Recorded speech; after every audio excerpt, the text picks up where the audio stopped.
Welcome back, everyone. 欢迎大家回来。今天是第160天 is day 160. Business as usual.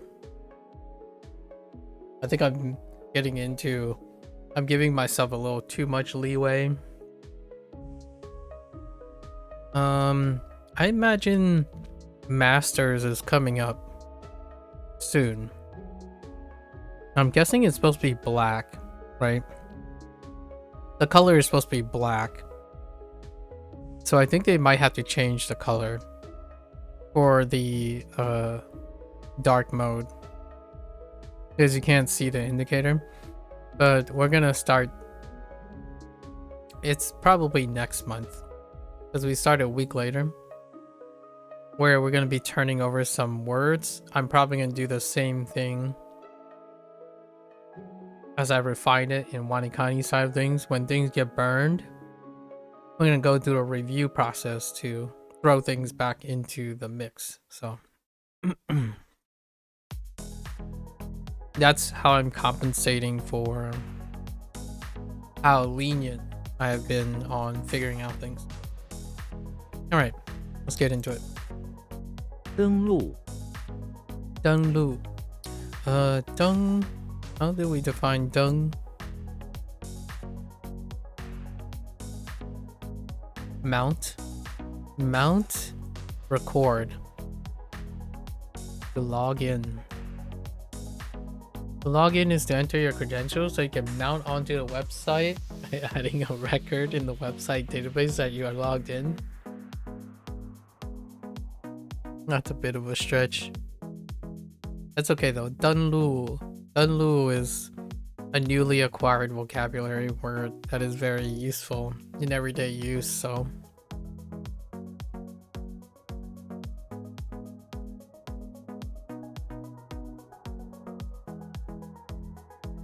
I feel like my parents actually say this in Fujianese, and I often thought they meant download, like they're trying to say download in English, but it comes up 登录 or something close, but I don't think so. I think it means to log in.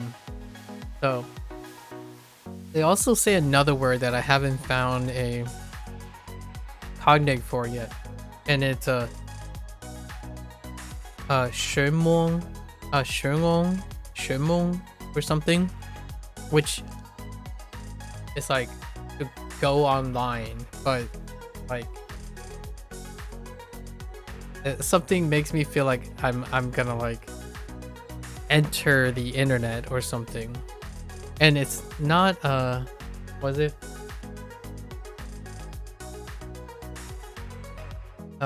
上网? It's not 上网. At least I don't think. Maybe it is supposed to be 上网.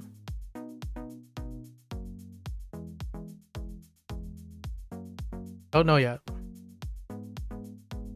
I should ask them. I should really ask them if Shimong or Shimong is supposed to be 上网. Okay, 登录 宁怡成功您成功登录哦您成功登录 successful 成功 okay. Sorry, my voice is kind of harsh right now. 登录 Oh, to log in. 效益效益 benefits mingle or effect. Oh, it's not mingle. Mingle is just 交 that's fine. 效益 what was it? Effective benefits? Are the effects of doing something that benefits beneficial? Well,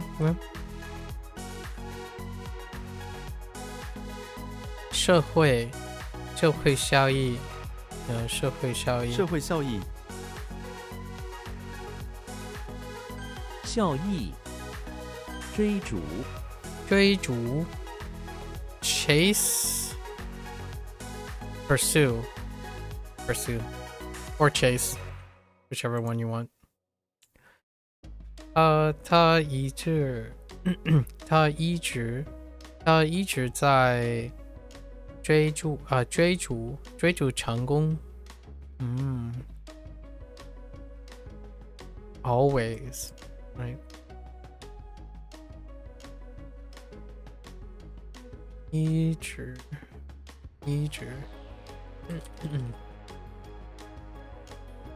追逐，法律，法律 law method law okay law sure. Oh, don't take method, huh? 法律面前法律面前人人平等平等法律面前人人平等，平等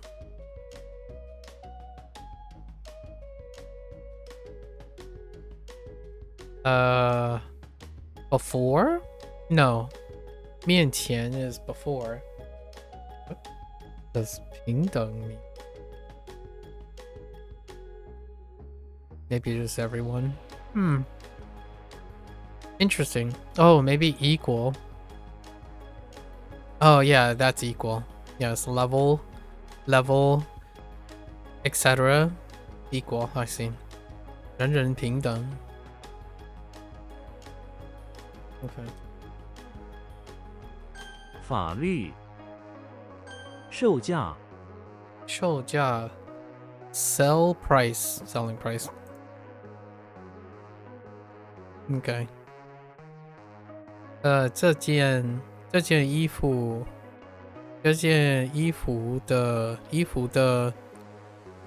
售价是200元。这件衣服的售价是200元。200元 Whoops. That's 33. 200元 Okay.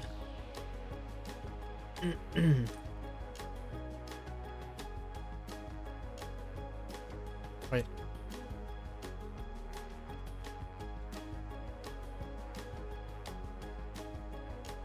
售价，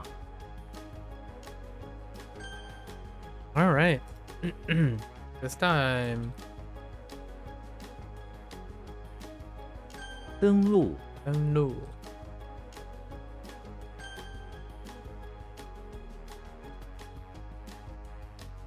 法律，法律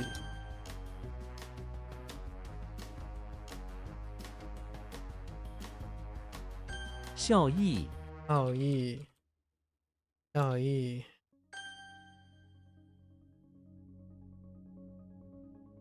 Oops. 追逐，追逐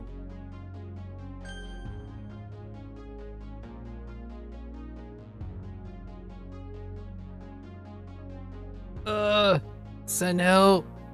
I lost it. Who's going to the bathroom?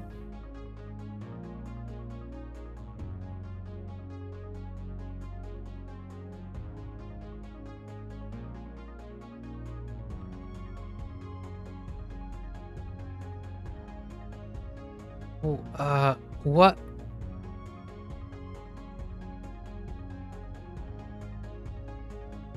I don't remember who it is. Hold up. I need someone to.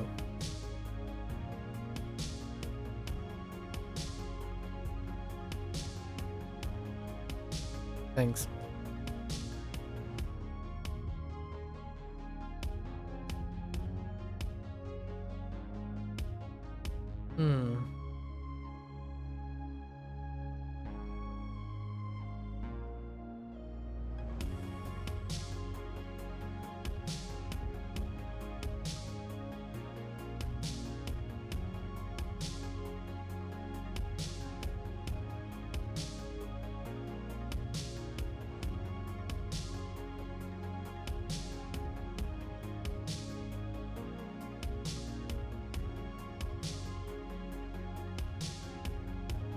I genuinely have forgotten who works at the. Oh. No, just kidding. Who is it? Oh, it's not the pawn shop. It's the heckin' bakery. Oh, that is a problem. But he was covered in flour, though. He was covered in flour. 售价 It's a problem. What was Chi for? Tiptoes? Tiptoe business? Tiptoe professional? An enterprise is a big project that includes people from many different professions. It is so big and important that everyone stands on their tiptoes because they are so tense about their big plans.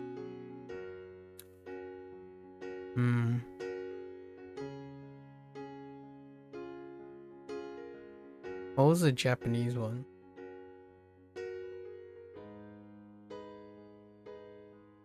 Plans? I feel like we can pivot to plans. So planned business is an enterprise?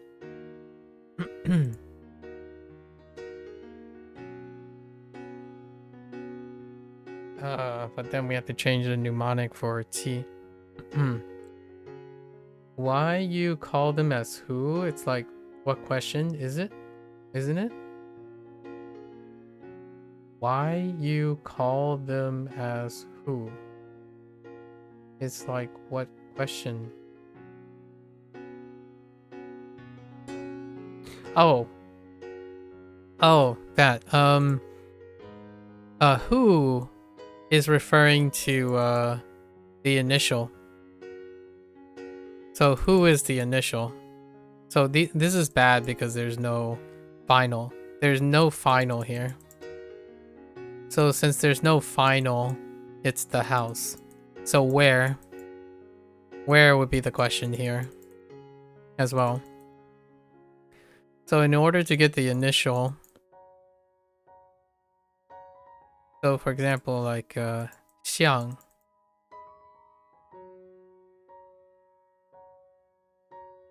This is who. This is where.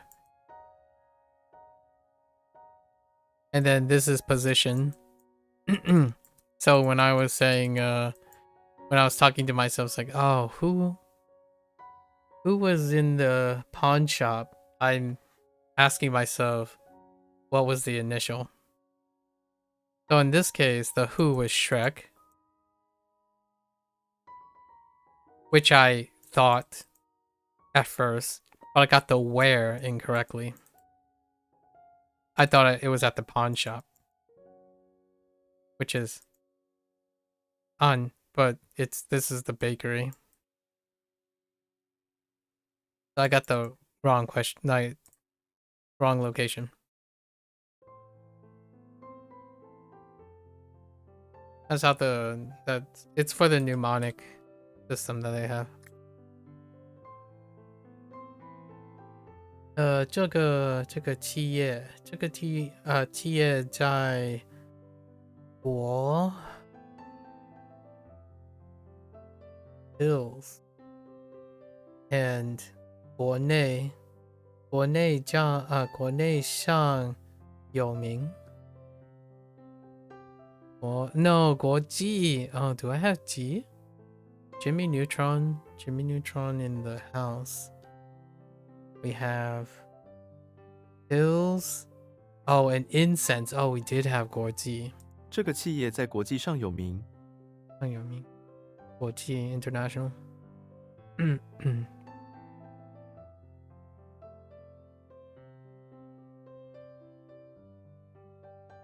Oops. What? 企业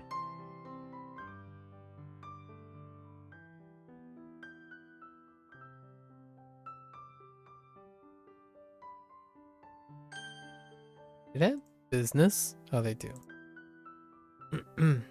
律师 律师 lawyer, that's fine. Or law teacher is a lawyer.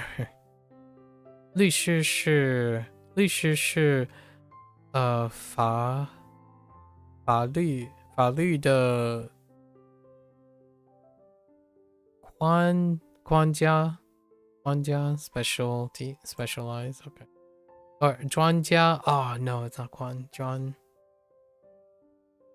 yeah I got the wrong person 专家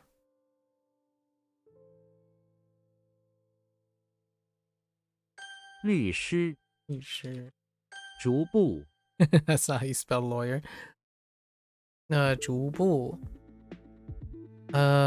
pursue footsteps step by step okay all right how to pursue someone one footstep at a time progressively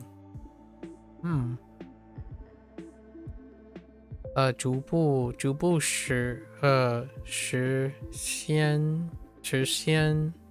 现我们的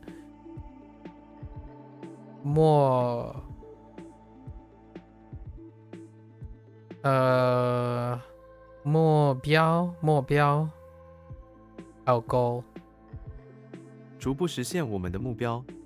逐步实现逐步实现我们的目标。我们的中文水平在逐步提高。OK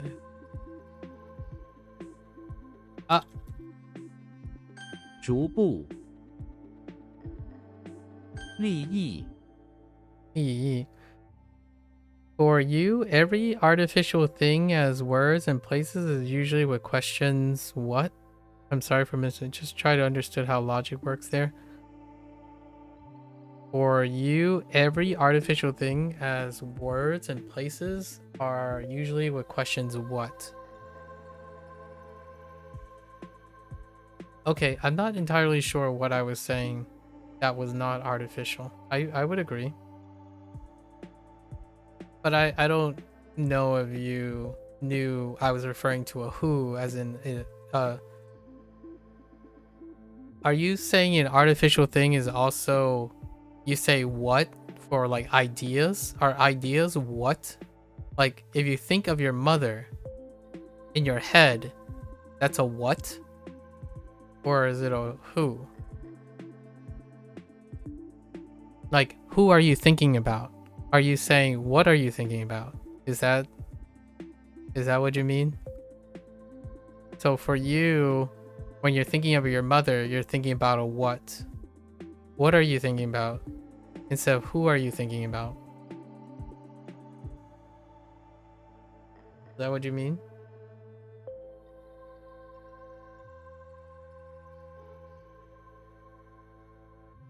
I'm not sure about the logic that works there. I'm not sure who there is. But generally speaking, if you're thinking about a person, it's still a who. Is what why I was saying who. I was thinking about a person. But the person can be an idea. So maybe in your language or your culture, an idea is always a what?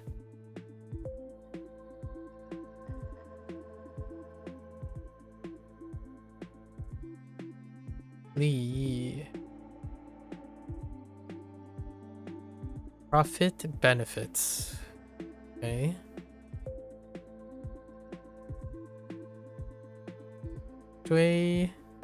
追求个人利益。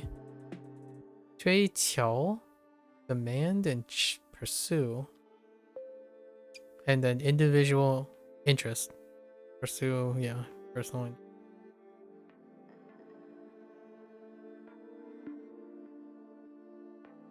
No. Okay.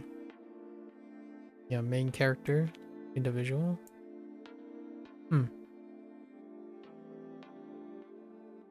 利益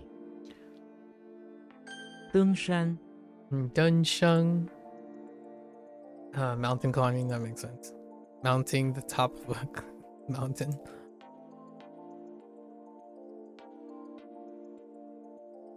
我们明天要去登山。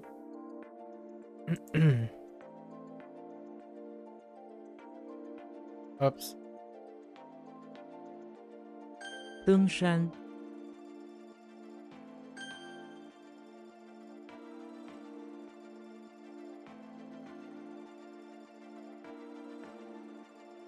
企业，毕业。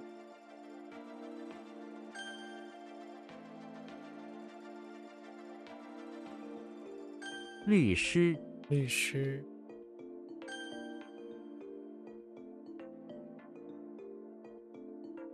利益，利益。逐步，徒步。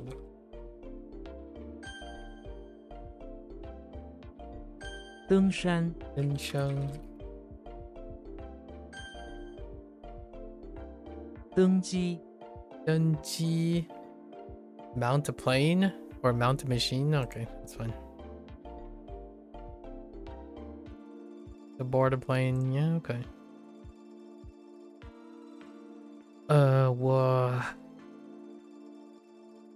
我 attach words. 我 hate 登机。Okay. 讨厌。讨厌。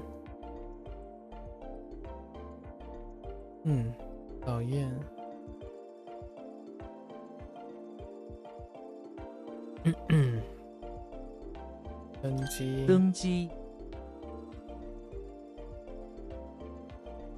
长江，长江。Oh, there's 长江。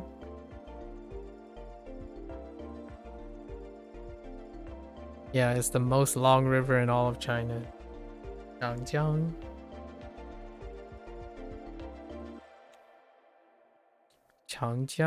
长江是中国最长的河流。河流。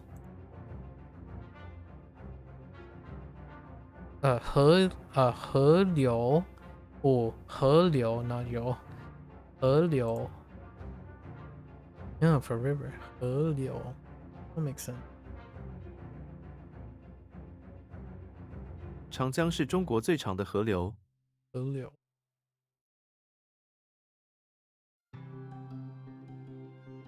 长江，细化，细化。The plan. Okay. I think we're gonna go add plan to this.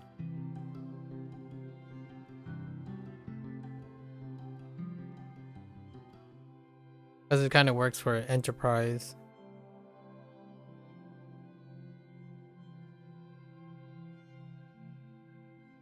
Okay.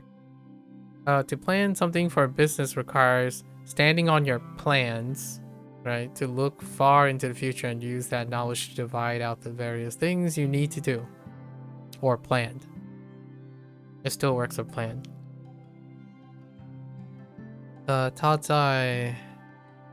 他在计划部门工作。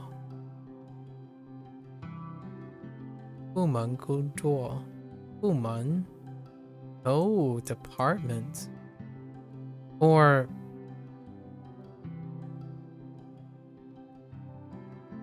yeah. 他在企划部门工作。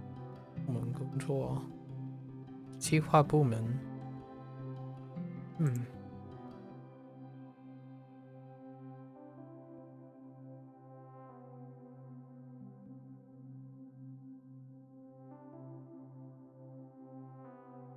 细化，隔，隔。To separate. 隔。Huh. A kettle. Oh no. Alright. Oh, I can kind of see it though. This component depicts a kettle for boiling water or other liquids. The top is the handle that goes over the mouth of the kettle. The bottom represents the bottom of the kettle that even has a logo on it. Oh. I was thinking the kettle is this thing. And then fire. That's what I thought. And then this is like the device. And the kettle is on top of a platform. Okay. The whole thing is a kettle. Okay, got you. Fair enough. Does this character stand alone? It does not. Hiccups is pretty close. So is this, actually. Oh, all these are pretty close.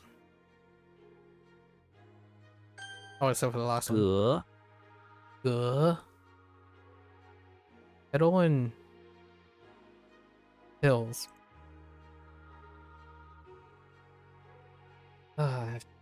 The other G is pretty weak.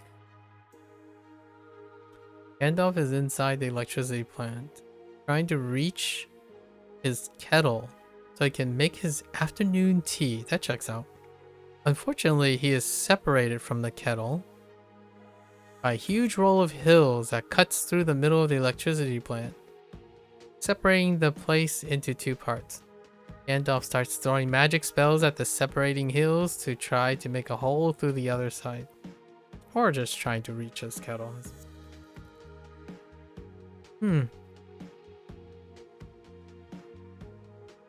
Over the hills and... wait, was it? Over the mountain and through the woods to grandmother's house we go. Or something like that. Alright. A guru. Guru every other day. Oh, that's kind of cute. Girly. Leave. To separate, leave. Isolate. B. No reference for B or barrier. Huh. Oh. 葛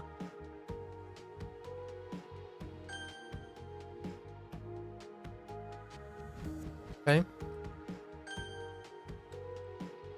葛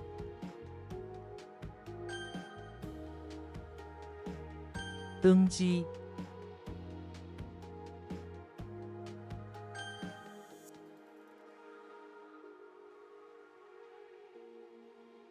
长江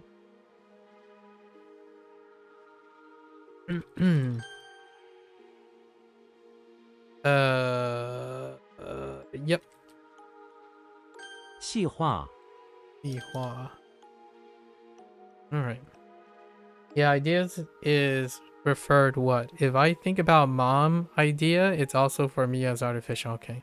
Really blows up your mind because thinking about person with question who is like about destination or as a status of person, I just remind all of your experience for a whole life to answer this question. Oh, okay. That's I see what you mean. That makes sense.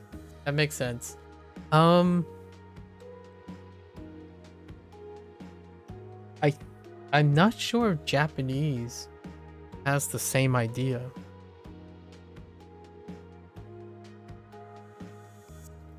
I want to say there might be something about Japanese that Japanese does, at least from my limited understanding, there is a separation between the idea of something having specific words attached to it and both figuratively, right? Figurative and literal words attached to them. I'm not sure about Chinese.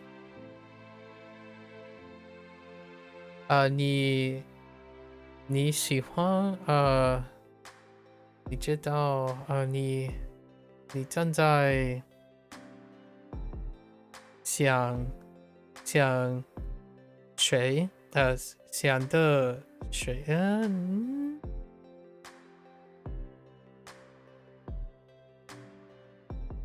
There might be something about Chinese. Yeah, in English, I don't know. Actually, I never asked. I really haven't ever asked any other people I think who.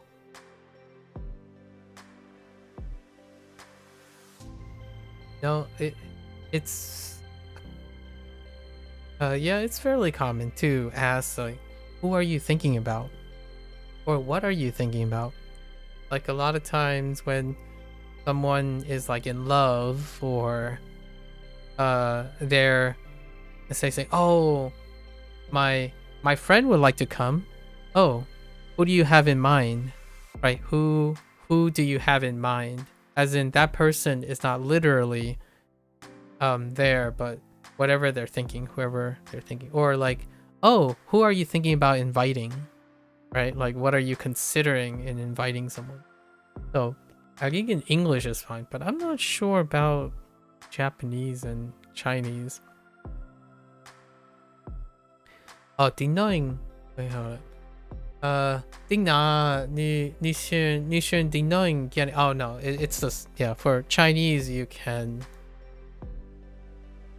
At least I express some form of Chinese that involve, oh, like who are you thinking about inviting? So you're artificially thinking about the person you're inviting, as opposed to them literally being there, or having literally done something. Yeah. That brings up a great question about Japanese, though.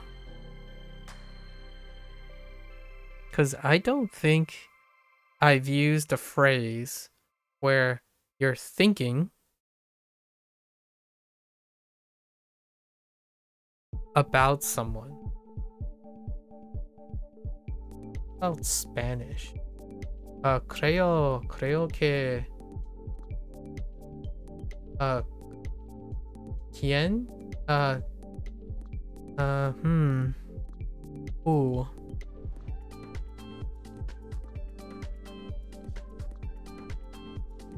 That's an interesting thought. I don't know enough about the other languages. So, interesting. Flash. What the Flash? Okay. Jiang. Shrek is in the bathroom of the pawn shop. Flash. What does that... I don't know what... I've never seen you before.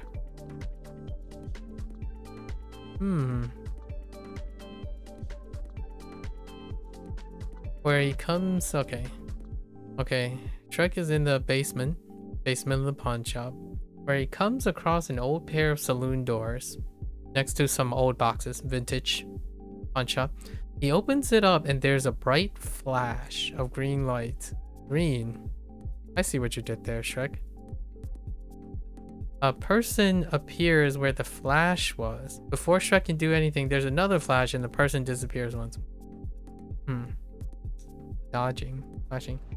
Like if question who to ownership of something in your language, it's like artificial things with question what. Okay. So like if question who to ownership of something language, it's like artificial. Okay. Like if asked this with question who, it would be like something on very official level. Like if you don't know who this thing, usually we use what it's like more peaceful word. Interesting. I think I understand what you're trying to say. So my suspicions are that who is very personal and what is far more neutral.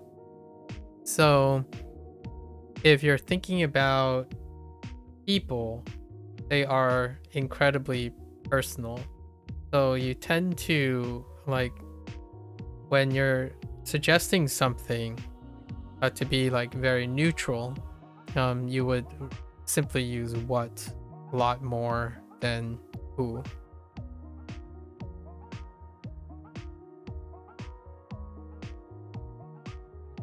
Yeah. Who is very, personal and official, yeah.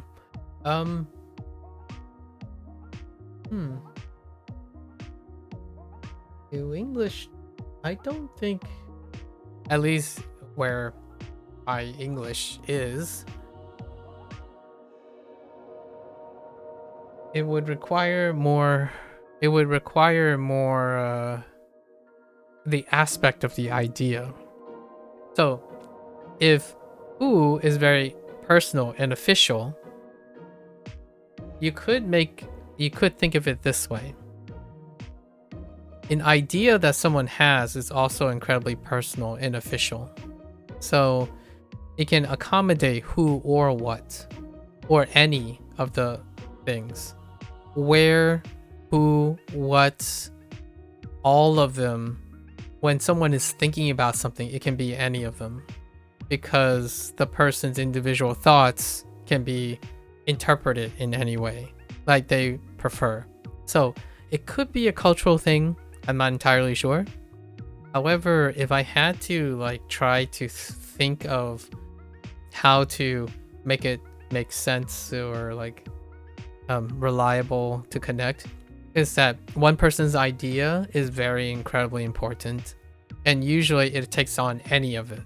Like there's no distinction, in my opinion, because the imagination of one person's idea is the most powerful thing.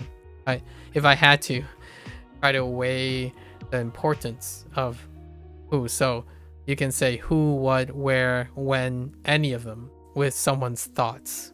At least.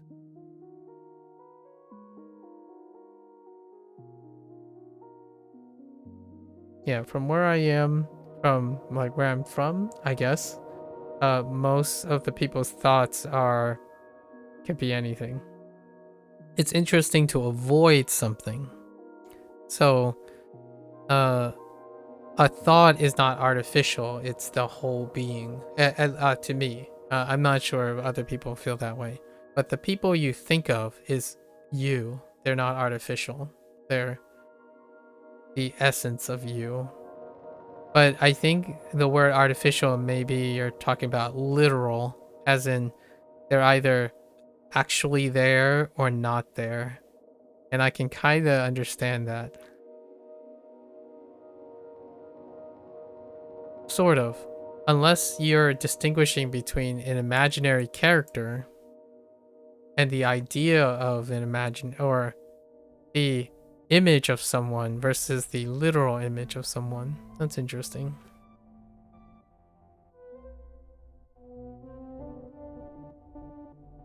For me, the person you remember is just as important as the literal person that exists, because it's part of you. So it's your official impression of that person.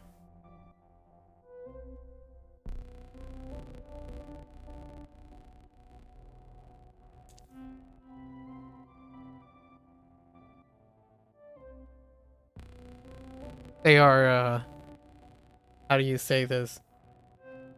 The idea of a person, the memory of a person, is not to be lesser than the person literally themselves, because they are an extension of that person. So, for myself, it's interesting. It's actually poetic to know that people live on in other people's memories, that kind of thing. Yeah, you think it's a cultural thing, and I remind that who is about made by the person. What use only as a tool or method to make or did make or would make something. Let's see. I see.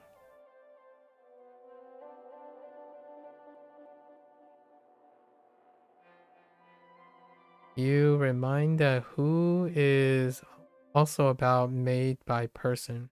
What use only as tools or methods. Oh, okay. Yeah, fair enough. So one could say an idea is made by person,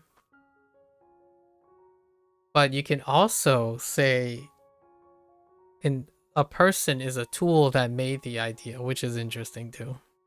That's interesting. Yeah, I haven't thought of it that way. Huh.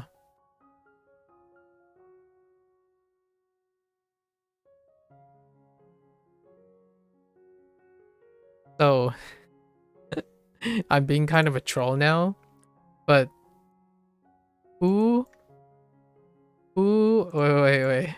Who made who? Or who made what? I should ask some of my friends. I should poll people. Who made who or who made what? If it's based on the person making something, then either or is acceptable. If a person can only be responsible for making other things, then they can only be who made what. And who made who cannot be accepted because a person does not make another person. But now we start talking about giving birth. Or having children. So, who made a what? Who made who is like make a born. Yeah, exactly. So giving birth. So who made a who is fine if you're talking about a literal baby. Right? A literal baby.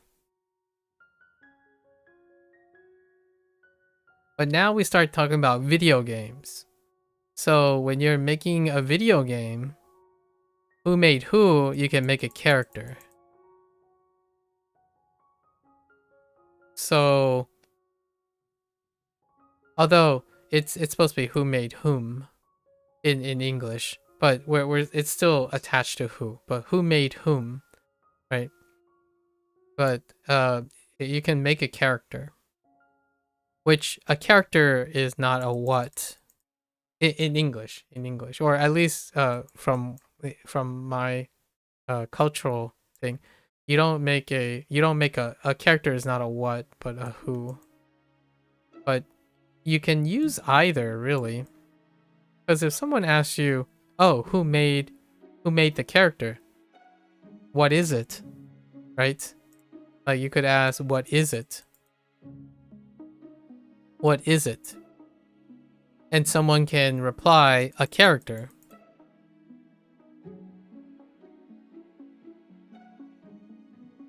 A character. But they wouldn't but they would also, you could say a baby.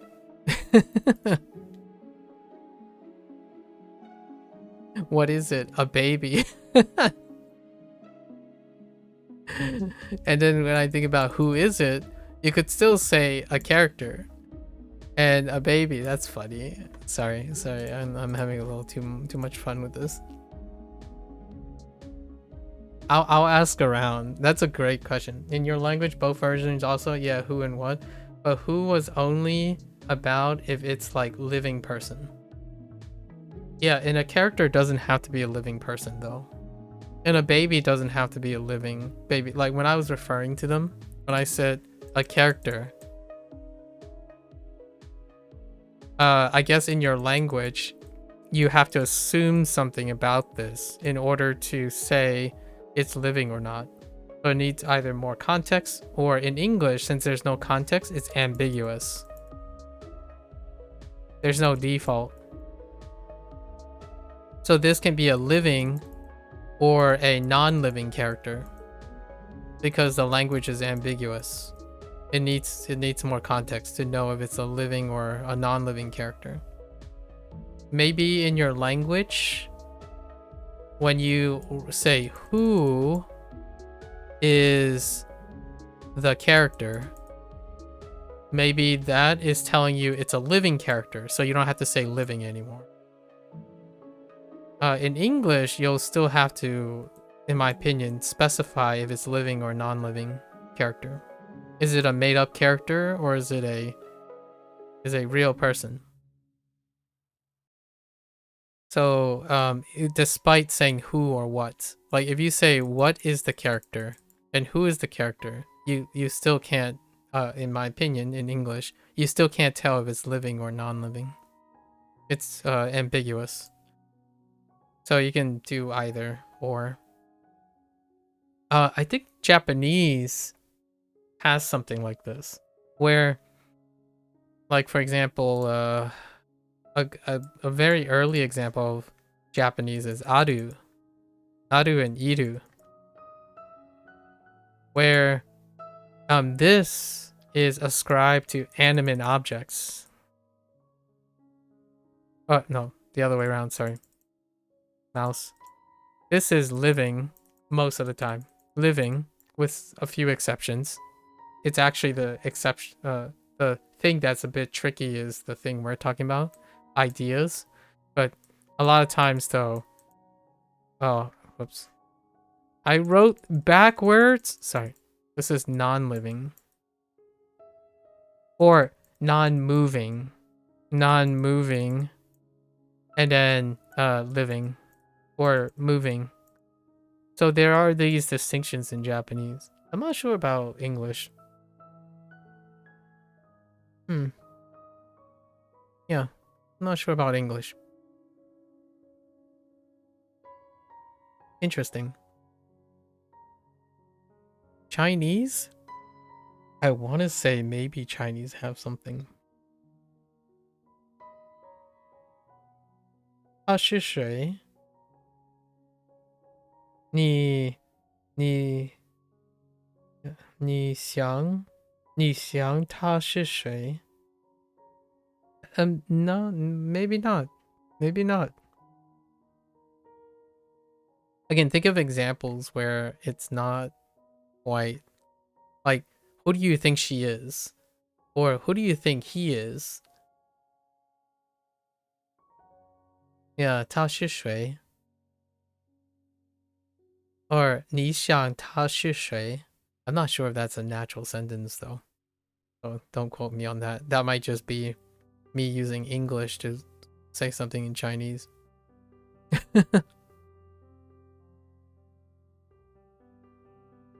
You don't use articles to detect this. We use questions. What to detect? Does it alive or not? So if it like a live person who responds needs to correct this sentence and it's a lie. This part is gonna be a little bit tough to explain, but those aren't articles. Like the examples that I gave are not articles. They're words. So they're exactly the same as saying if it's alive or not. There's no articles involved. Those are sentences. Those are words. Like the same thing that you're saying about who and what. These are separate words. They're not articles. Unless you're referring to something else. Because they're inherent words that are telling people what is alive and what is not.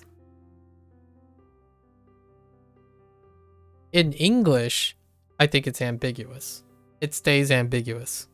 So you use either until someone says it and there's no correction involved.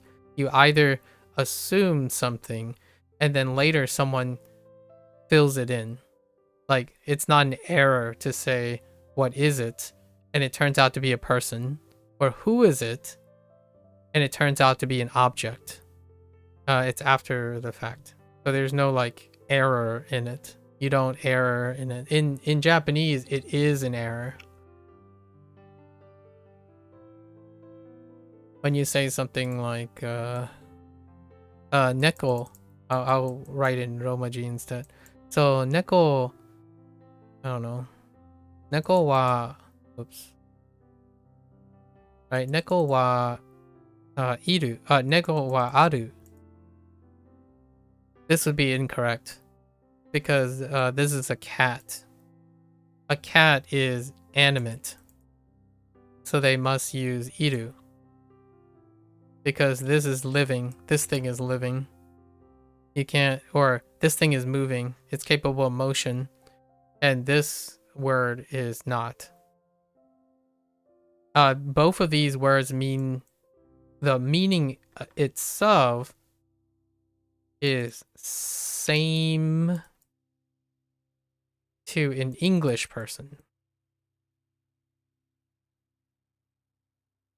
We have in words for like this, like the and a, and we just use words like alive, I think. Yeah, I'm not, these aren't articles. These are not articles. It's not the or a. None of these are examples of articles. So I don't know where the article thing comes in. The articles don't do anything either for this. In Japanese and Chinese, there aren't articles, and in Japanese there aren't articles either. Like, these languages do not have articles. In English, there are articles, but they don't tell you they're alive or not. Yeah, like, these are not articles of Japanese. These are also not articles of Chinese. They are deliberately made to tell you if something is alive or not, or if it's moving or not. In English, they would mean the same thing until you describe if it's alive or not.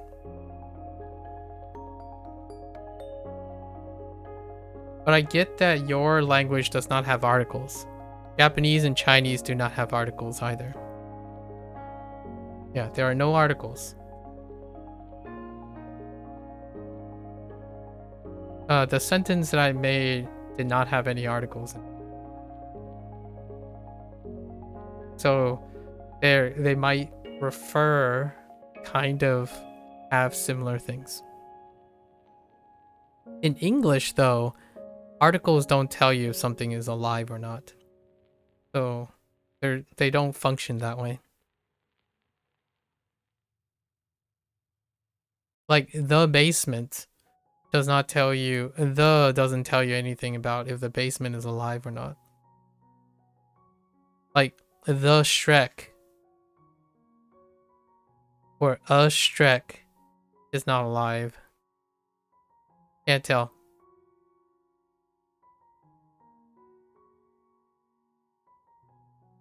Like a cat, for example, a cat.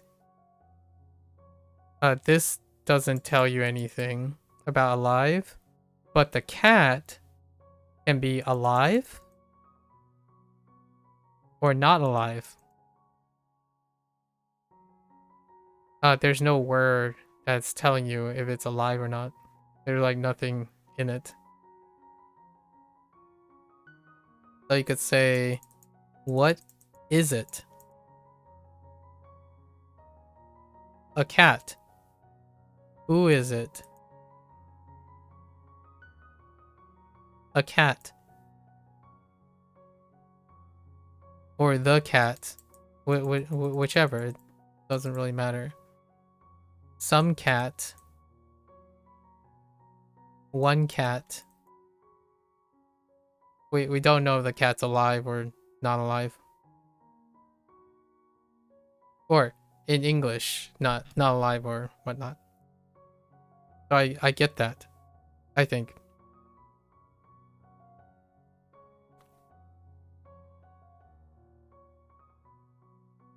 Shrek is in the bathroom. Shrek is in the bathroom pawn shop. Okay. Flash, it disappears. It flash green? Could be a Shrek thing. Maybe like a flash of a fairy godmother or something. Oh no, then it might overlap with... Timmy Turner.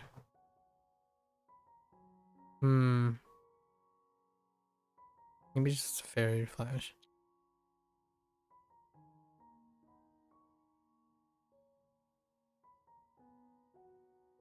I don't know how I can make this Shrek.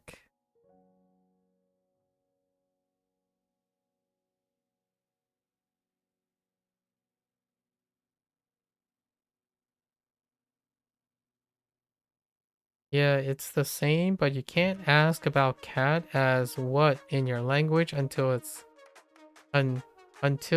cause, tool, or dead. Okay. That's fine. Yeah, I understand that.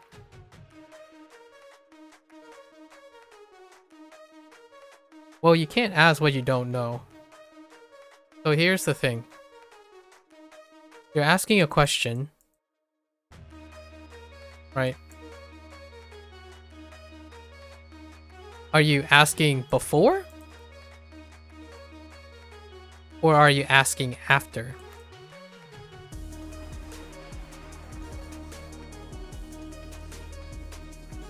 Because if you're asking after, English does the same thing.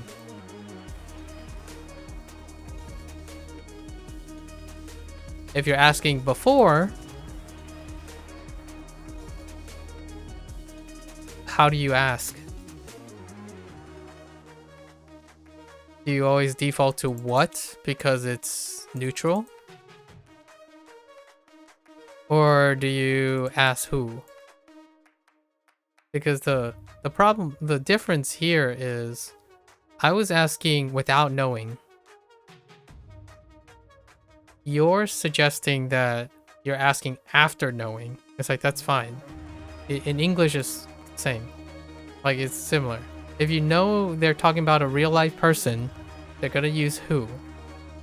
If they're talking about a dead tool cuz after, then yes, they're going to use what. The thing you were making a comment about is before you know. So how do you ask something before you know? Like, for example, are you assuming that it could be a cat?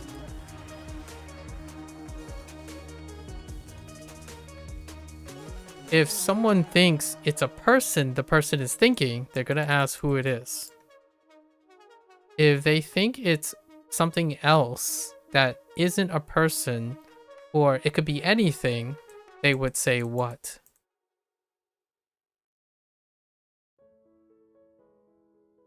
So two things are happening here. Before or after. Because if you say you can't ask something, then you'll never know. So you must have done something before in order to know after. So I think that's still normal.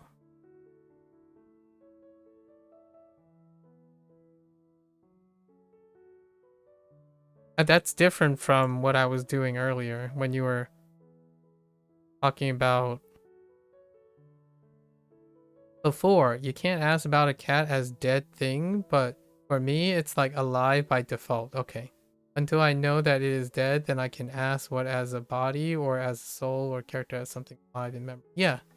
Then that is something that's different from English because you don't know. But English speakers assume, just like Japanese people assume, and Chinese assume. I don't, so it's probably gonna be weird in that way.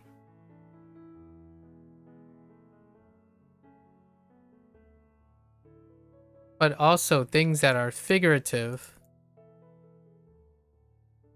are not the same as things that are alive or not alive. And in Japanese they differentiate. In Japanese there are special exceptions about ideas. The difference of ideas. But yes, that makes sense. Cats are always alive. So then you can never ask. It's kind of weird, but then you would never ask about. That's kind of weird. So that means you ask who. Who is it? If you're thinking of a cat. So let's say you think it's a cat. So you say who is it? Because by default, you're assuming it's alive. And then I would say, oh, I was thinking about a cat.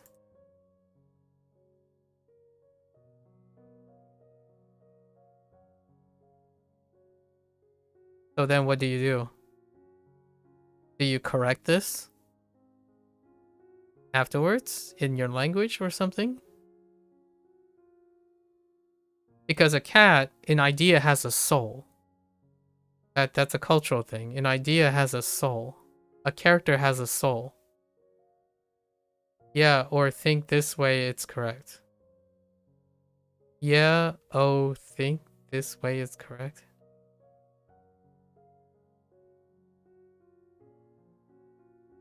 But you didn't think it was correct. You thought it was a cat. But I was thinking about a cat. The cat is not alive. Like, I was thinking of an imaginary cat. So do you just keep moving on? It's like, or do you go back and say, oh, what is it again? You can't anticipate this. I don't know how that works in your language.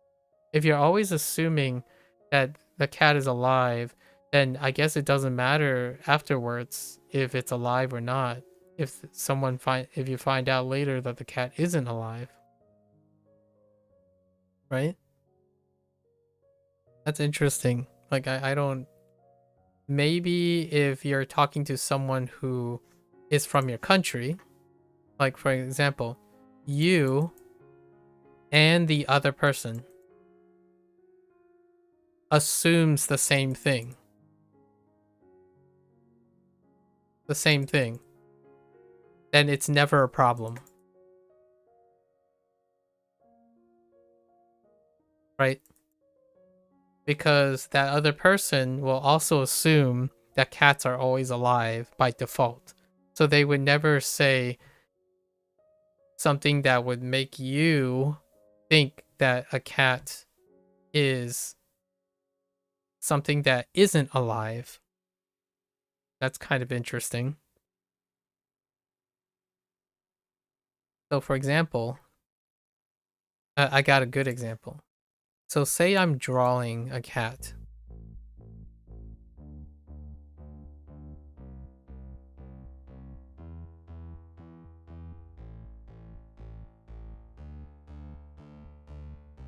So say I'm drawing a cat. And you ask me, what is it? Because you think that I'm drawing something. Right? I'm drawing something, so it's not real. So you're gonna ask, what is it?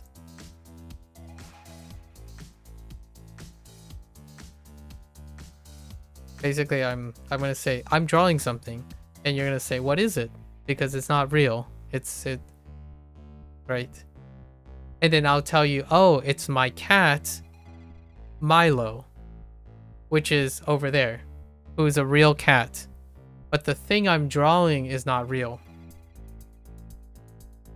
What or who, if you could see that it could be alive? Okay, then it's this is the same, in my opinion. So if you think it could be alive, then what and who is the ambiguity that I'm talking about. In English is ambiguous. So you use either or until you know, instead of assuming default, I suppose. I think in Japanese you have to assume some stuff. Like for example,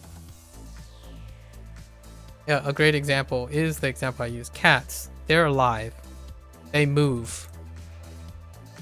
So even if you disagree, like a cat drawing doesn't move. A drawing of a cat does not move. But if you're gonna describe that there's a cat, like for example, there's a cat in the drawing, then you're assuming it moves. So you would say, at least I think, I actually didn't ask a Japanese person. Would they say a cat, is there a cat suggesting it's living? Or is it a cat suggesting it's not? When you're talking about a cat in a drawing. However, there is a rule in Japanese that you're assuming things about living things. Like a bus is not alive, for example, but it can move. So when the bus moves, you use the moving word. When the bus is not moving, you use the not moving word. So I'm kind of curious what happens when you're thinking about something that is alive, but it's alive in a form that is not alive. And that's where the whole English thing is interesting, because the ideas that someone have. Yep, if you give and description as living being, it becomes alive. Oh, okay. Yeah. So similar. So in English, because I do not have enough information, or I didn't give enough information, I used who and what ambiguously. Yeah. And then until you know if I'm referring to who or what, then you'll know if it's living or not. I don't think it's dramatically different. The thing that it is different is when you're saying you default to a cat being alive. That's something I don't typically do in my daily life. I don't assume those things in the language. So that's kind of interesting.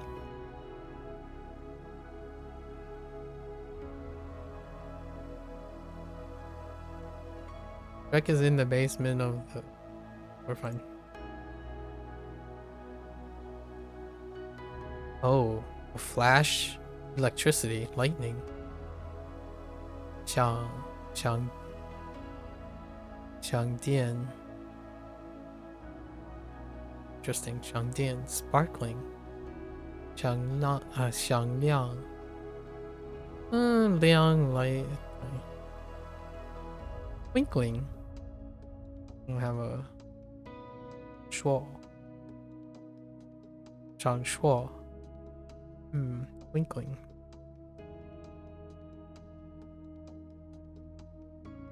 Shan.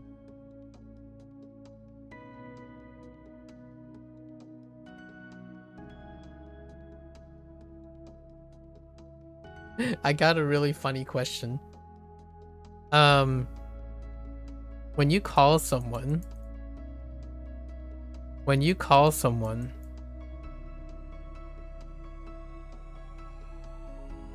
if by default say the cat is what it's like, I don't know.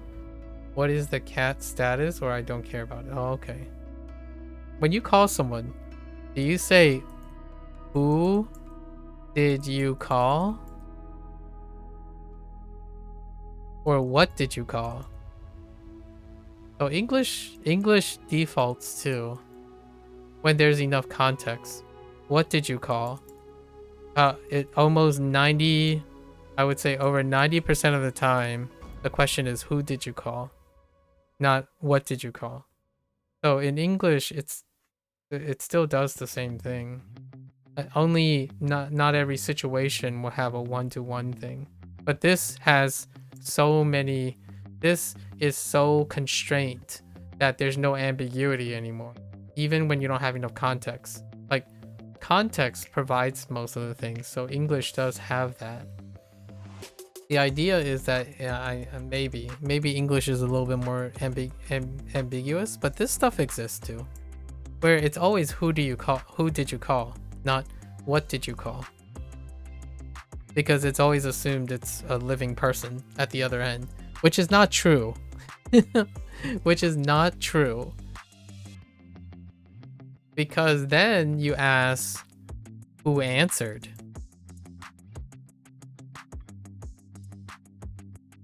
Who answered? But it could be an answering machine. I'm not using AI, but you can use AI if you want. But an answering machine, that's something that existed like 30 years ago. I'm using something that answered, that is like more than 30 years ago. So answer machine. So an answering machine is still who. So who answered? The answering machine. Like, you still answer the question who answered by saying the answer machine answered. But the machine is not living, it's non-living. The person that made the message is living, or could be living, or was living. Because it could be someone that passed away. Like someone that died of old age or something. and the answer machine is still someone who answers the phone, which is funny.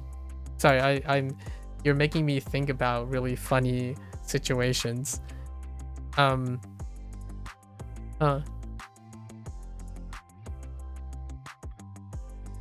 Yeah, I don't think I've ever in my life said, "What did you call?"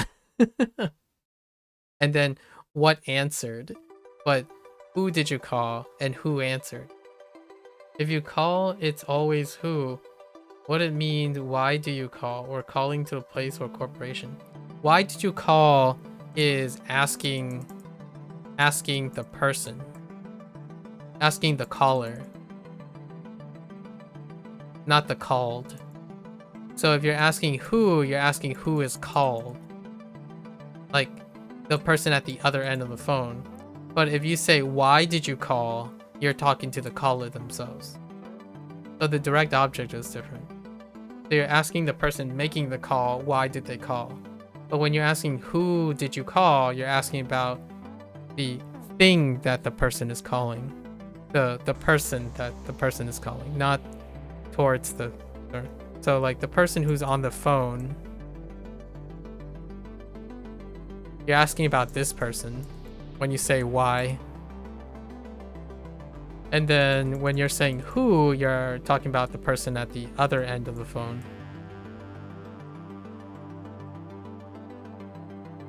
Which, funny enough, Japanese, in Japanese, they assume, a good example is Japanese, they assume the speaker, from the speaker's point of view. Because in your language, who and why could be the one word. Oh, okay. I see. That's interesting. I feel like then that example is a what. I feel like if you're talking about what and why, who and why, what and who is pretty good.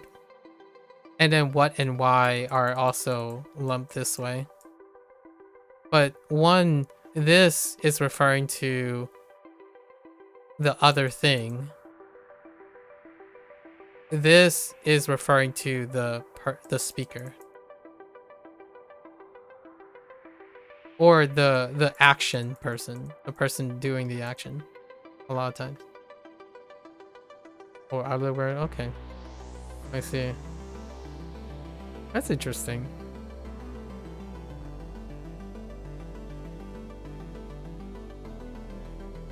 In my opinion, though, you can use English the way you use your language. I think that's why English is interesting. I don't know about Russian. Or is that Russian? I don't remember. You're Russian, right? Is that what I remember correctly? So in English, you use it the way you use it, in my opinion. So when you say who and you always say who, like for whatever reason, that works in English. So that's kind of the nice thing. I'm not sure if Russian finds that acceptable. In Japanese, it's not acceptable. It's weird. It might even be insulting. So the example that I used in Japanese is not allowed. You have to know what to do, right? I'm not sure about English. I don't know about English. So oftentimes whenever someone says, oh, you say it this way, I'm like, oh, well, I say it both ways. It depends on who I'm talking to. So if you said, who is that cat? I wouldn't have a problem accepting that. Like whose cat does that belong to? Or what does that cat belong to? Like, and that's fine. I'll probably answer you either way. I don't find it too, although one is a little weird. Like who does that cat belong to?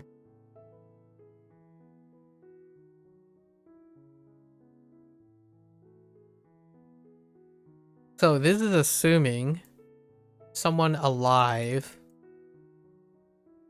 owns the cat, or the cat belongs to someone, something, someone alive. And then you see what I was doing. I was saying someone or something because I don't know. I don't know who or what does that cat belong to. And if you said, what does that cat belong to? A school? The cat belongs to the school, right? That, and the school is not a living thing. So that's kind of where I start thinking like, you can probably do everything. It's fine. English is weird. Everyone has an opinion, and I appreciate your opinion. I think this discussion was a lot of fun. Thank you for sharing, by the way. Thank you for sharing. That's kind of neat. It's neat to hear that Russian also has some distinctions. I think Japanese is the only one that I have a distinction right now. I'm not sure about Chinese. Does Russian have gender? Again, does does Russian have gender? Like, cat is masculine no matter what. In your language is not acceptable. It's used not correct ending of words, verbs, and pronouns. Yeah. Well,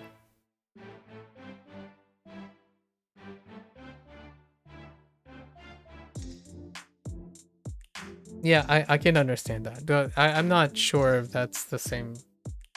That can be a little bit different. But does Russian have gender? Yeah, you have gender for every word as French does. And Spanish. Right. And Spanish. Or in other languages with gender. Oh yeah, that's right. You're the one that keeps referring to French as the prototypic Romance language, right?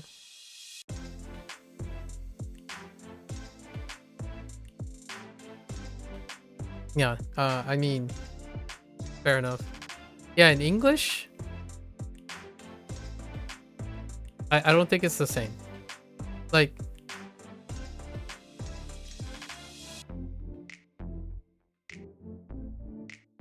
yeah, it's not acceptable. I mean, that's good. I mean, that's fine. So Russians have a very finite conception. I don't know if my comment about English is the same as whether it's acceptable or not. Like, in a correct thing. It's not correct. It's preference. English has correct and wrong things to use, but there's also preferences. But the most fun fact that in French where gender is different from Russian, yeah, I can imagine Spanish is the same thing too. So you can make the same relationship. Which does make it confusing, huh? Actually, I'm not sure if French and Spanish agree. Do French, Spanish be on?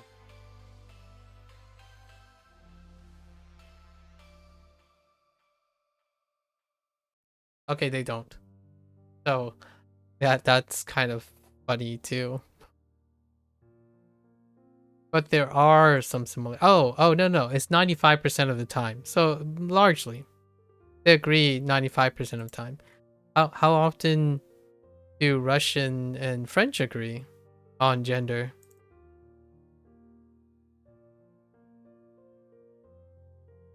Is there like a percentage? Oh, that's kind of comical. I wonder. Is it never? When you say different, that doesn't tell me frequency. See, I really dislike AI because they're saying yes or no. I'm not looking for a yes or no. I'm looking for a percentage.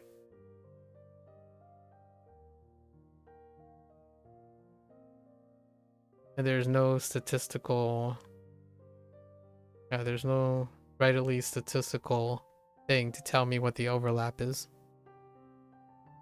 But Spanish and French has overlap. Apparently most of the time. That's kind of convenient, actually. 身 Okay. Wheel. Jack is in front of the infirmary, holding a wheel in his hands. Alright. He has fallen in love with a nurse who works there. Okay, that's very much on brand. And wants to express his love with this wheel. He gets down on his knees and wait for the nurse to exit from the work. That kind of sounds like Shrek. I think this is pretty good. That sounds dorky enough to be Shrek. Express. Please express. 申请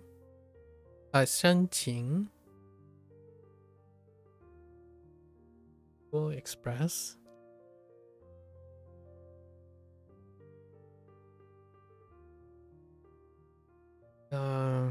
What else is 请 written as? Invite. Oh, right. Invite. Right. Express invite to okay. 申报. For statistics from your experience, like French and Russian has 70% difference by gender. So it's always a Russian roulette to know what is the meaning of something without context. That's fair.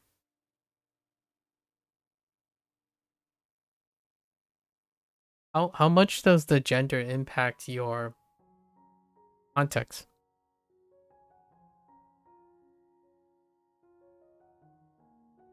Since I typically using Chinese most of the time, right? Like Chinese and Japanese most of the time when I'm learning right now.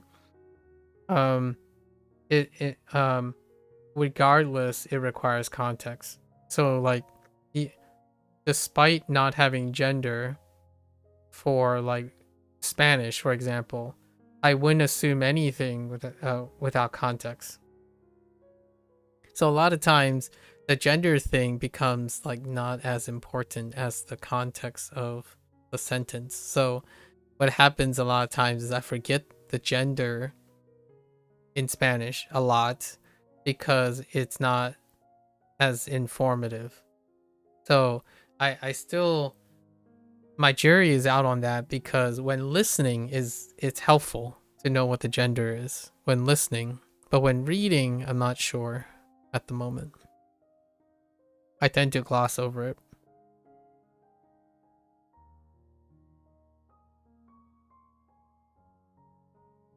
I don't know about Russian writing because like maybe there's something really distinct when listening. Gender is important because you have verbs, construction, words based on gender. Oh, that is different. Ah, I got you. That makes a big difference. That is something that is absent in all 4 languages that I'm currently using. That's a really important. Wow, that's interesting. Huh. Oh, wait. Yeah, for the verb thing. Oh. May I ask why you do that? So what is the function of, like, does it, like, making your word construction based on the gender, what does that do in Russian? Like, for you, like, functionally, how does that, what does it help you with?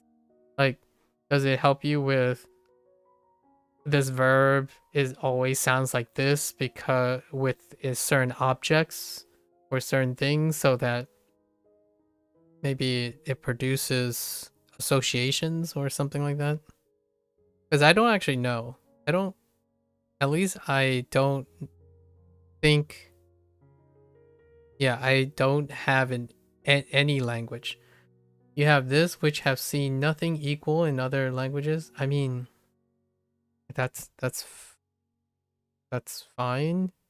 whether it's equal or not, that is doing the opposite for me right now. I'm asking what the function is, not if it's unique. If you're saying it's unique, then it's doing the opposite. I'm trying to understand. But if you're saying if nothing is equal to it, then basically you're just telling me that I should give up trying to understand, or you can't explain it to me. So I can accept that if you want.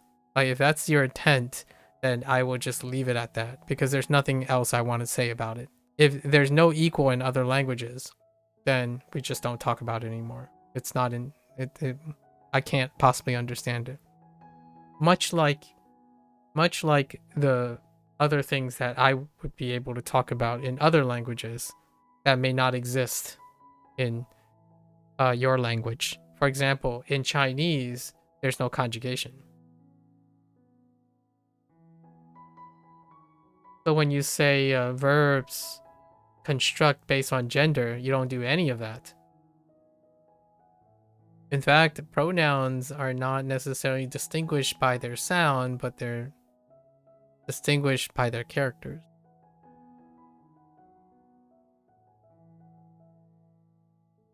But I could still explain it. I could still try to explain it. Like, is there a use for it? Why use something that has nothing equal in other languages? It's the form that gives you information. Okay. In Russian, cases show the syntactic role of nouns, pronouns, object. This sounds like something from syntactic role of nouns, pronouns, adjectives, and numerals in a sentence, and also express their relationship with other words. That didn't tell me anything. Like, that told me very little. It just tells me that it's useful for the sentence. It's useful for communicating. Functionally, I have no idea that defines something that exists in other languages. Like, most things give you information. Nearly all things give you roles of nouns, pronouns, adjectives, and numericals in a sentence. And also, most things in a sentence express their relationship with other words. I have no idea what that is. Like, you described written language. I have no idea what it does. So it's a piece of information, I guess. That's what I got from it.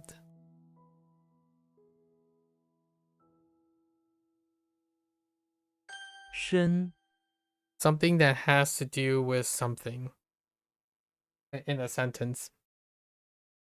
Cases.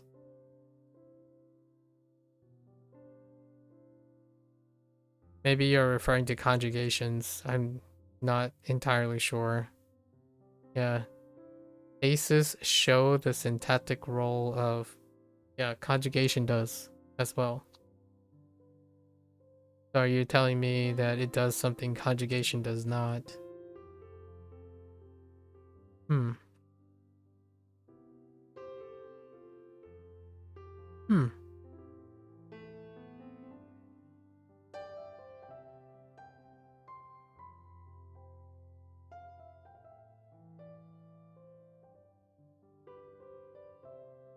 Express.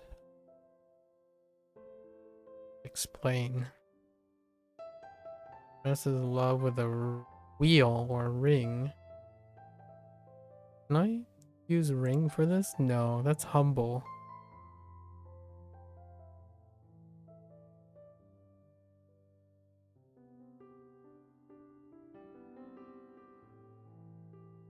Zhe, Maybe to express humbly? Oh, to break. That actually works and checks out. Like, I'm accepting that I won't ever understand unless I learn Russian or somehow, but I won't ever understand the function of that. It was worth asking though. Like, you don't have to explain it to me. not it's not like necessary, but I don't necessarily know what that means. Like I don't think that statement is enough for me to understand what it does.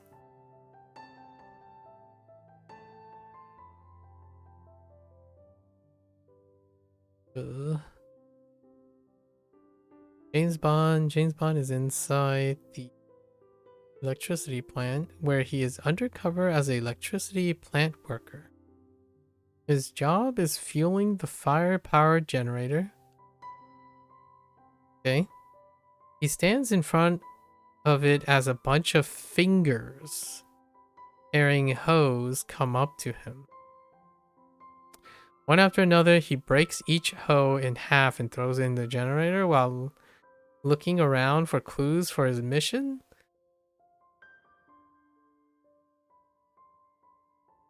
I don't know how I feel about that. I think with his fingers, well, James Bond, I don't think this mnemonic changes very much if he... So, James Bond is inside the electricity plant, undercover, or masquerading, right? Undercover as an electricity plant worker. His job is fueling the fire generator. He stands there using his fingers and a hoe to shovel, like, I don't know, coal into the fire. He breaks... oh no, but he has to break something. It exists in another language, but not in the same form. Conjugation can change the verb and cases can change the word. Definition of the word and particle. Yeah. So...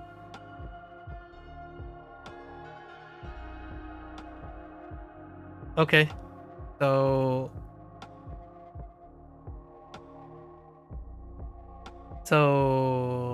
it explains cases.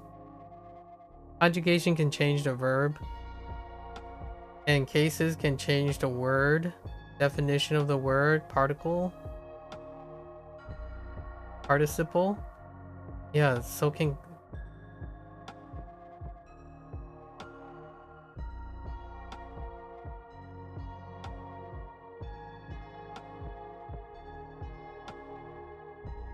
I'm just gonna leave it at that. Conjugation changes the verb and the word itself. And I know you're saying things as though they're supposed to be different, but the definition of the word changes when you change a word. But maybe cases, you're talking about like cases like...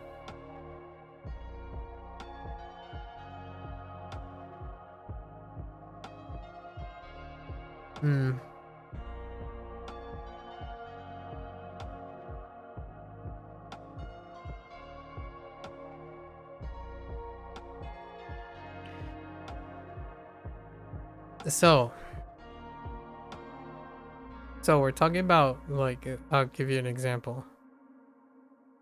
So conjugation, I'm guessing you're viewing it as, if this is the stem, right? Conjugation changes what's attached to it, right? So each case has its own question based it's alive or an object not alive. Again, that... Right? This is conjugation, right? And you're inferring that this is same, right? So regardless, if you see the same stem, it's considered the same word.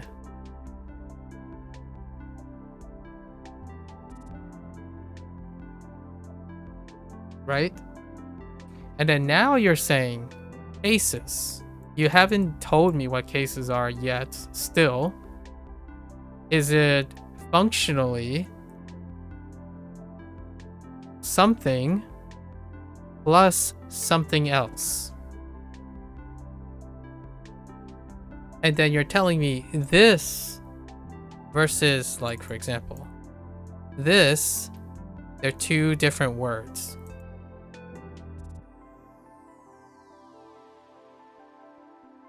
Or two different meanings. Or different things. Because functionally, that is what conjugation does too. And also, functionally, other languages follow a different ways of doing this, and I agree with you. So now I can understand its function. I was asking, what does this do? Like this part. Like, does it help you with specific types of information or not?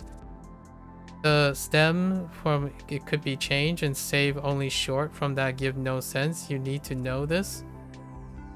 Others are the same. You do the same. The stems can change. So I haven't gone into an example of that. So for example, aru and iru, those are changed. These are changed. The stem, this part did not change yet. This is conjugated. This literally changes.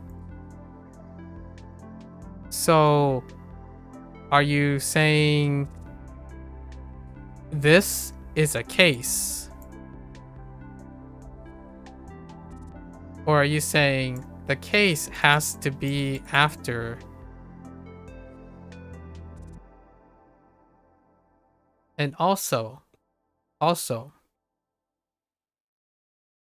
we have to keep in mind that when you have a different representation, which is not Russian, these things change to indicate that the word changed.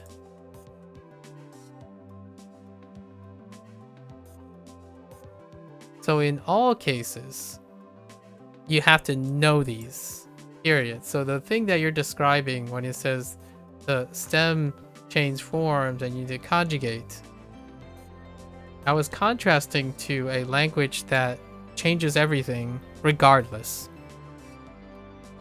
So you have to like, you have to know them regardless of the things. So the question is, what function does it change? What function does it uses? And you told me it helps you like put a sentence together. And I'm like, yeah, so does every other word in the sentence. So it's kind of interesting that you keep using the word cases, and I'm not sure what cases. Perhaps it's because I don't study Russian. And you're saying it exists in other languages, but not in the same form. That means it's still unique. So how specific do you want to get? Because this could be unique from Japanese if you say because of its use. But it's not unique from Japanese. This means something in Japanese too. So when you're saying something is unique, but it exists in other languages, but is not in the same form, I don't think anything is in the same form.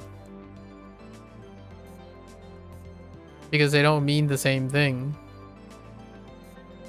It's kind of weird. It's a very weird, to me, it's a interesting perspective that you have on languages. Especially I'm pretty sure you're the one that I talked to about French. If you study French, somehow you know English and other Romance languages. And then while at the same time, right? I'm not misremembering this, right? You're the one that is studying French for translational purposes, and then you made a comment about how French allows you to understand all the Romance languages more easily, and English, but not necessarily Germanic languages or Slavic languages because they're different.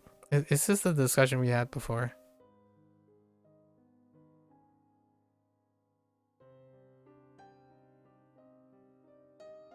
I think when we're talking about these things, you have a defined thing that I might not understand, where you think things are similar but different, And then things are different because you want them to be different. And then you have things that are similar, but they're arbitrarily similar or different. And I can't, I think we have like a language barrier on what is similar and different. Like living things and not living things, we have like a language barrier. I don't think it's a cultural thing. I think it's a language barrier here in this case. It's not like I don't understand what's alive and not alive. I'm not sure if I understand what cases are though. Maybe I can read.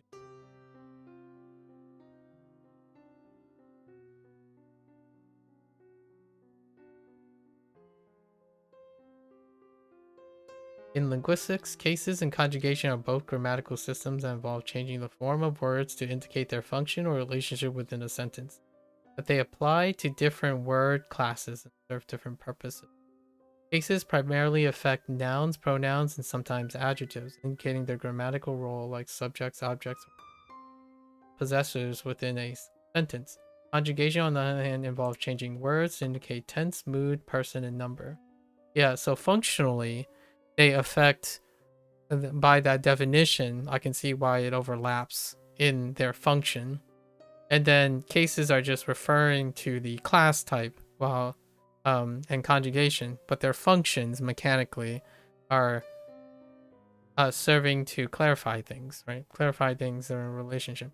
So if cases, cases is not what makes that unique.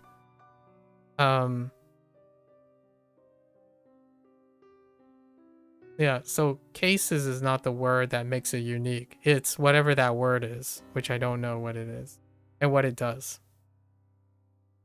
But in your language, base of word / stem is the center of the word usually, and conjugation can change only endings that could change meaning. Example, how conjugations affect on words like this.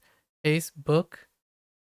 There is no book. I will give a book. I see a book. I'm happy with a book. I think about a book. Okay. That doesn't.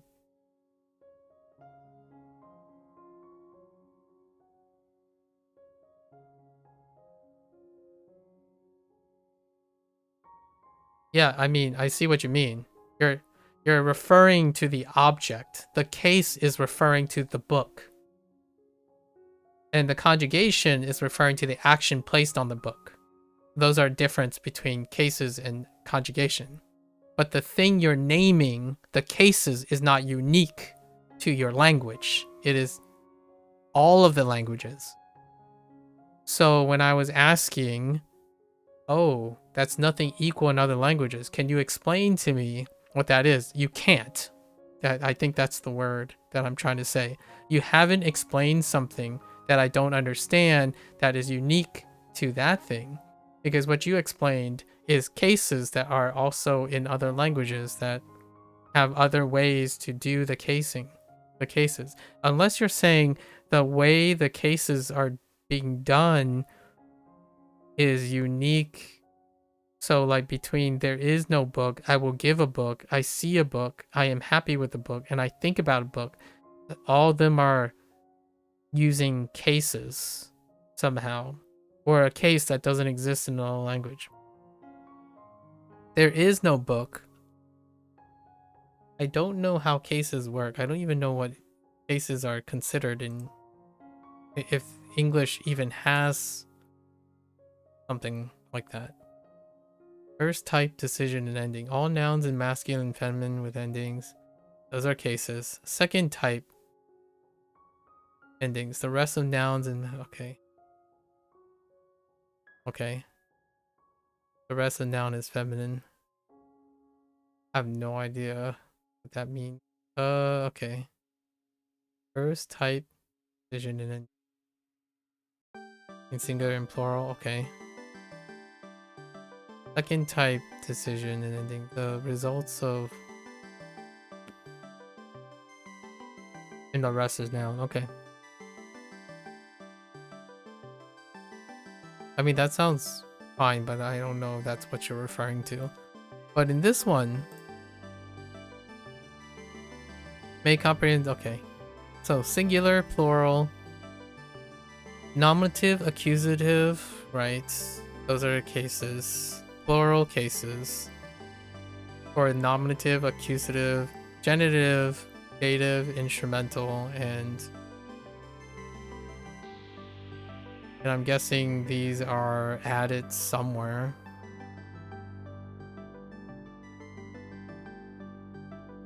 This involves me understanding Russian, so I don't understand Russian. I'm probably not going to get much out of this other than, oh, they're endings. Okay, so functionally they're endings. I'm going to tell you they're associated with prepositions and questions. I see. Especially segregated into the cases. Nominative, I see. And endings vary based on its cases.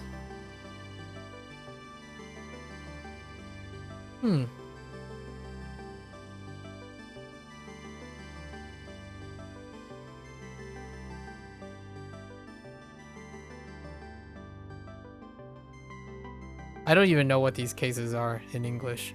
Like, nominative doesn't tell me much about what it is, nor is genitive, dative, accusative. I guess I haven't.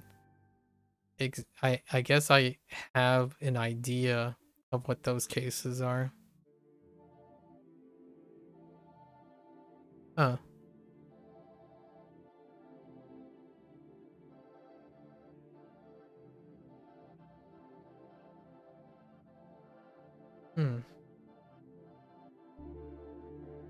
I'm not interested in linguistics, by the way, so this is me trying to, the genitive case, often referred to as the possessive case, is a grammatical case. What about nominative? In grammar, the nominative case is also known as the subjective case. So they basically, all of these names I have different terminology for. Interesting. What about accusative case? Marks the direct object of word indicating the noun that receives the action. Direct object. Yes. Okay. Primarily marks it through pronouns like me, him, I see.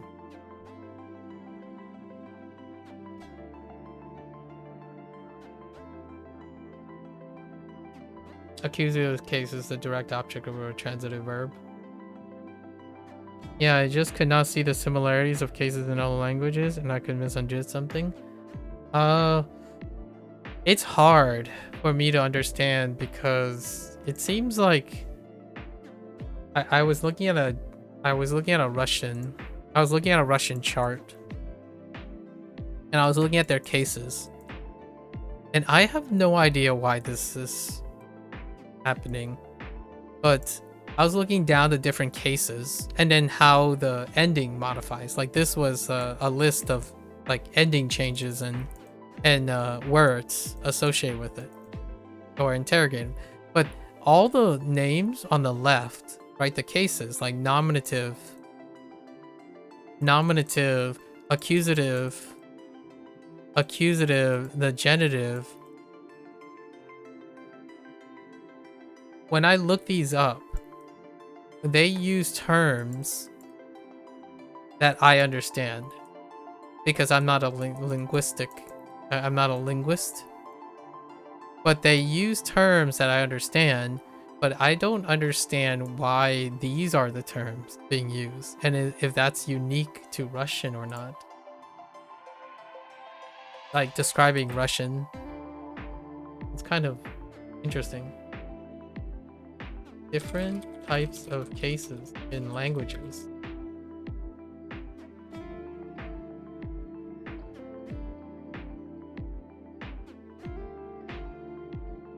Huh. No, that's what they use. That's what they use. Nominative, accusative, dative, genitive, and vocative. Oh, I'm familiar with vocative though. Genitive indicates possession or a part-whole relationship. Dative, often used for the indirect object. Oh. That's what the dative case is. Okay. And then accusative is for the direct object. Nominative is the subject. Okay. And often less common but still important cases include instrumental. Indicates the means by which an action is performed. Oh, with a spoon. Oh, that's what instrument means. Instrumental. And then locative is location. And ablative, which is motion away from something. So, I can't really speak for English because I'm terrible with English grammar at this point now. In Japanese, there are nominative cases, accusative cases, dative cases, generative cases.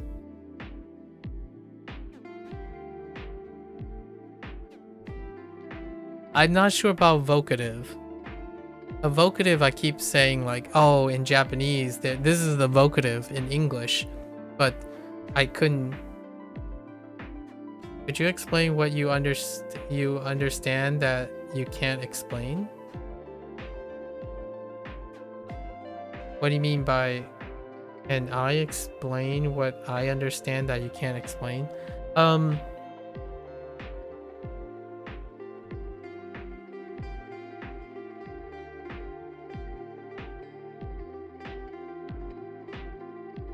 I don't understand the thing. So, the thing that you said, what is it? That word, that thing that you said that have no equivalents. The thing, the thing that you said that has no equivalent, right? We'll just call it X.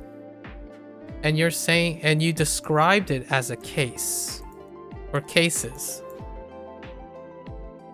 So I looked up cases, and I looked at least 8 cases.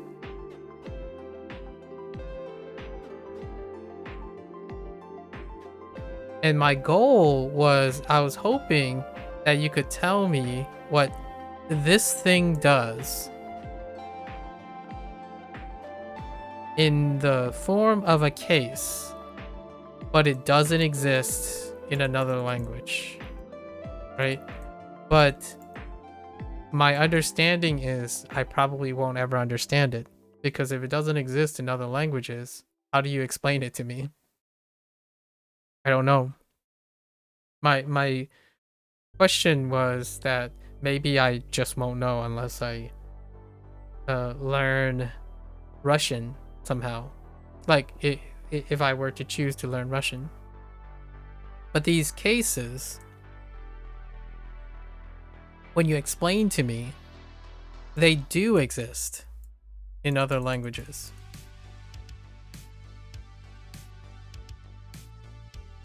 And what you're telling me is the way this case exists doesn't exist in other languages. So no, I don't understand what you can't explain, because I don't know what it is. If you're saying that this is different, I don't know what that is. I know what cases are now though.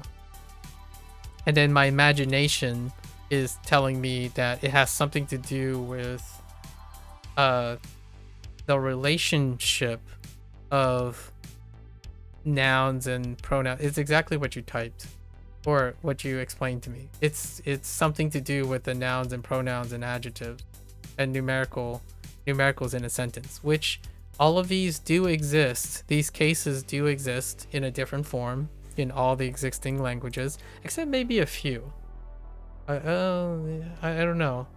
Like ablative, locative. Oh, I know. No. I do understand. I think I understand. It's because the function of the case maybe is like adding something, like how it's added, how it's indicated. It doesn't exist in English. For example,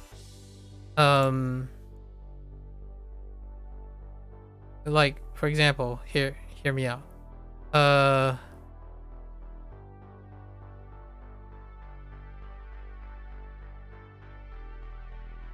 I'll use Roman characters for help. So, like, there's a case for locative. There's a locative case for Chinese. Like 这里, for example. And this li has a case of position, a locative position. It means this place. But technically, these are just separate characters. They're separate, separate characters. It's not like you can place it onto anything. Like, for example, like if you put cat, right? Mao, and then you actually maybe I'm not quite sure. So if you like put Maoli, this would be cat place or inside the cat, right? So a lot of this li, I'm not gonna write the character, but if you place this near something, it's gonna say it's inside the cat or inside whatever it's before it, right? And that's what I'm assuming how cases work, is what they're describing. So in some languages, yeah, there aren't things like that. Like, for example, English doesn't have a locative case, because if you say I was here,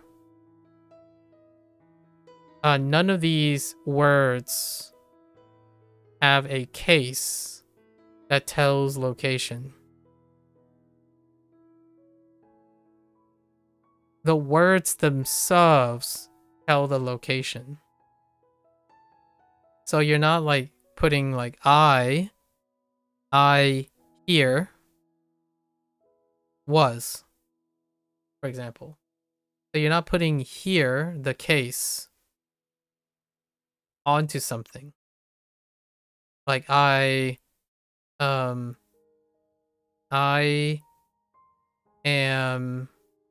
like I here at, or I here to swim. So here is not a case, or that's how I'm understanding it. So in English, at least I don't know. I'm really, again, I'm trying my best to understand linguistics. All these things, all these descriptions, it sounds like cases. Yeah. So you're adding on to words. So then this becomes like I hear. Like this would be one thing. It would be a singular thing. But English does not have that. Yeah, English does not have that. And Japanese does not have that for alive as well. So that makes sense now. Like aru and iru are two separate things. They're two separate things. So you don't like say a cat and then you aru it, you iru it. Like you don't add to cat. So it's like cat iru. It becomes one word, right? That's yeah. So it wouldn't have this stuff. And then in gender, right, generative, which is something that Spanish has, what happens is like frío, right? And then fría, they're still one word. It's still one word, but the meaning has changed to some extent, right? Or it could end up being a different word, but this is just the generative case. But you're saying Russian has another case or another use that isn't in other languages. And I would totally agree. That's probably all I can understand though.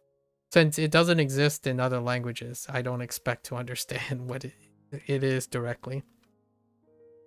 But it's interesting. I wonder how that affects the language. I wonder how that feels to have that. Hmm. Huh.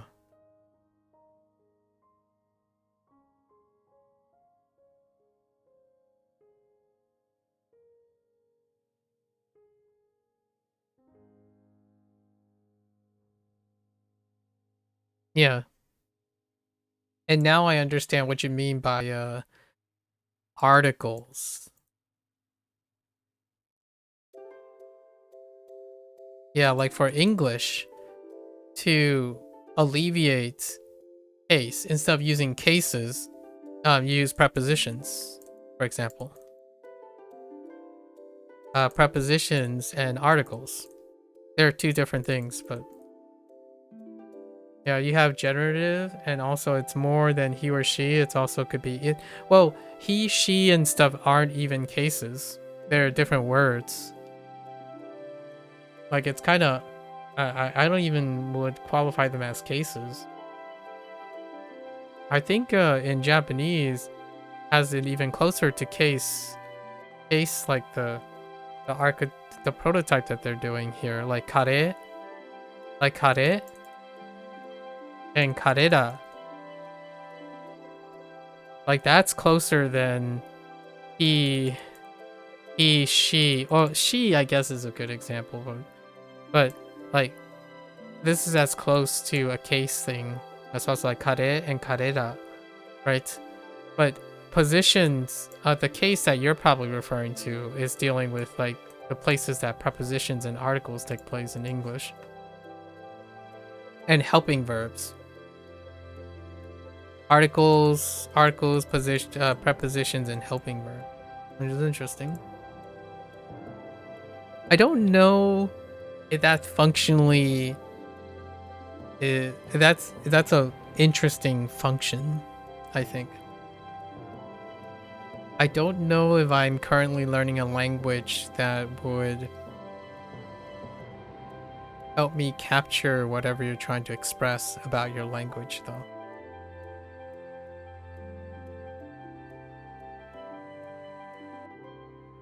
And frankly, learn the languages I have are sufficient to keep me interested for a while. I'm not entirely sure if I'm gonna delve into any Russian or like Slavic groups and whatnot. Interesting. Have you encountered this function usually uses this function usually uses in difficult sentences in literature? That's understandable. Oh,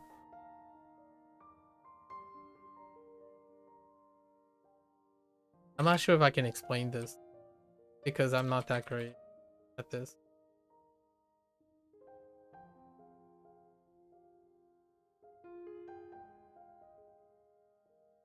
Oh, actually, maybe. Oh, wait. Let's see, does Russian have voice types? Yes, Russian, like many languages, exhibit variation in vocal types, particularly in sing. No, not that. Voice. What would we call them?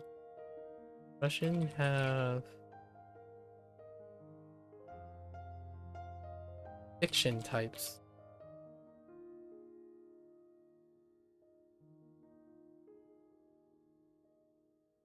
No, that's not it. Oh well. No, no, no. Hold up.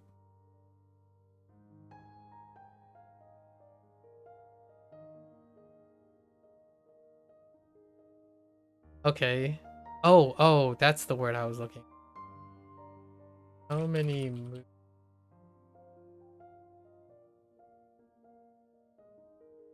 Three moods: indicative, imperative, conditional, and subjunctive. Oh, okay. So I would say, I don't know if you understand what the subjunctive is, but I would say in most cases, English English is often, when it comes to difficult sentences and literature and whatnot, it's the type of literature is in the subjunctive mood, which since it exists in Russian, I imagine you probably know what I'm referring to when I'm talking about the subjunctive mood. Also, the same thing happened in other languages. This function usually is... Yeah, that's fine. I'm sure it does. No, not vocal types. That's tonality. Mood type. So indicative,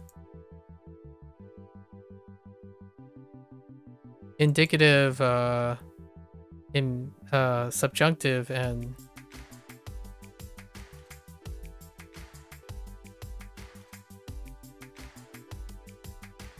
what was it? Imperative? Yeah.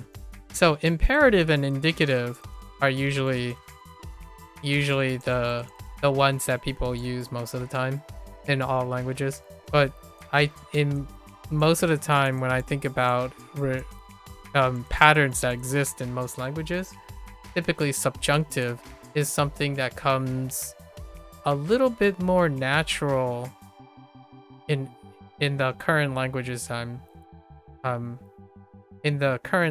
that I'm learning, but not in English. English subjunctive is not. Like, for example, all the phrases that you have said, almost all of it is indicative.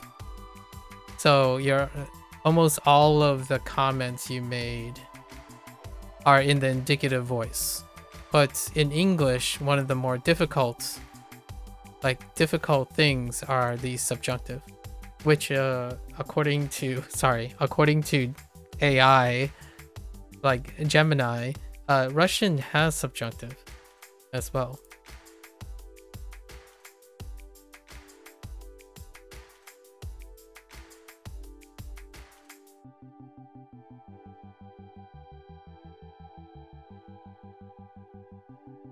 Which is something like this may be true versus this is true.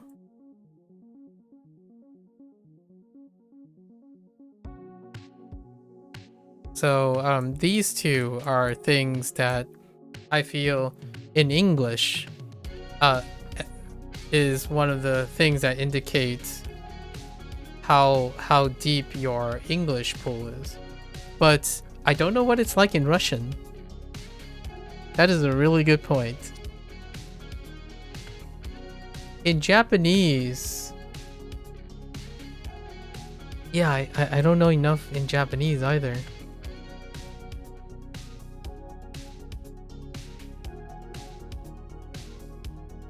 Yeah, but hear me out. Hear me out. In Japanese and Chinese, the indicative is attached to the verbs themselves a lot of times. Or like there's a heavy reliance on the conjugation of the verbs.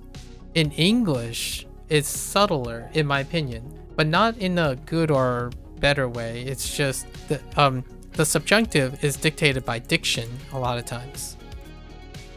So a may and is are helping verbs. They're not transitive.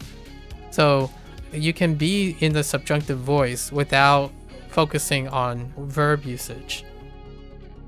What I have found, or at least in my opinion, is that Chinese and Japanese are quite a lot more attached to the verbs.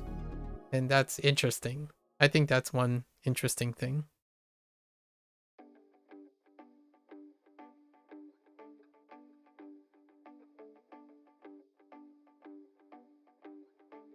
Yeah, I'm trying to think of ways to express. Maybe not. Maybe not.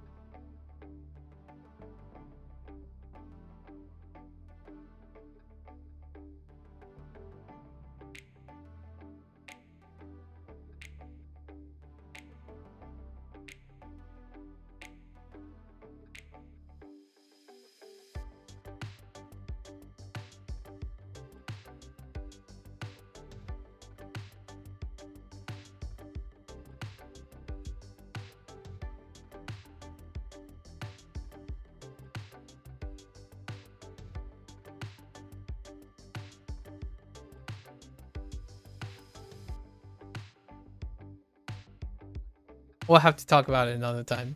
I need to do more reading.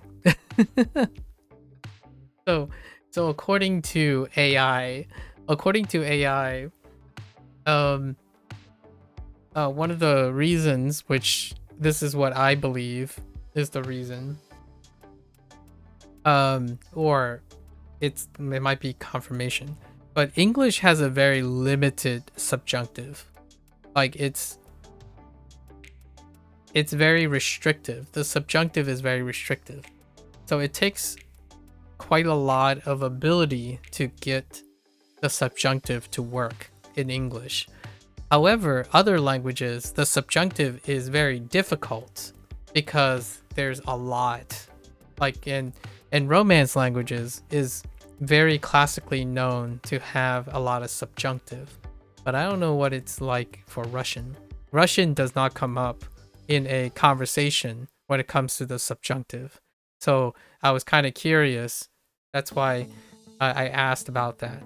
It's usually like Spanish, French, and Italian or something for an English speaker, because the subjunctive is incredibly restricted in English and also very difficult to command. But it might also be that most people who learn English do not learn the subjunctive. Like they learn to use the subjunctive a lot later, like much later. And if native speakers, for example, people who have to use English, use subjunctive much later, those who learn English at a later time also do not use the subjunctive. They tend to, it's optional. So English ends up sounding like a very direct language, while other languages have vast, like very extensive subjunctive things that are adjacent to English, and Spanish is one of them. So is French, Spanish, and Italian. Subjunctive is commonly used in your usual life. You don't speak English like you do. So far, every sentence you've typed does not demonstrate to me that you use a subjunctive. So maybe in Russian language, you're using subjunctive, but in English, you are not. You are using the indicative voice. Like the very comment you just made, subjunctive is commonly used in your usual life. That would tell me that you only use the indicative and you think you may be using the subjunctive. It sounds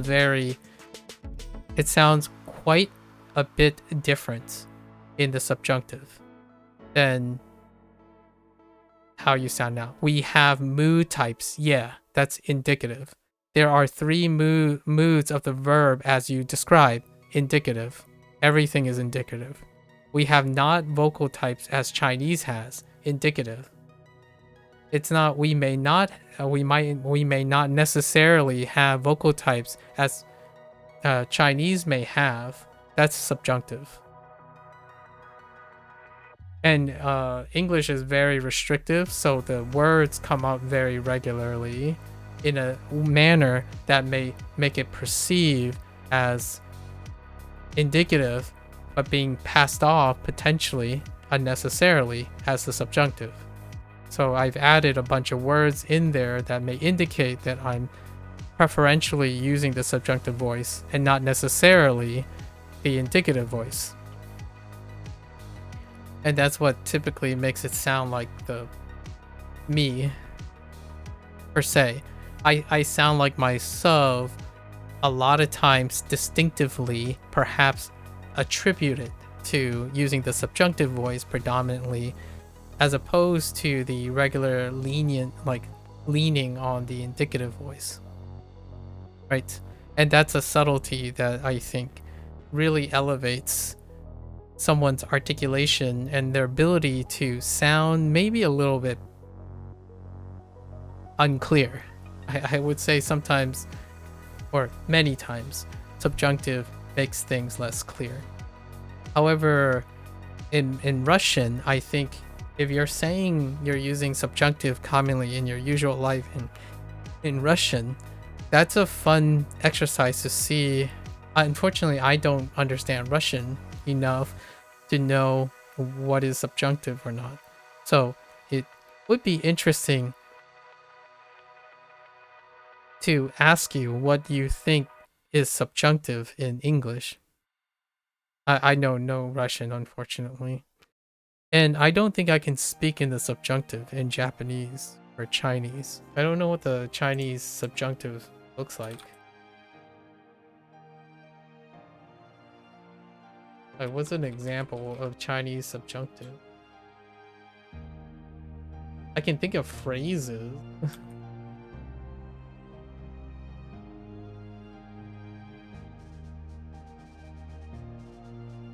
Wow, Chinese doesn't have a dedicated subjunctive mood. Okay, so Chinese doesn't have a dedicated subjunctive mood. Like some European languages, it expresses subjunctive ideas. Okay, that explains why I can't think of a Chinese subjunctive. Because you can say certain words in combination with certain phrases that would suggest a subjunctive thing. Like using yao and hui, sort of, to express desire and probabilities, but it's super restrictive. Like, it's very, very restrictive. Yeah, like 应该, 可能, like may and might, but that's where it ends. Yeah, Chinese doesn't have a dedicated subjunctive. Interesting. What about Japanese? What is considered Japanese subjunctive?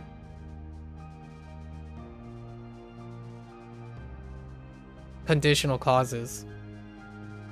Yeah, so Japanese also use conditional clauses and auxiliary verbs.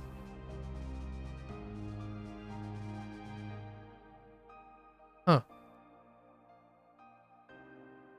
Yeah, I recognize a bunch of these. And then Spanish, I was learning the subjunctive when I stopped with Spanish. And it was like the tip of the iceberg. Because Spanish is notorious, or not necessarily notorious. It's fun. Japanese subjunctive mood is a lot. There's a lot of subjunctive mood. Which, the reason why I brought up the subjunctive is the whole alive thing and not alive involves the subjunctive.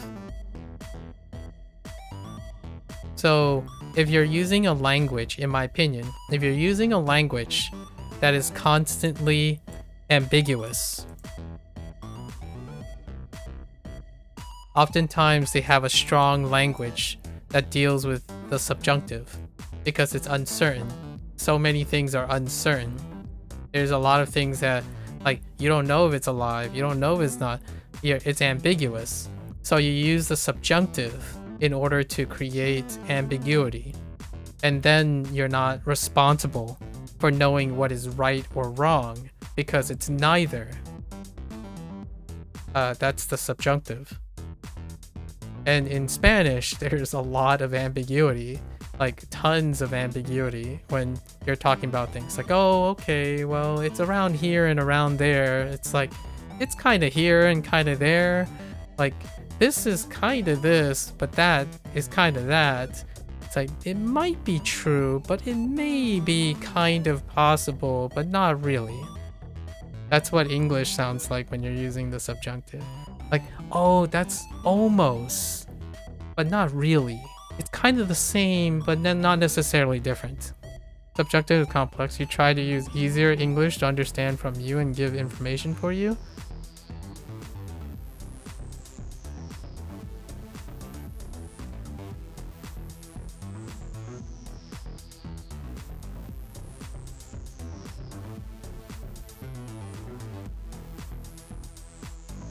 That is funny because that is the indicative voice making a presumption about my English proficiency compared to you, or unless you're trying to suggest that your English, you're avoiding using the subjunctive because you can't use the subjunctive. This is a very different situation. The way you talked, you're asserting that I cannot understand the subjunctive. But hear me out.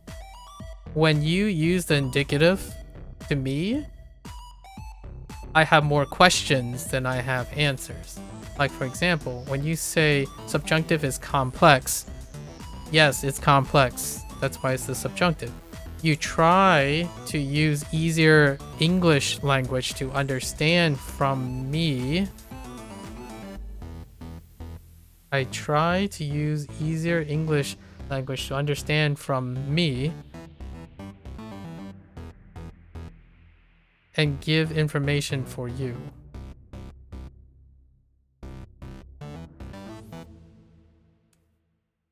I think I understand what you mean.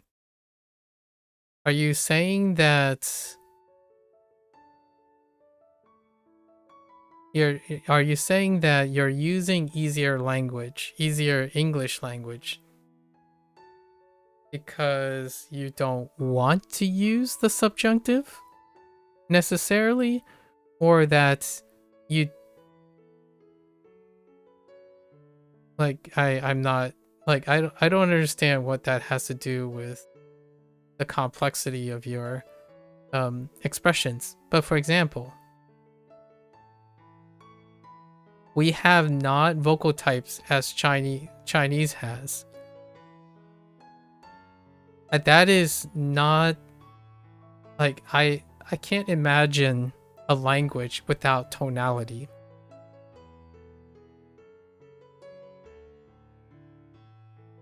When you made that statement, I don't agree with you. Largely because you're not using the subjunctive. So a lot of times when we're talking back and forth, it's not necessarily because it becomes easier because you're using easier language. It's a little confusing because I don't know if you mean that's all of it, or is it because it might be that. So like this function usually uses in difficult sentences and in literature. That's pretty good. Kind of. Right? Yeah. Interesting.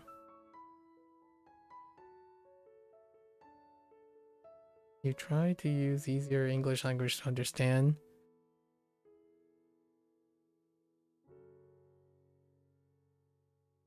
You avoid using subjunctive because your English language is not so good to understand everything. I see. That's fair. I can't read Russian, or I can't speak Russian either. That's kind of interesting. But you raise a really great point. And I want to know, now I really want to know how certain each language is.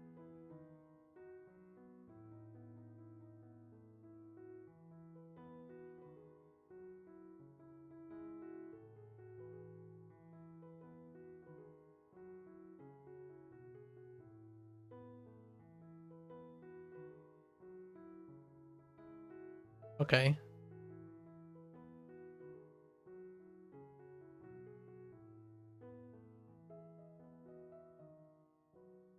I'm I'm like I'm curious now. I'm very curious. Uh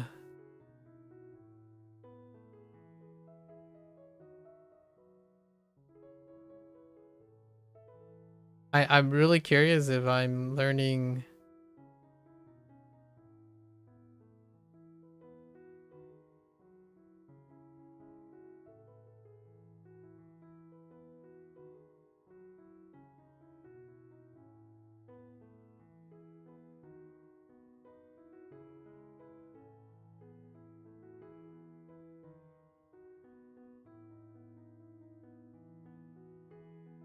Huh.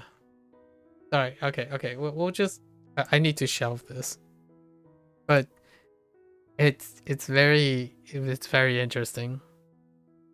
So there are languages that use subjunctive mood for conjugation, like Spanish and Portuguese apparently are one of the more common subjunctive moods, like dedicated subjunctive moods. And in English, it's using a different it's enriched for a different type of mechanism, which is what I refer to as diction, but like it's predicated on diction, like word usage, as opposed to like some sort of internal conjugation system. And then there's other languages, but the subjunctive mood is heavily on the side of Romance languages. But it's the comment that I read was it's particularly Spanish and Portuguese, but it's used less frequently in French and Italian, apparently. So that's kind of interesting. When I was thinking about things that are different, right? Because you were focusing on how Russian is different from other languages. I was starting to think about what are things that I don't typically associate with other languages that are part of the languages that I'm used to. And for Spanish, it's the subjunctive, and in English is also the subjunctive. But the English subjunctive is very different from the Spanish subjunctive. And the last time I remembered about Chinese tends to avoid that quite a bit because most of their statements are not trying to sway away from, like not trying to be in that realm. And Japanese is as well. They try to stay away from that. So I've often wondered if Russian did so or not.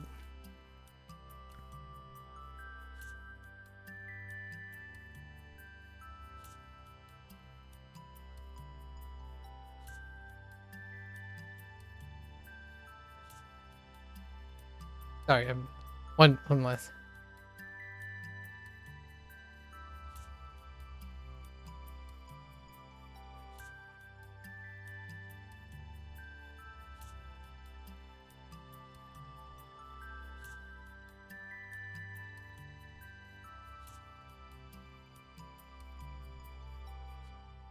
Yeah, I think this is where the Russian and English has a workaround around the subjunctive, which is funny. I think that's pretty cool. All right, that's enough. Okay, yeah, I should really finish my lesson. Thank you for entertaining me, despite the English, right? Despite using English. Unfortunately, I don't think in my lifetime I'll be able to command Russian to a point where we could converse in a manner that is understandable.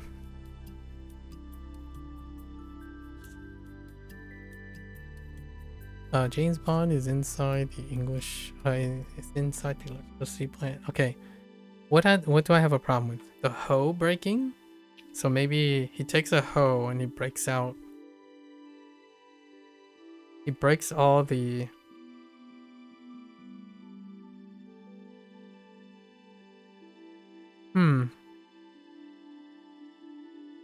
I see.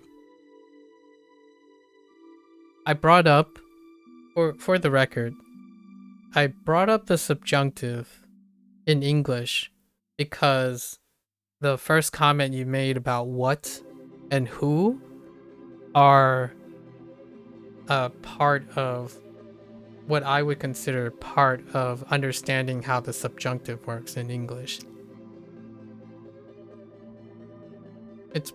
It goes full circle to the beginning. So when you're asking about who and what and whatnot, it definitely links with how often whoever you're speaking to relies on the subjunctive. And I am a person that I would typically say most of the time. Personally, for personal English use, I would write and communicate in the subjunctive. Also, as you're talking about, I'm wrong about statements in form of sentence. In your language, if you say that 2 plus 1 equals 3, so the same logic works with 1 plus 2 equals 3. Also, 3 equals 1 plus 2 and 3 equals 2 plus 1. Oh, really? For you, in some cases, if you thought there's no changing of logic of statements, but I thank you that you catch me. Oh, wait. Really? Wait. Oh, you know what? That's a great point. Wait, hold up. I think. Oh, here's one. And I've seen this before. Now I'm gonna be like a meme. I'm a bit meme here. I see people talk about the word "and" all the time when it comes to the English. Like "and," if it's 1 and 2, 2 and 1 are the same. And it was from the French guy, or the guy who like speaks French and English and Spanish. He made a little joke about this. Like whenever like someone says it's peanut butter and jelly, it's like, no, it's like it's jelly and peanut butter. It's like you can't say jelly and peanut butter. It's not the same. Peanut butter and jelly is different from jelly and peanut butter. So this was one of the examples where like when you're talking about 2 plus 1 equals 3 and 1 plus 2 equals 3. 2 plus 1 equals 3 is different than 1 plus 2 equals 3.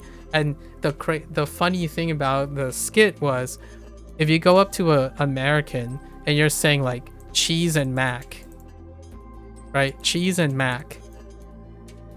It's like, where are you? What country did you come from? Why are you saying cheese and mac? Or like what is your lettuce? Lettuce, tomato, bacon, instead of bacon, lettuce, tomato. And why is that case? I have no idea. Honestly, I think this is one of those things like it doesn't really have to do with the subjunctive so much as I guess it does sort of like. Wait, and in Russian, hear me out. In Russian, if you say like eggs and cheese, is it different if you said cheese and eggs? Like, would you choose to say cheese and eggs? I'm not choosing like the peanut butter and jelly sandwich stuff anymore. Now cheese and eggs are two separate things. But to me, if you say cheese first, it's more important than eggs. It's the same thing? Oh, okay. Yeah, so I think Americans also do this. Like they're largely the same. But to me, like if you're going deeper, the things you mentioned first tend to be more important with, oh, here's one. Here's a good one. Do you want spaghetti? They are equal for you. Okay, I see. Here's one that I like. The with. Spaghetti? Do you want, like, for example, do you want cheese with your eggs?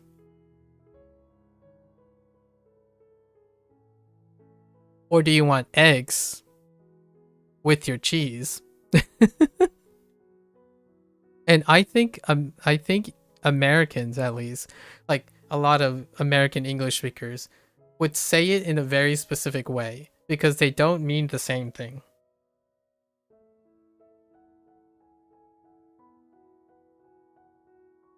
And I don't know, I really should ask this to other people in the future. Like, is this different? Are these different? If you have eggs with your cheese and cheese with your eggs.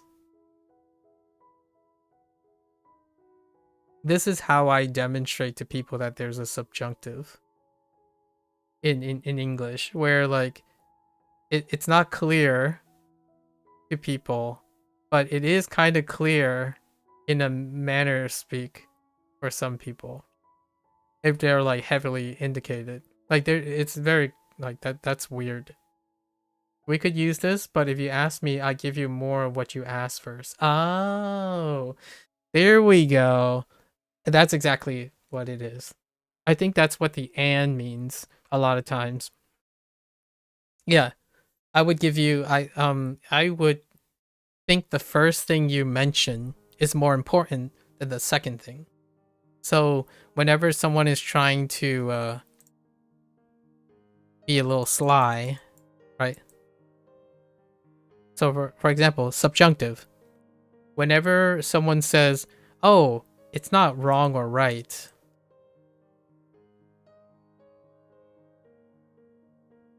or bad and good,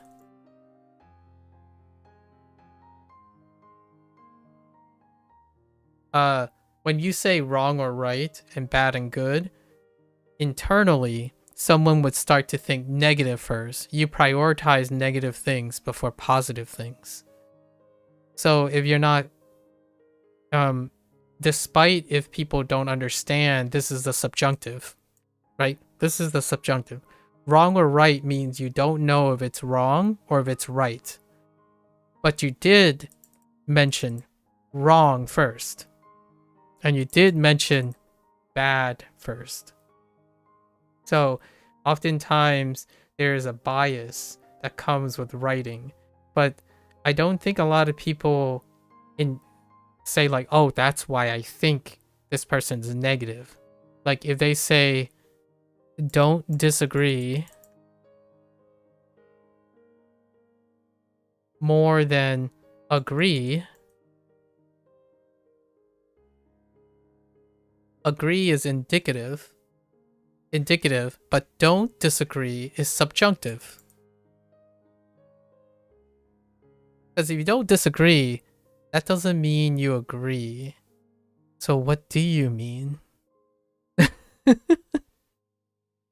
I get all up on this phrase a lot. This is a common one that now the internet use really often. The thing that the internet use often is they double negate something, but it doesn't mean the opposite anymore. So I don't disagree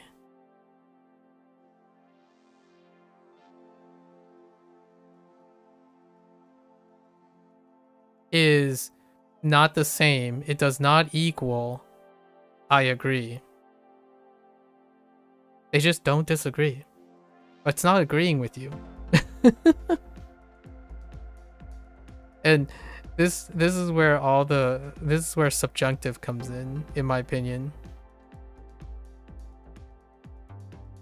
What's another one? So people use subjunctive when they're trying to not like hurt your feelings, right? Like, oh, that's not too bad. It could work.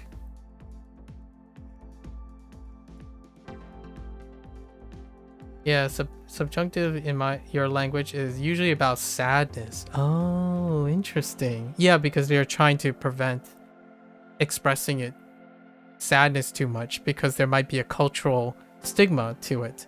I think Chinese is very similar. So is Japanese, actually. Like you try to avoid that. So the subjunctive is applied to feelings a lot of times, and it's applying to feelings of vulnerability.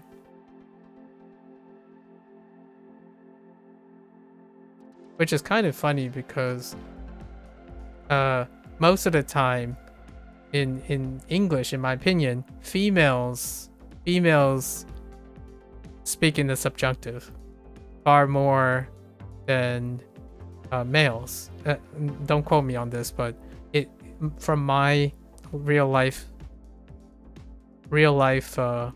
my personal experience, females tend to talk in the subjunctive far more than males, and it's a cultural thing. It's a cultural thing for that. So a lot of times, I'm not saying I do this intentionally, but when I was younger, I'm male. So in case you didn't know, I'm male. So I'm a male. And when I talk to females, I speak in the subjunctive a lot of times in English.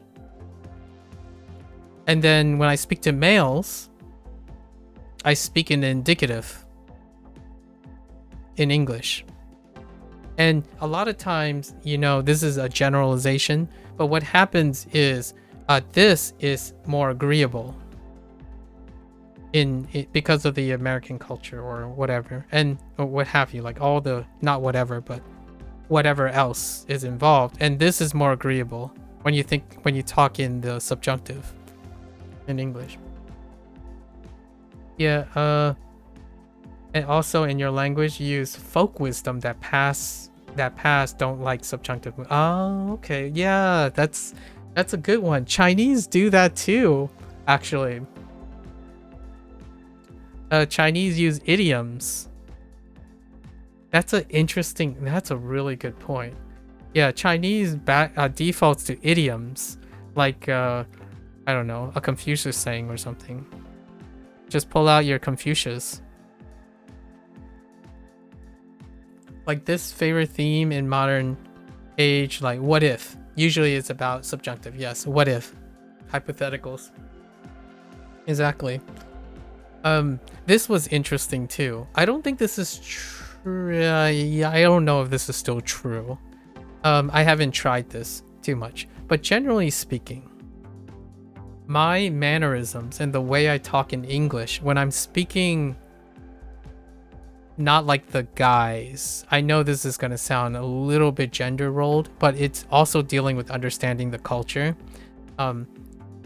When you start talking about possibilities and like chances and making things work, it often is quite attractive to a female demographic versus a male. Like, yo bro, you're awesome, as opposed to, oh, you're pretty good. Like, what do you mean pretty good? I'm awesome. I'm kidding. Good. I'm trying to like, even words like things like, I may be interested. Right? I may be interested. And then depending on who I'm talking to, like what type of culture I'm talking to, I would go between like, I am interested. I am interested. Versus I may be interested. Subjunctive is like dreamer thing, doesn't it? Yes. Or being safe. Subjunctive sounds really safe. And it sounds often like you're trying to express something, but you're beating around the bush. Like, you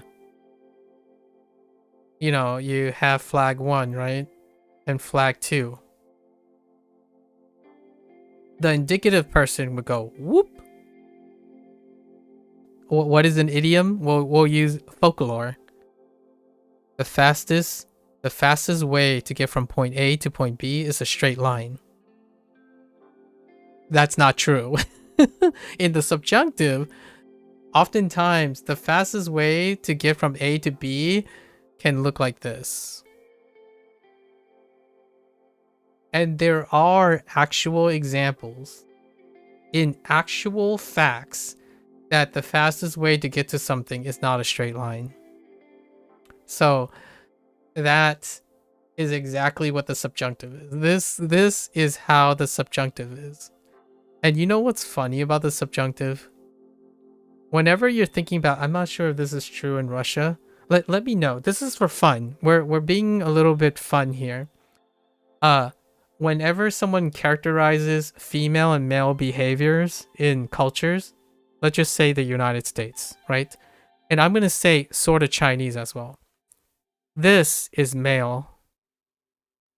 This is often classified as female. And it's not a coincidence that the subjunctive tends to involve feelings. Because one of the things that define gender roles a lot of times, I'm not saying if it's genetic or anything like that. Right now, it just happens that feelings go towards females, and feelings do not tend to go towards males. So like when I'm talking to my parents, I'm like straight up always talking in the indicative voice. I rarely, like when I talk to my father, I talk in the indicative voice. And when I talk to my mother, how you address your mother in Chinese and stuff oftentimes is not very direct. Like, oh, yeah, you nearby at Koneng Juan Dai. Koneng means like maybe it can be this. Like ni may you me yeah dan me gayo. Yeah, and like I would say something like maybe you just happen to have forgotten this time, but not like all the other times, but you just happen to have forgotten this time. Perhaps like you misremembered this time around. And my father, when I'm talking to my father, I'm like, you forgot. It's like, this is it. Like that's the problem. Like you were wrong. They were right. And it ends like that's the discussion. So I always thought that was really funny growing up in a Chinese household where that's exactly what that happens so often. And it, for whatever reason, yeah, we're learning different languages and we have different cultures and all that stuff, but it just happens that way. Yeah, but you say it's male of old fashioned. Yeah, modern males is more have subjunctive. I agree, especially with the internet. But yeah, usually straight line is about masculinity. Yeah, it's kind of what, how did this happen in multiple ways? You know, like for example, like the expression a straight arrow, you know, like a straight arrow, masculinity. No, now I think the world, like overall, like internationally, things have changed, and then the internet has kind of changed all of this. But it's so funny when you start thinking about it in the sense of a language, like how a language works. My mother sounds very different from my father when they're speaking, and it's fun to hear that. I don't think Japanese, I don't think I've gotten enough Japanese to know if it's different or not. You say we have international culture more instead of local. Oh, okay. I see. For me, my generation, like for me, generationally, this is where it ends. Like, I don't sound like my father in this way. And in a way,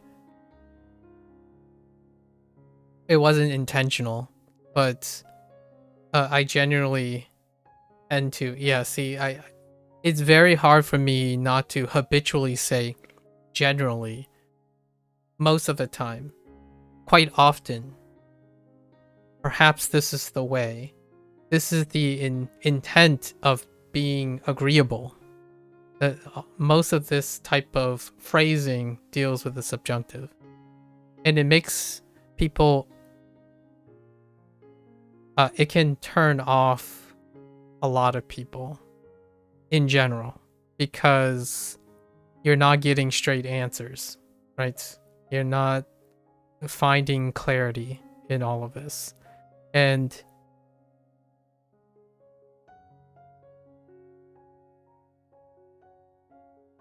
I don't think it's been so long. It has been quite a long time. Quite a long time. Where I would like ham fist tell someone what is and what isn't. It's often not very common. Now I'm kind of curious what happens when you talk to a person who speaks a language where their entire language is voicing what is and what isn't very quickly. I don't know what kind of language that is though.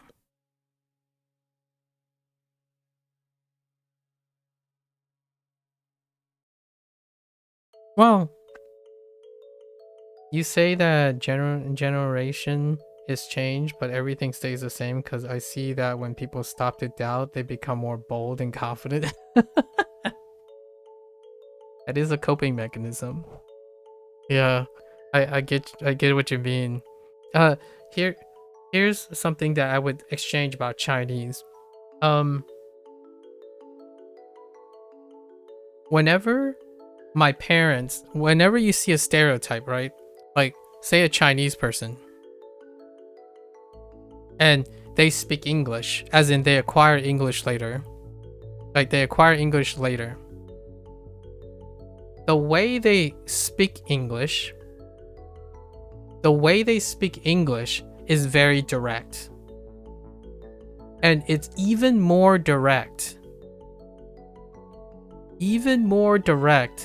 than native English speakers. So there might be something there. But whenever my parents or like people that I know try to find to express themselves in the English that they know, and obviously there are other ways to explain this. It could be that the subjunctive, for example, is not taught. Subjunctive is not taught. You find out later, like you learn later to use probabilistic phrases and stuff. So that could explain that too. However, when it comes to my parents or my extended family, whenever they say things, they're like, hey, I think you gained a lot of weight. Or like, they don't even say think. They say, you gained a lot of weight. Actually, even less. Oh, no. Yeah. They say a lot of weight. Now, in Chinese, when you say that, it's you gain a lot of weight. That's the like you gained a lot of weight. You're not eating enough. Yeah. Have another plate. Yeah, you're not eating enough. Have another plate. And then immediately after you ate that, it's like, dang, you ate a lot.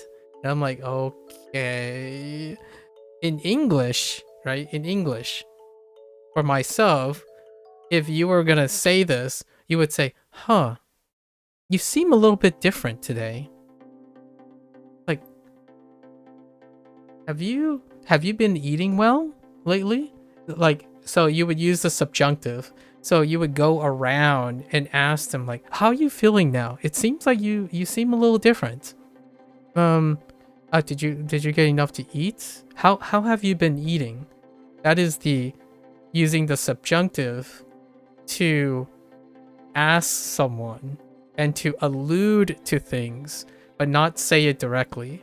So, but when my parents talk and my like extended family talk, they're like, it's not even like my mom still is far more direct than a lot of other people. My mom would just come up and say, "You're late. Did you eat? You're probably you're starving. I'll go make something. You eat now." And I'm like, okay.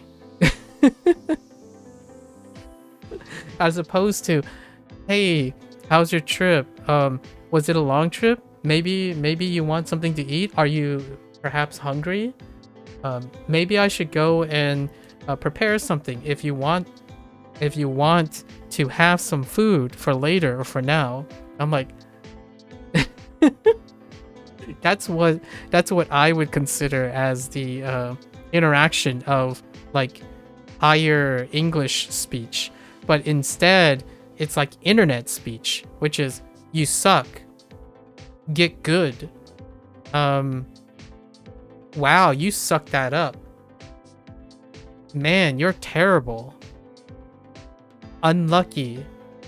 Like you got like you got rolled. You got steamrolled. Like that's lit, right? And my first thought is, huh. That's kind of interesting. Like, huh, man, I didn't perhaps I didn't do very well there, right? That would be the difference between me and another person. But my parents often sound like that. They typically sound like your hottest hits of hot takes. Like my mom's like, wow, this is garbage. Or like, I can make better. Like, why would you pay for this trash? Or she doesn't ask why. Who would pay for this trash? Like, they're not asking why or how. This is just who would pay for this trash.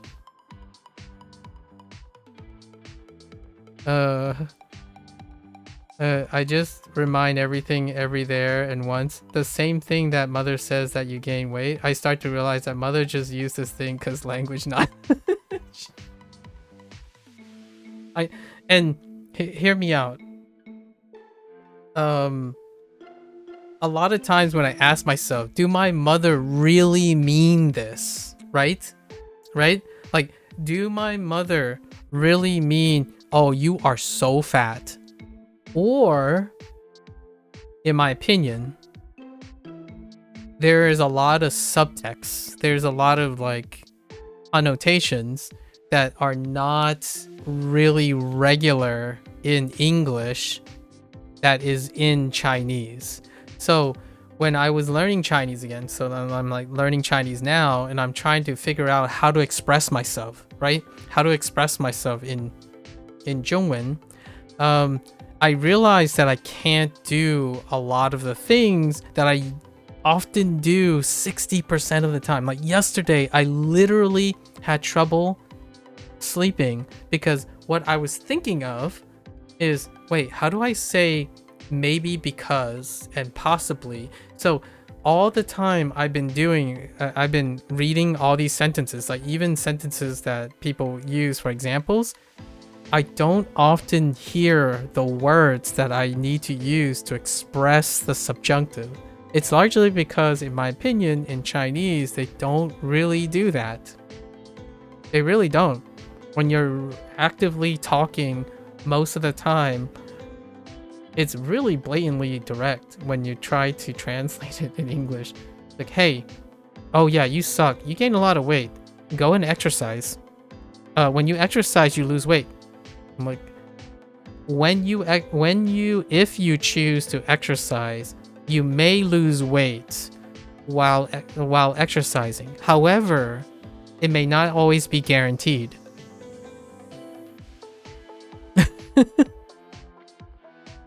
Yeah, there's a lot of subtext that people realize during mental health therapies. Oh, yes. Oh, yes. Oh, yes. And that is a dramatic actually, the reactions I have to people who I have been talking to in different backgrounds about, like, speaking to them about subtext, right? They react very differently. And it's helped me a lot. I honestly, it's helped me a lot to talk to other people and talk about language in general. It's given me access to, you want me, right? I would talk to someone, it's like, hear me out. You want me to tell you that you suck, and that will get you to do better. But at the same time, may I ask, would it be okay if I tell you, you don't really suck? You gotta feel better about yourself. How does that work, right? And sometimes, when I say these things to someone, they're like, you should just tell me that I suck, because that's what my parents do to get me to do things. And I'm like, okay, all right, fair enough. And yeah, obviously I say fair enough immediately, because fair enough is the subjunctive. Like, you don't know what fair enough means, right? Is that good enough? Like, daijoubu desu, right? The closest thing in Japanese most of the time is like, ii desu ne, or ii ne, and like, but that's to avoid things. When Japanese is using to avoid things, it's like trivial things. But when you're talking about health, it's like, you don't just daijoubu desu. At least in my opinion, you don't daijoubu desu. You gotta start cracking at the subjunctive. That's usually when, in my opinion, a language that doesn't have a subjunctive They tend to use the subjunctive when it's clear that it's vulnerable. And actually in English nowadays, it's pretty useful. Pretty people should talk. Once Muth is the easiest way to solve problems. Muth? Wait.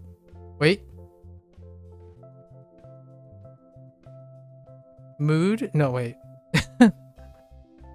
I get what you mean though. I get what you mean. Yeah. But man, this got really deep. Sorry if you don't like talking about this kind of stuff. Mouth is the easiest. Yes. In different cultures, it's interesting, in my opinion, to see how they express. In Japanese, for example, I don't know if you watch anime at all. Again, I don't know if we shared this, but in anime, now that I'm trying to learn Japanese, it's incredibly interesting how anime portrays people confessing, like how they confess a lot, like confess feelings for each other. And boy howdy, does it open a different world when you kind of sort of know what they're saying. So then you get this idea like, oh, okay, subtext. All right. But that's how you do it. I'm not saying I'm like, I know the secret to how to woo a Japanese girl or woo like different people from different cultures, but I try. Like not try to woo people, but try to understand how to speak to them in their way, because that's part of language learning. You gotta understand what the dynamics are in talking to people. Like I sound very different in different circles. So I could even demonstrate that live if I had the friends that are younger than me in the same room as the friends that are my same age. My voice, the way I talk, dramatically shifts between the two. And the idea is that's kind of like language, in my opinion. Like your intent and your feelings can still be like communicated in their different ways, but they would sound very different. And I found that learning a different languages, you don't run out of topics to talk about. There's this content creator who's doing a skit, right? They keep doing skits, and the top comments that they keep getting all the time is, I can't believe this content creator didn't run out of content to talk about the difference between Spanish, French, and English. It's like, what do you mean? Yeah, he can't run out. Like in another year, when he spends a year making skits, the next year it's going to be slightly different. Like that's why language is interesting, or at least in my opinion, that's what makes language like a life skill. Yeah, it's understanding culture. Your culture is going to continuously change, unless, you know, the robot rebellion comes up and then AI replaces all human interaction, and then humans no longer adapt to other humans, and then we can start talking about Skynet, you know, and Terminator and stuff. When everyone obeys a singularity, and then everyone's conditioned by the singularity. You feel that this conversation fulfilled you, just how much you get and remind? Remember from this with all you? Oh, no worries. No worries. You can come back anytime. I think this is a lot of fun. I like that you are so forward in sharing with me Russian stuff. No pressure, but you and like only 2 other people represent all of my Russian ins. And I think it's so much more valuable sharing an experience with someone than Googling. Like I try not to Google. Like I did it a couple times today because it was clearly something that I'm not understanding. But when you're not talking about things, it's not Skynet. You think people would like Wall-E? Yeah. Everyone does the same thing. Everyone's constantly doing the same thing. You know, you're learning language the same way, you're taught everything the same way, and you just, because everyone's the same, no one wants to talk to each other. It's kind of a little disappointing. So you and I, right, we have a language barrier, obviously, but I think there are things that go beyond the language barrier, and that's having an exchange of experience. And the next person you meet and the following person you meet, I've talked about this so often the last couple of days, regardless of who want to listen. There are a few things that learning a language promotes. And one of the language learning promotion is that you're going to end up having to interact and share experiences with another person who both parties have to work kind of hard to try to understand each other. And in my opinion, it's that sharing of trying to understand something together that makes it nearly unforgettable. Nearly. I know, the subjunctive again. Man, why can't this guy just say it's unforgettable? Nearly. There's a chance. I mean, there's gonna often be a chance that, and you might be thinking, oh, you're only thinking bad things. No. When I say nearly unforgettable, what I'm saying is you can also have an even more unforgettable experience in the future, like a loved one, your significant other. Who knows? Your significant other might be someone who speaks English. I have no idea. But what I'm saying is, even for better or worse, there's always a chance, and that's cool. This experience could be the leader to the next experience. Right? You feel that barrier exists? I do too. But it's not the problem to try. Yes, it's definitely not a problem to try. And my only thought is this experience is going to be really funny sometime, like a few years down the road, when we come back to this and think, you remember when we thought we knew languages? Now we got to catch up. It's going to be a different conversation in the future. Who knows? You know, my personal AI bot might be talking to you in real time in Russian, and they're just real time translating my English to Russian, and then at the other end, all you're gonna hear is some manipulated outcome in which the Russian is coming out, but I'm actually speaking through English. That's a thing now, by the way. I don't know if your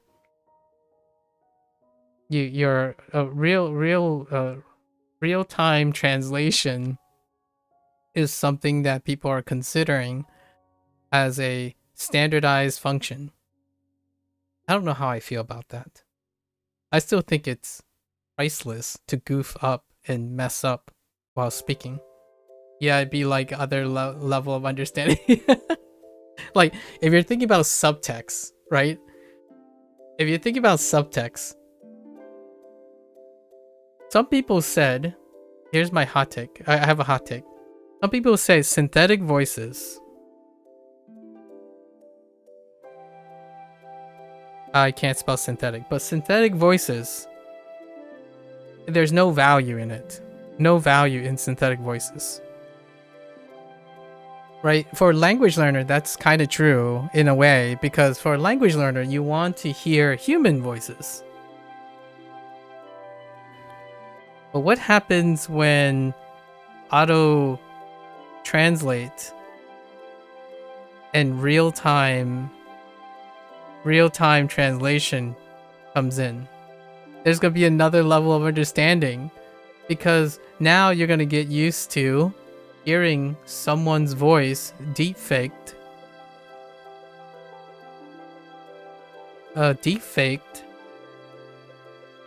to translate. I've seen this in action already, or like I've heard samples in action. In fact, here's one that I would use personally. And it's not about communicating with other people, sort of, indirectly. The reason why I don't like stream for 24 hours, even though I want to, is my voice gives out. My voice cannot hold up. However, there is already a wonderful pipeline, and I'm going to implement this in the future, where when I'm playing video games, right? Whenever I'm playing video games, I used to read every single line. Like, I try to read it in a way that it's like interesting, or I'm experimenting with language. And I was going to also read it in other languages, which I will try to continuously. However, there's enough technology now where I can highlight a piece of the like screen. So say a game, the dialogue box is always here.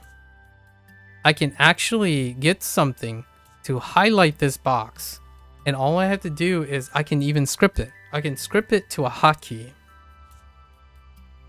And what happens is, if I use enough samples from my voice while I'm pronouncing and saying certain things, an automated device can read the sentences in my voice. And even more so, you can even get it to a point where it's speaking another language with my accent.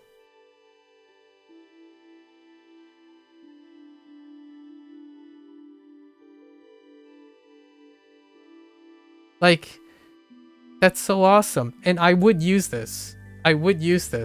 Because not only, hear me out, not only when my voice dies, like if my voice is gone, right, I can't speak because my voice is really weak. I have a weak voice. I've been trying quite a lot. At most, I know this might sound too much for other people, but usually by 5 hours. Usually if I'm speaking 5 hours straight, it doesn't matter how much water I drink, how much, like, I'm chewing gum right now, my voice is gonna give out. But this technology allows me to keep on doing something, and I can hear it.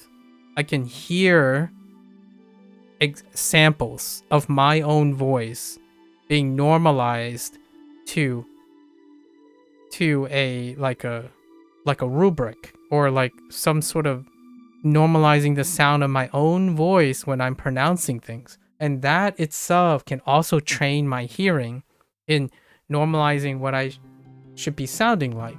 So in the future, it can be used as a training tool while I can't speak. So there's so many interesting ways to use this. And I've already worked on a script. It's a very easy macro. Like, you take a service, you run one service, right? And you link it up to another service.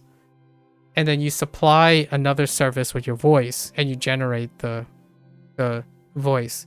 And it works really, really well when you have to read a lot of text. You say this technology already exists? It does. It already does. I just imagine that I'll have a vacation trip in another country in next week, and now you explain everything on English for understanding. Aw, that's cool. I like that. I hope you get to share with other people, and like, yeah, friends who are also as interested as you are on these things. You say this technology already exists. Haven't you tried character AI? I have. I've already done this. Now, the reason why I haven't used all of this is because I have to set it up. And I also need compute power because I want to run something local. Right? It doesn't have deepfake, but translation is already cool with voice that keeps accents. Yeah, exactly. So I can actually even change my accent, like manipulate my tone, but change the accent to like play around with my voice. Like maybe I can experiment along the way. Like I could manipulate my own voice, and then I can try to mirror it in a way. So there are so many ways you can develop your own skills with AI. Now, I know there's a lot of times, most of my conversations when I talk about AI, people typically try to talk about things about, oh, AI is the end of the world and it's the end of creativity. I totally understand that. But this is one of the examples that I have often considered. Could you fake British accent? I'm curious because I want a British accent. I'm just saying. I can't do a British accent now, but by golly, do I want to know what I sound like if I had a Southern accent and a British accent? Like, can they take? I'm trying to do this in the background. I've also wanted to do this locally, so I'm waiting to upgrade my PC. This year I'm doing an overhaul of my PC, and other things.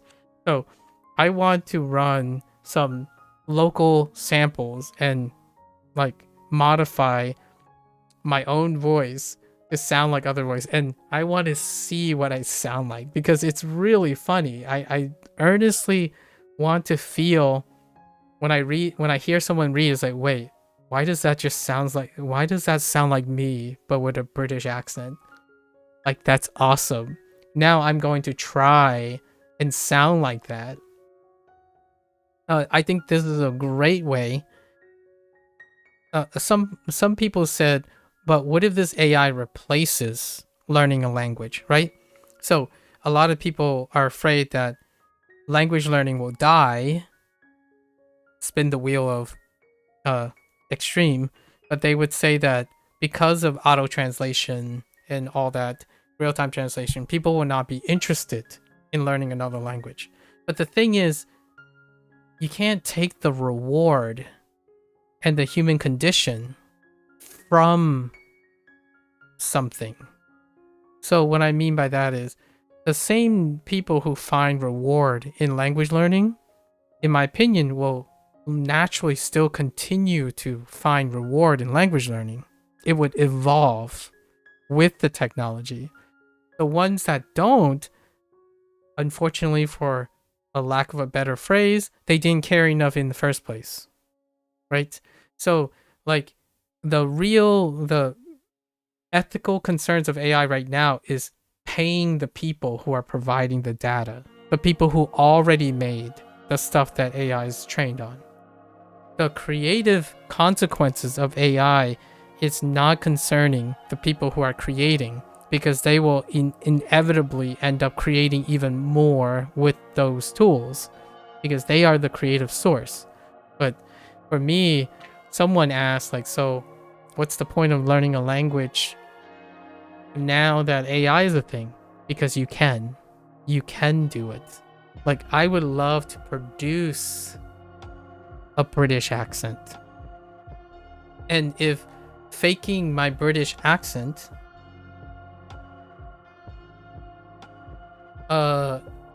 faking a British accent is gonna help me speed up my imagination on how to get to a British accent, then that's cool. And here's another thing that is very tough for communication and speaking in general. People don't like the way they sound, and I don't like the way I sound.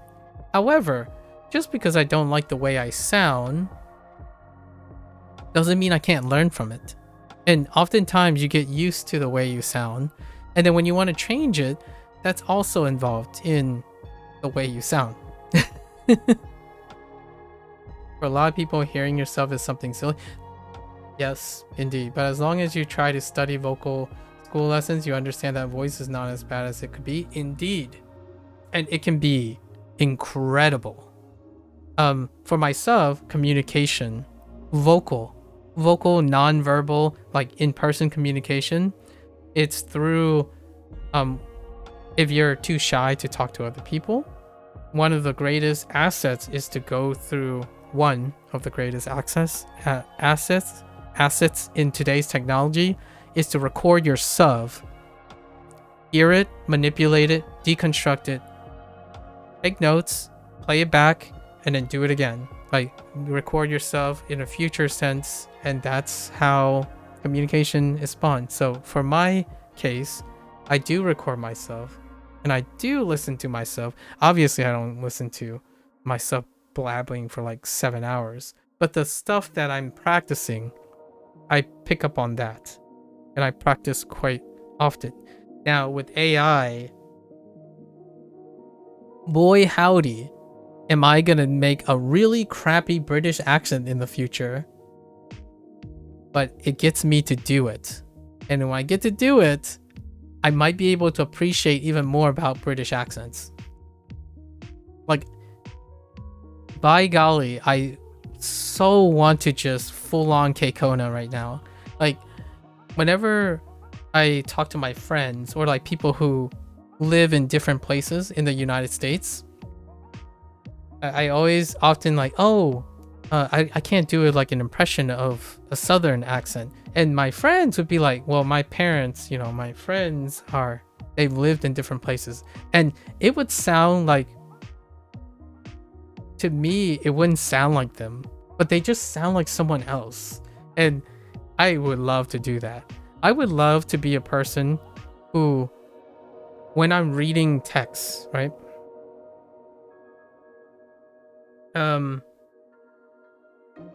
When I'm reading like video game text, I would love to break out a different voice because it's great. Like, I think it's very entertaining. I would love to be that person where if I was talking to someone and I just talk in a different accent and someone's like, who the heck is this?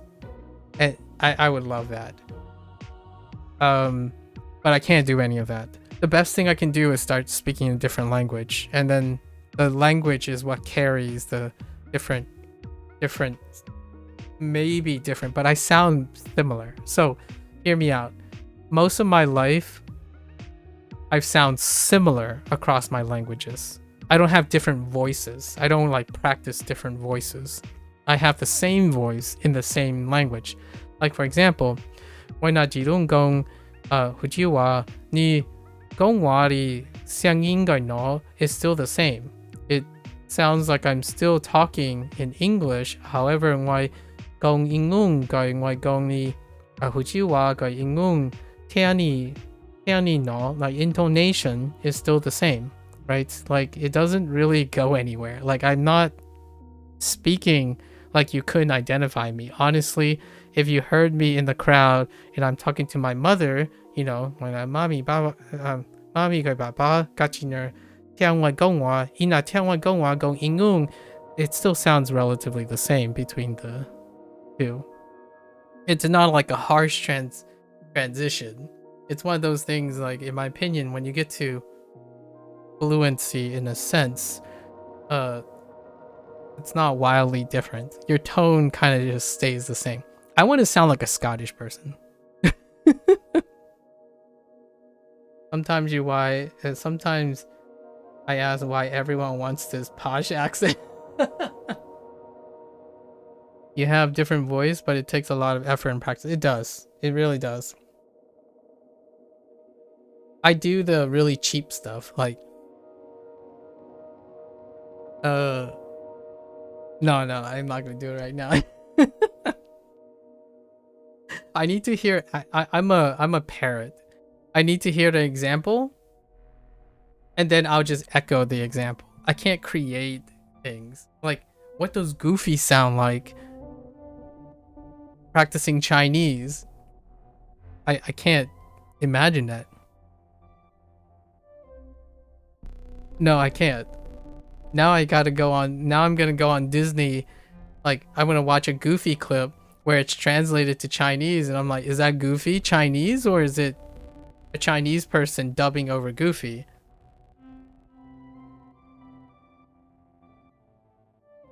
Have you ever seen clips, Egan? Have you ever seen clips where the whole point of someone... Oh, I think I've asked this before the last time we spoke. Yeah, I think we already asked this, so I'm just gonna bring it back to what we said what I shared before. I'm pretty sure it's between you and me.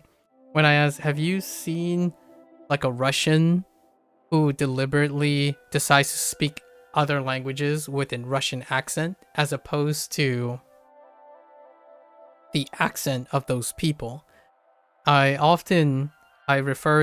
love hearing other people who speak English with different accents, but I rarely ever see other people from other countries who would want to use their accent in order to speak a different language that includes English.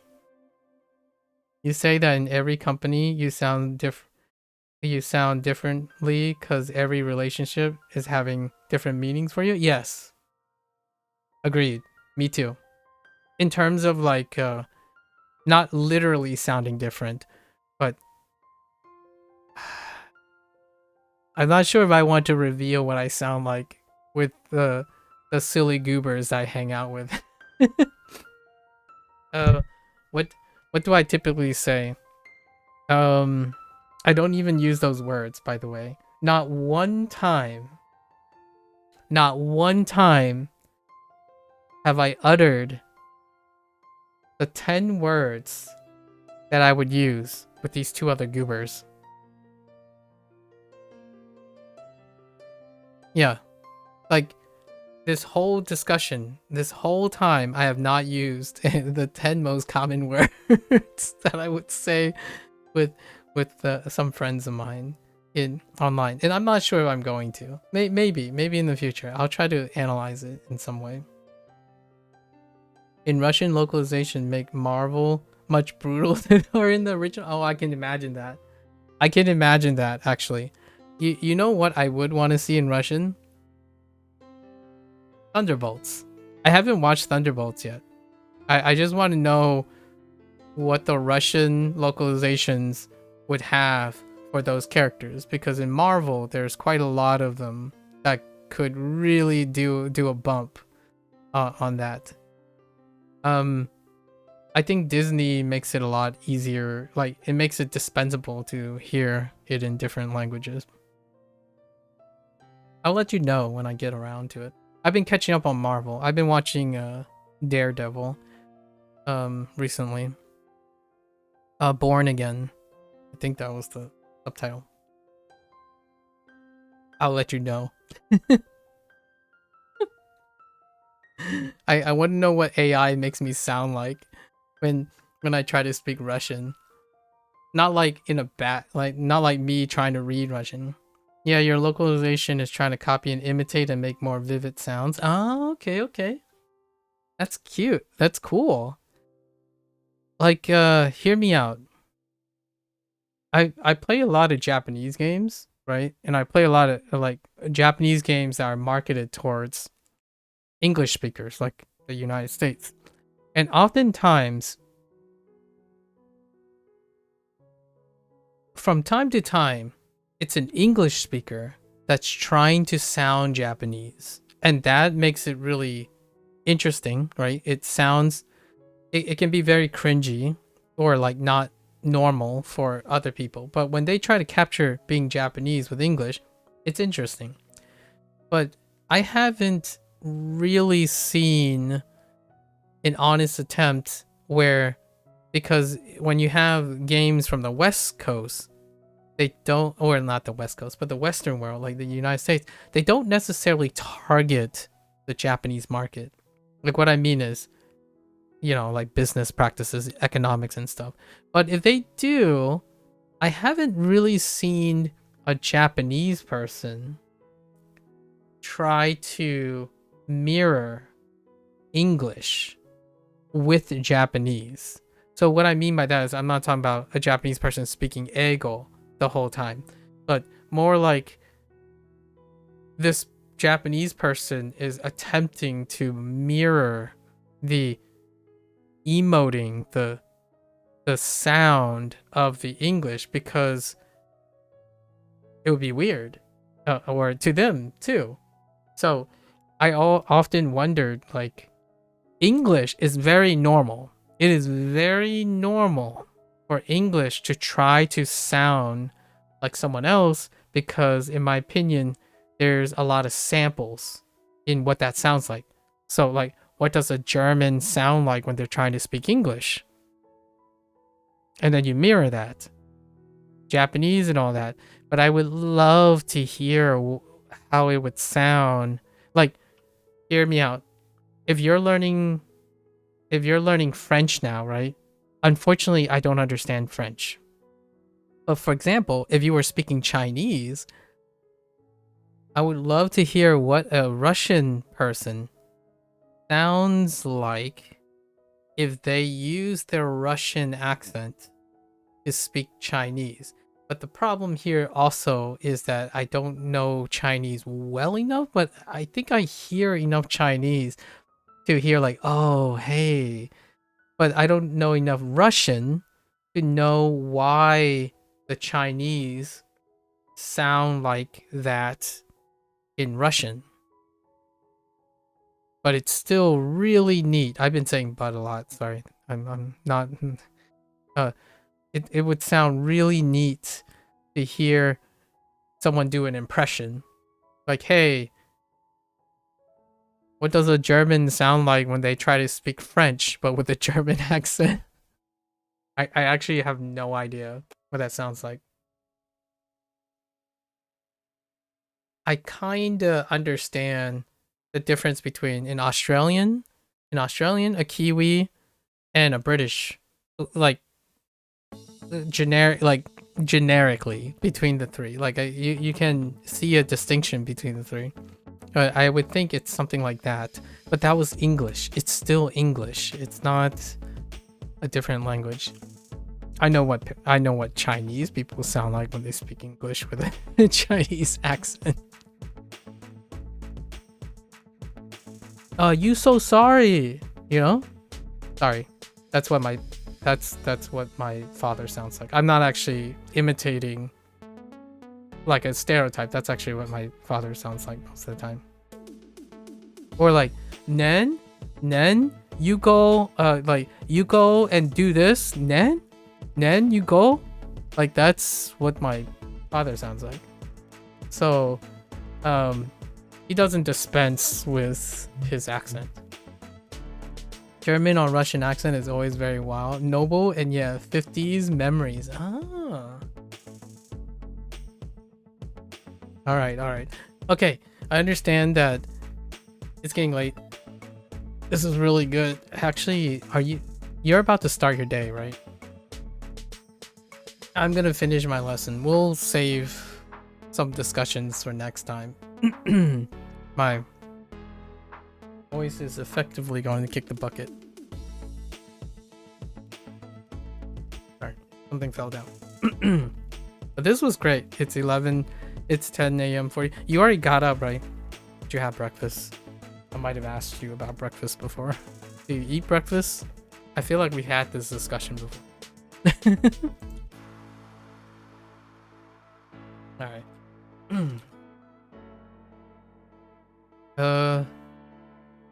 So he broke, yeah.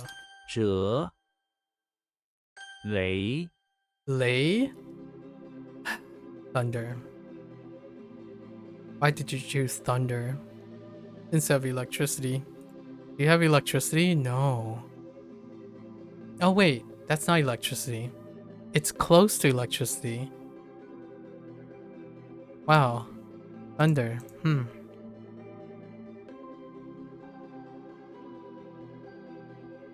Thank you, by the way. Like,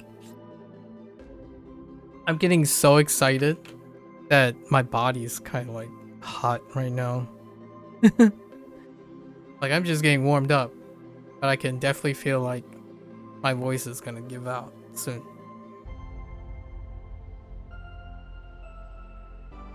Yeah, you cooked your breakfast and we talked about, oh yeah, dumplings and pancakes. That's right, Russian pancakes. That's right. You're starting to like... I'm running out of material. What else are we going to be talking about soon?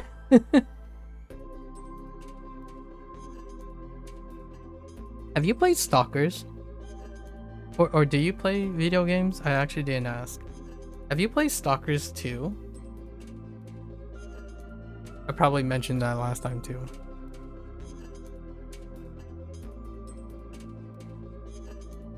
Legolas is inside the beach house on the bay. Okay. When he begins to hear the rain, oh, there is rain, and thunder from outside, suddenly the thunder is so loud that it breaks the beach house glass with its noise. Okay. Legolas run over to the broken window, trying to cover it with an elven cloth. As the sand and rice from the rice field in front of the beach house, oh, there's a rice field next to the beach house, okay, flies in, the rain proceeds to soak the beach house windfall. Alright, that's pretty good. Elven cloth. Dale. Dale. Strike. Thunder. The thunder. Okay. Radar. Lay. Da. Da is attain. Attain thunder. Or radar. Laser. Lay sha. So help me. Sha better be like some sort of ray or something. 为肥 Faye. Oh, the other Faye. Fat.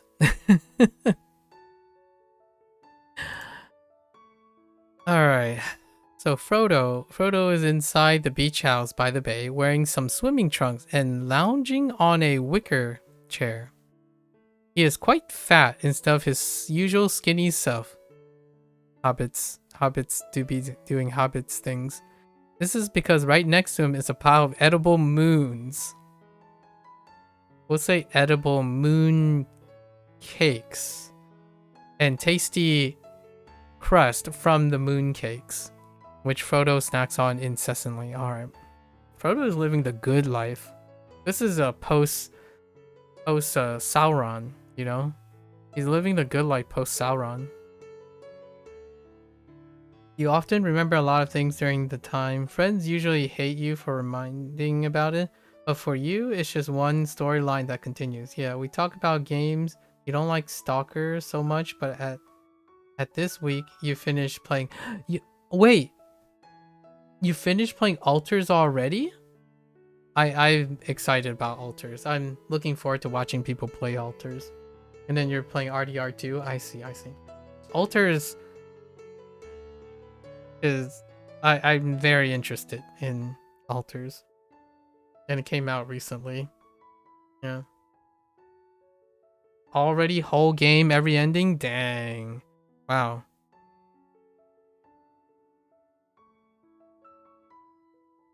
Did you like it, Altars?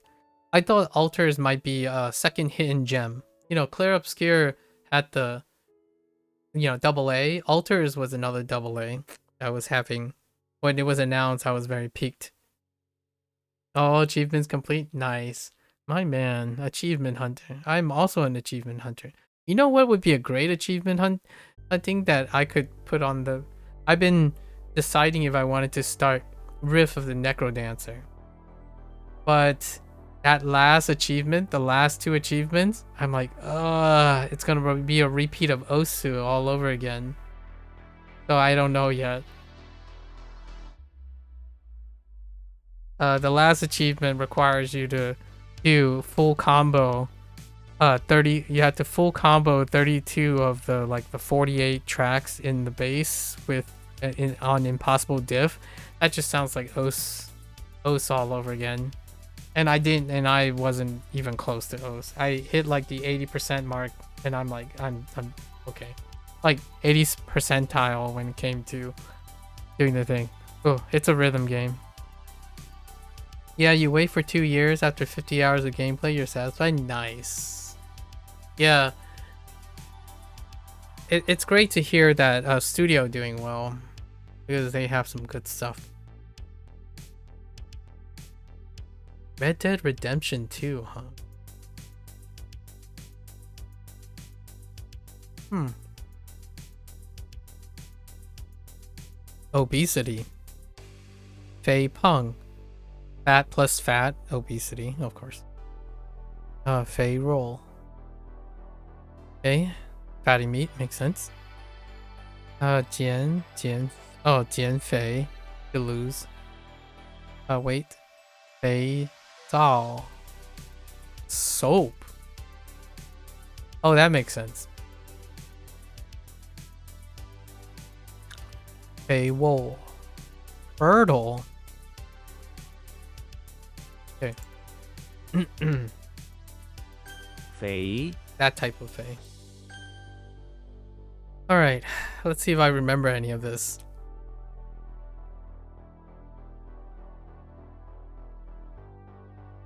闪 Shun, 雷 clean, thunder,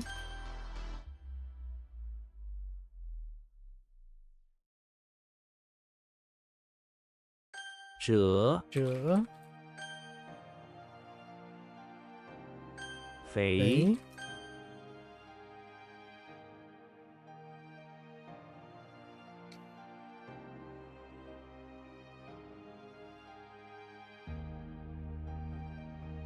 What?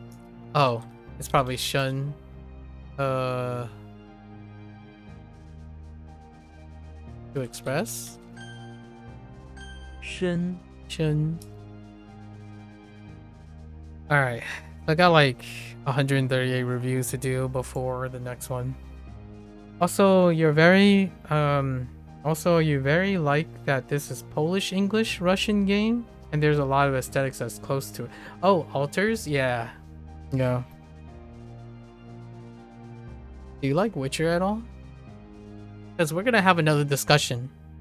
If you like Witcher, we're gonna have another discussion when Witcher 4 comes out at some point.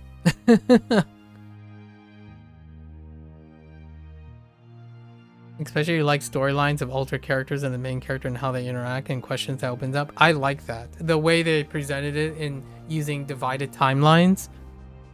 Such a great idea. It also harps on the trope of like multiverses and timeline splits recently. So I can only imagine when they started with that idea. You know, like you have to wind back the time of the development. Such a great way for storytelling. Witches is in books you think more, but in games good too? Fair enough, fair enough. I think Witcher 4 is a collaboration with the author now, because the author is now officially on board, right? So, I don't particularly think he wrote any of this stuff, but he's hanging and collaborating with the CDPR and weaving a new saga, so that's kind of interesting.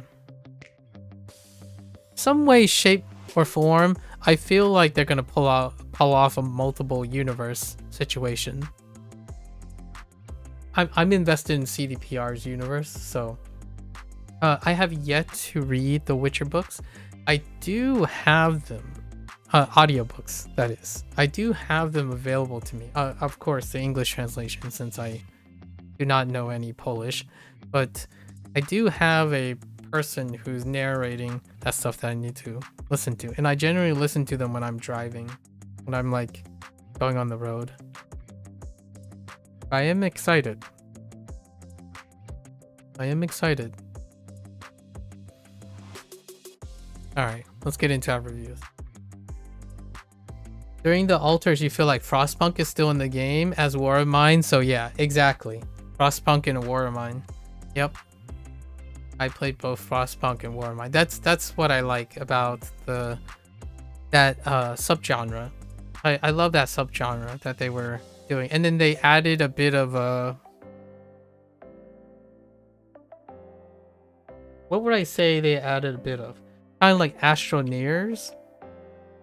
Astroneers, like the other genre where you're like in third person occasionally and you're putting pylons and pathing on the scope. So you still got that too. Power lines and whatnot on a free camera axis, as opposed to like Frostpunk and War of Mine on fixed perspective. So it's kind of like, it's very much like Clear Obscured of this year, where they're trying to capture the combination of things together and then balancing it out, like having a little of this, and setting it in harmony and I thought that's what the game screamed to me. So Clear Obscure screamed to me too, because the first drop and the trailers and stuff, you're like, oh, that's good, that's a good element, oh, that's a good element, oh, they also have this element. And then they also, you know, Persona, Final Fantasy, right? And then you add the input, bring back the input, but in the guise of action RPG, character RPGs like FromSoft. And that's what Alters had in the demonstration too. You had a quite a bit of a lot of things that are pretty hot right now. Yeah, Astro Near Staff, like, good worked out. And yeah, Breath Edge, a less funny, way more dramatic. I say, okay, I see. I go for the more dramatic stuff, you know. I'm a dramatic person. Like, what I mean is, I need to feel things. It's I don't feel very much. What I mean is, I feel more than I've ever felt before, but I'm not a very feely person.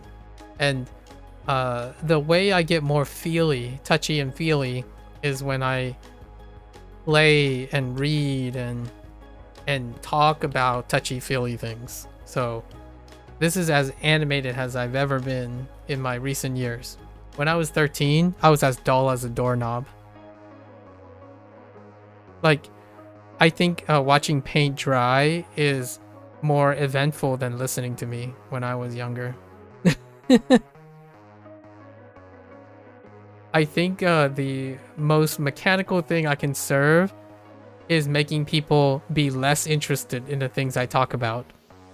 I do the opposite. I make things sound less interesting over time, as opposed to more interesting over time. Or at least I think I have a better ability to make people interested.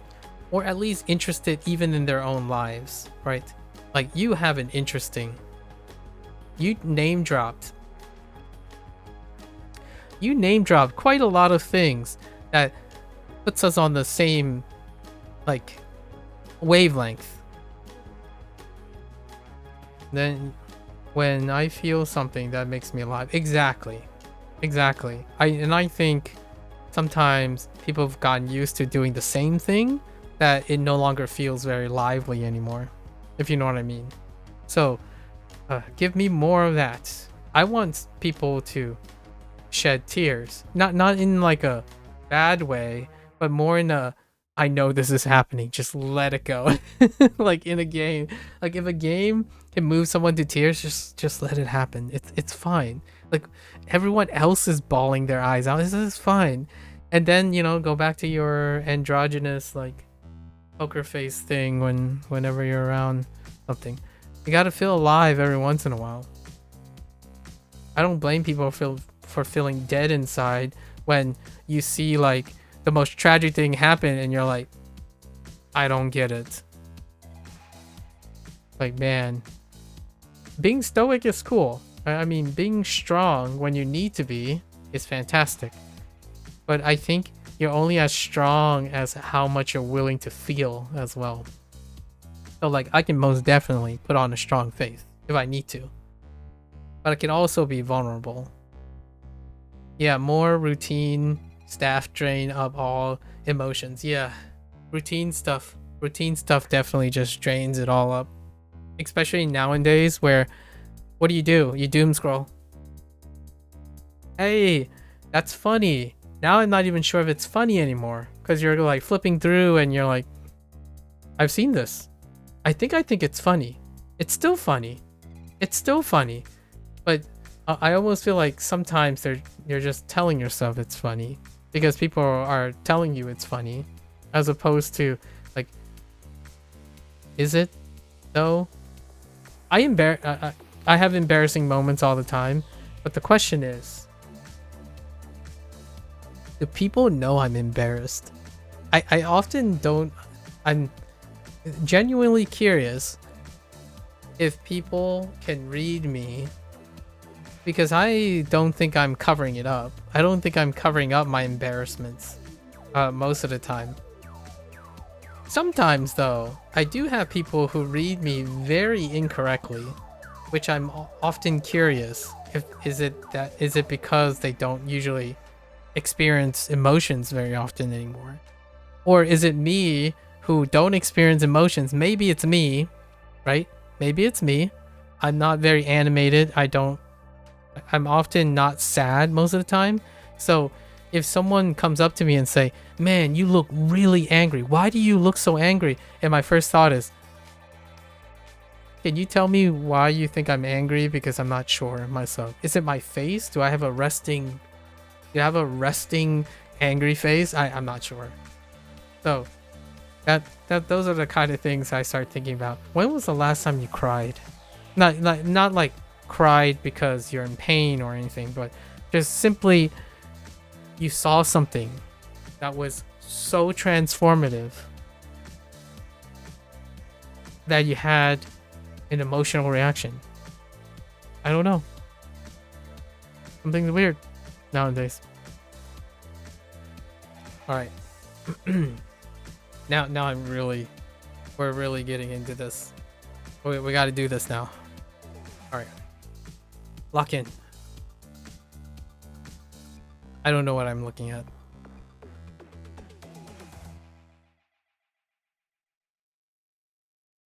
I have no idea what I'm looking at.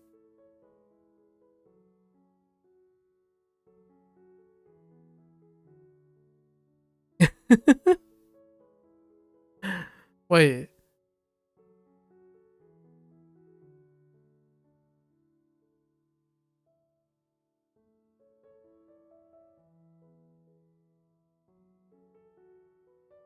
Is that an antique? You start block everything that's not interesting anymore, and when YouTube asks me what I like to watch, I sit and have no clues, or you try to discuss it with ChatGPT. Whoa. Well, hopefully in the future, right? You're inspired to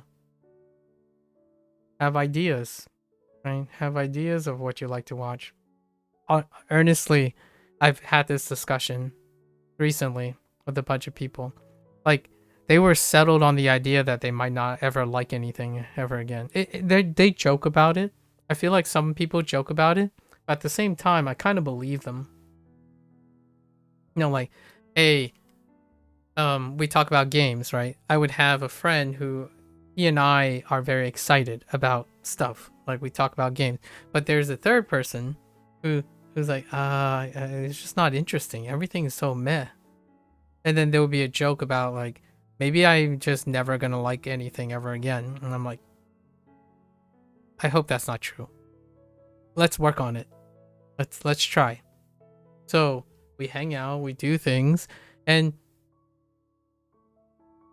keep shooting ideas at the person, right?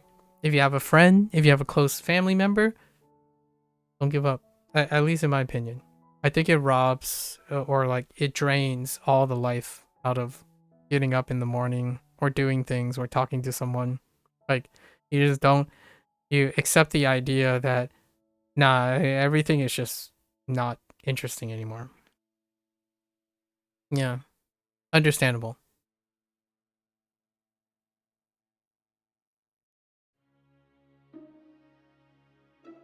I don't know what this is. Oh, wait.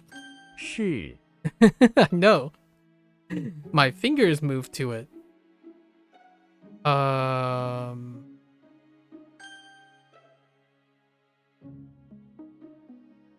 Thank you.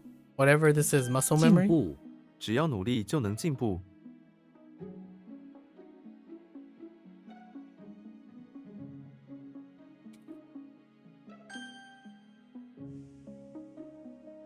离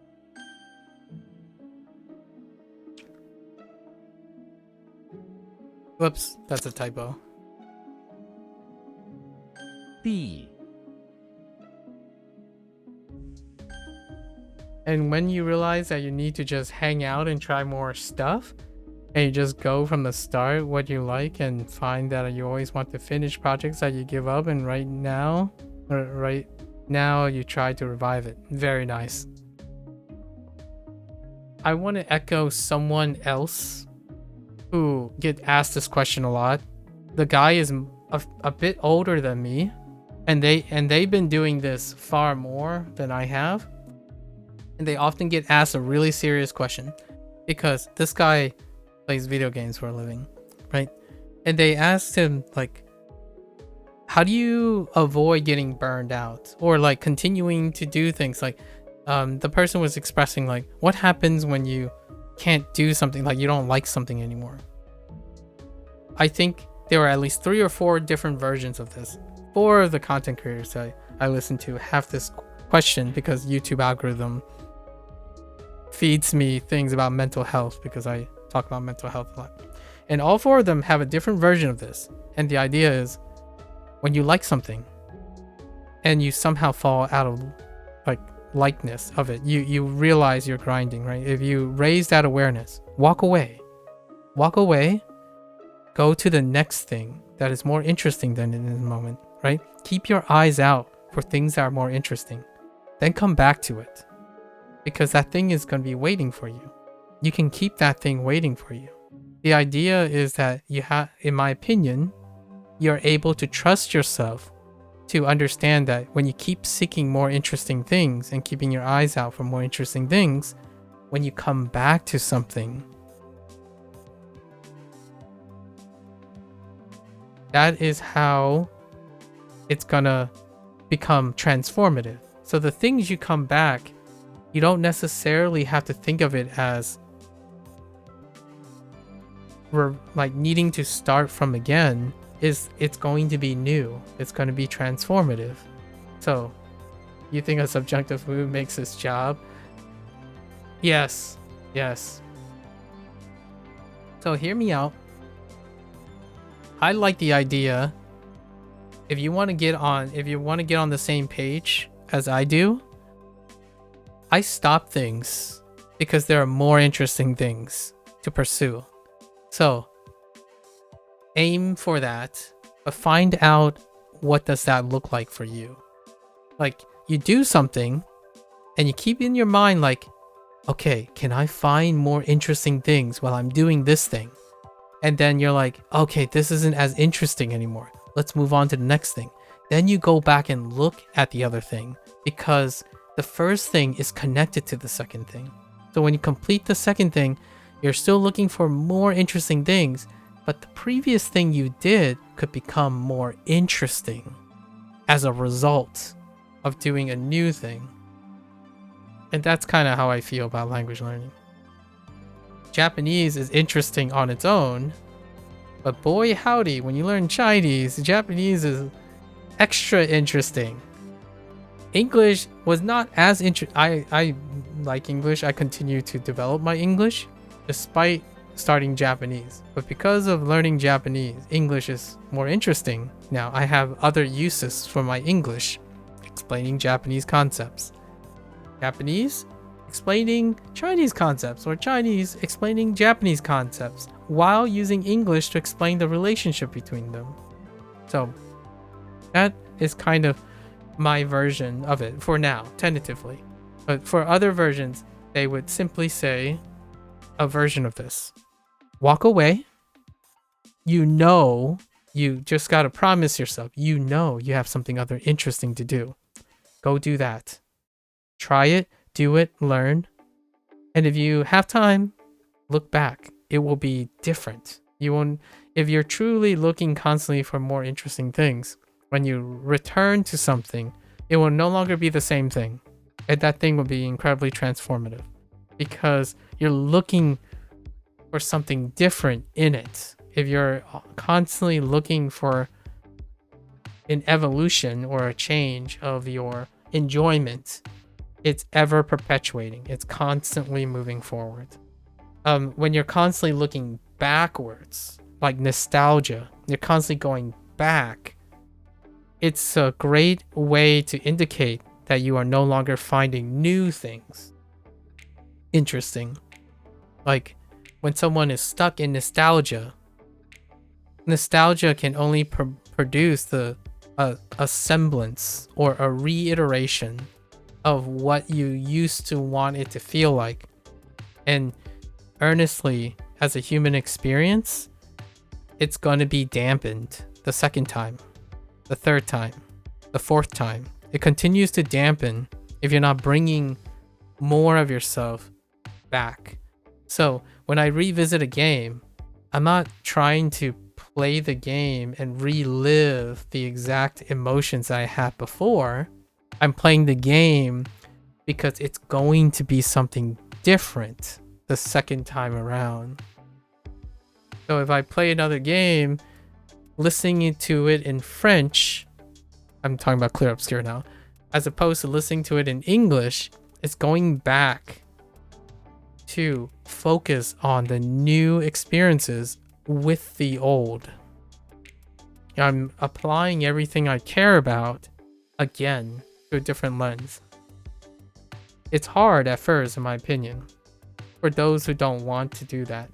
Fair enough. Some people can say, well, I'm not creative like that, or I'm not artsy fartsy enough, or I'm not hipstery enough, or I just have very selective taste. That can be well and good. I think there's enough things in this world that even a picky person is going to be able to find something. And there's one thing that you have to trust. And in my opinion, you have to trust yourself to do so. Learning a language does involve a lot of that. Keeping honest to a language learning like routine and whatnot, the routine itself will naturally siphon the life out of practicing, right? Like if you do this day in, day out, and you're not innovating or looking to boost its interest, I would say, I hope you get to your goal before you lose interest. I don't think people are immune to losing interest. What they are doing is they are able to up their game in their interest. So losing interest in routine is a natural process. However, it's also a natural process for you to find new things inquisitive.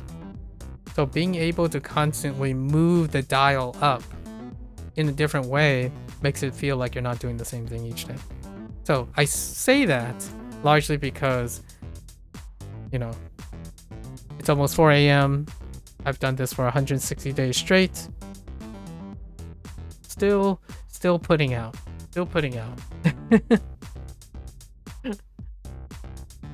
Oops, that's PN.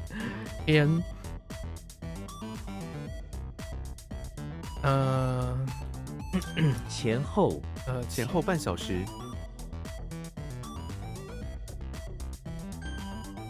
前后试图试图逃跑，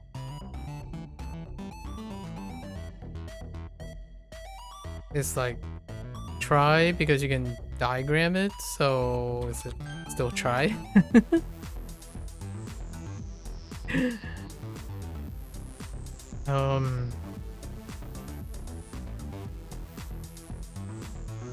百般百般照顾，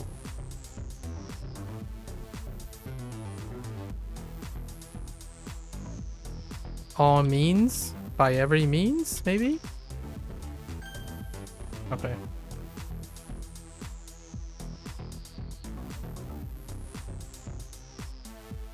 You're doing okay, right? You're doing okay, right? I know I sounded like I just repeated myself, but sometimes I find myself saying, boost interest. Sometimes you feel that if you watch and listen a lot, then you become more picky. Yeah, that's a fair point.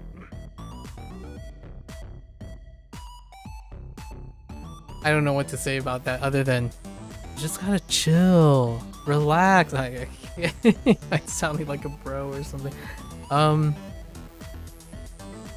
When something becomes too intimate, yeah, pickiness comes up.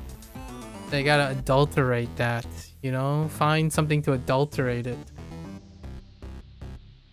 You gotta add some mayo to your... I don't know if you use mayonnaise. You gotta spice it up every once in a while. Just BAM! Like, bam, blam. It's like, oh, now you can't be picky. It's just too messy. For a little bit. And then you can pick the things apart again. And then you repeat. Cycle repeats.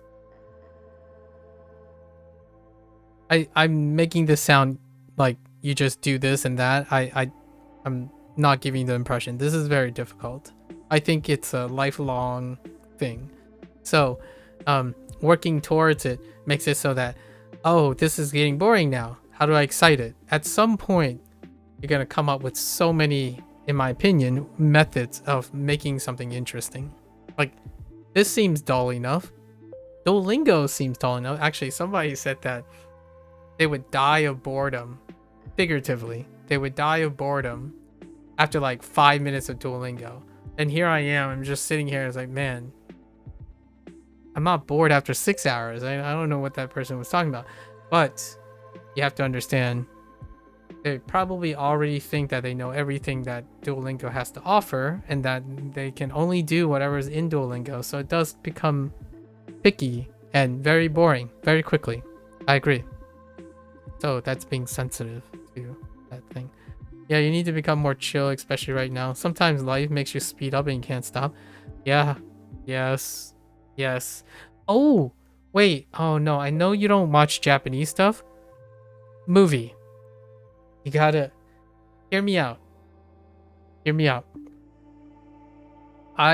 Someone else dropped by recently. I don't know where he's from. He's like somewhere over there. Right over where in a different time zone, but he suggested a movie to me and I absolutely loved it, and this will illustrate what it's like to be in my head a little bit. So Perfect Days, it's a minimalist movie, so there's minimal dialogue, but you can probably make out the Japanese regardless, because there's situational things, but it's revolving around Japanese life, like a character. But Perfect Days. And doesn't the title make you wanna like? No, I'm kidding. But Perfect Days. What do you think perfect days are about? What is your perfect day? This is a perfect day for me. Tomorrow, I'll have another perfect day. The day after, I'll have another perfect day. And you might be thinking, what do you mean? How can you have perfect days? Like, what is a perfect day? It's like, I don't know. But I know tomorrow will be another perfect day. The subjunctive. It's a perfect day tomorrow. But how can you predict the future? Because I'll make the best of it. I'll try to make the best of it. Perfect days. The character in this, if I had a pitch, what you just said, yes, you need to become more chill, especially right now. Sometimes life make you speed up, and you can't stop, right? You can't stop, or you feel like you can't stop, but you still know you can. Perfect Days. This movie is about the pace of life, how you can still experience a lot of things emotionally and stuff while slowing your roll. And sometimes having a tree friend and looking at the tree can make you feel alive again. I run each morning to do that. I mean, outside of me feeling like I'm about to die. Like, what I mean is, I'm always running, but shortness of breath kind of still feels like suck. But going out, slowing down, it's okay. It's a film, yes. Yeah, it's a film. It's actually published by German collaboration. So it's a German-Japanese collaboration. Yeah. A Perfect Day. Perfect Days. It's wonderful. I think what you described, the film is specifically designed for people. You very much like this idea in Emily? Oh, wait. Oh, yeah? don't think I think I missed seeing this. I'm gonna watch this tonight. When I have time. Yeah. Thank you for the share. I'll watch this tonight. If we finish early. If we finish soon. This is the same exact thing that happened last week. Almost an entire week before with Tom Nook. Or not Tom Nook. That's when Perfect Days came up. We were talking about mundane life, like modern life stuff, where these movies are supposed to help you appreciate or communicate the idea of being appreciative in the moment without getting caught up in the whirlwind that is everything else, right? And sometimes watching the film makes you like breathe. It allows you to sit there and breathe for at least the runtime of the movie. Like, oh yeah, so you get up, you know, in the morning you eat your breakfast and you're just like, man, the world looks great now. Like, I'm eating, that's great. Like this drink, you know, chucking back that your favorite beverage. It's like, oh, it feels good. Like, enjoy the moment. So I don't know what this movie is. I forgot what this movie. I totally forgot about it. It's 2001, right? It's pretty a while ago. So I'm gonna give.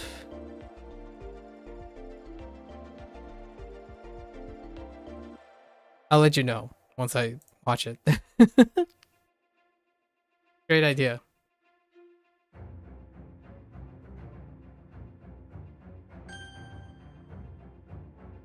I'm not sure if that was your intent, but I'm looking for some movies. You know, oops.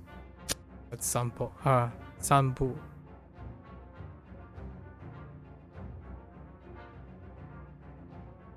Yang. Watching a film with some food and candles with cool tea sounds fantastic. Yes, it does sound fantastic.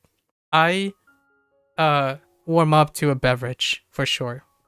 I know unless you have like health or fitness concerns, I enjoy, you know, doing the slight snacking and watching, especially something that helps me slow down. There's quite a lot of films. I either watch something that's super depressing, but at the same time it's super depressing, but the character's trying so hard to be happy. Like I love the odds. Like fight against the odds. Seeing the joy in what other is surrounded by despair. That's my. I have a lot of guilty pleasures with that. So I would grab a snack, be comfy. Yeah, slow down a little bit. Sometimes movies can inspire. It can be healthy for the mind. You know, food for the brain, if you know what I mean. The idiom. Occasionally, there are certain foods. This is gonna sound so cringy, but movies like that are like vegetables. Vegetables and fruit for the brain. Right. You can have your sugar. You can definitely have your sugar. You know, your sugar is like your fast, flashy dopamine pumps. But occasionally, man, you gotta balance it out. Some vegetables and fruits for the brain. It can be a little off-putting. Sometimes it's a little bitter, right? It takes a while. But I would say sometimes a balanced diet for the brain is quite nice too. Yeah, sugar. It's about shorts and TikToks. Indeed. Indeed. I am very open about this. I do use YouTube Shorts, but I myself have not ever like actually been literally on a TikTok site. I have people who linked me TikToks in which I click on them, but I myself have not been on TikTok. Now, that's not necessarily meaning that I don't see any value in TikTok. I just, by coincidence, there are so many more interesting things in TikTok. I know how blasphemous that might sound. I think there are people who are like, you're lying. If you made an account today on TikTok, you'll be hooked on TikTok. I'm gonna be real. Like there's very little need to have another dopamine source when I find so many things interesting. The reason why I use YouTube Shorts is because oftentimes the YouTube Shorts are shortened clips of videos I've already watched in their full format. Like when I see a YouTube clip, I'm like, oh, okay, that's the 6-hour video this person uploaded. It's like 1 minute of the 6-hour video that this person has. Like that's my YouTube Shorts exposure. And occasionally I scroll through to see if anything new crops up randomly, and then I would go watch the long format video because I want to know more about the person. Yeah. Whoops, that's a typo.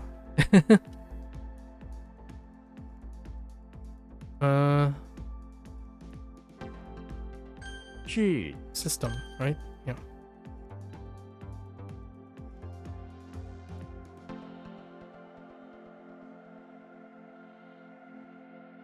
What am I looking at? 布条 4条布条，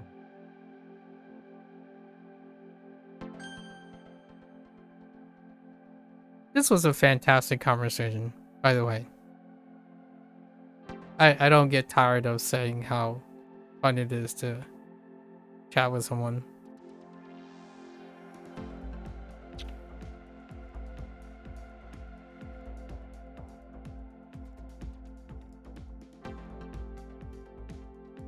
Hui.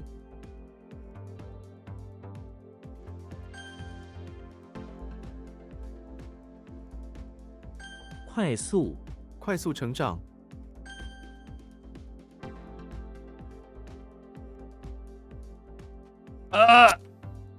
Oh, that's a funny typo. 夜景 我们在山上欣赏夜景，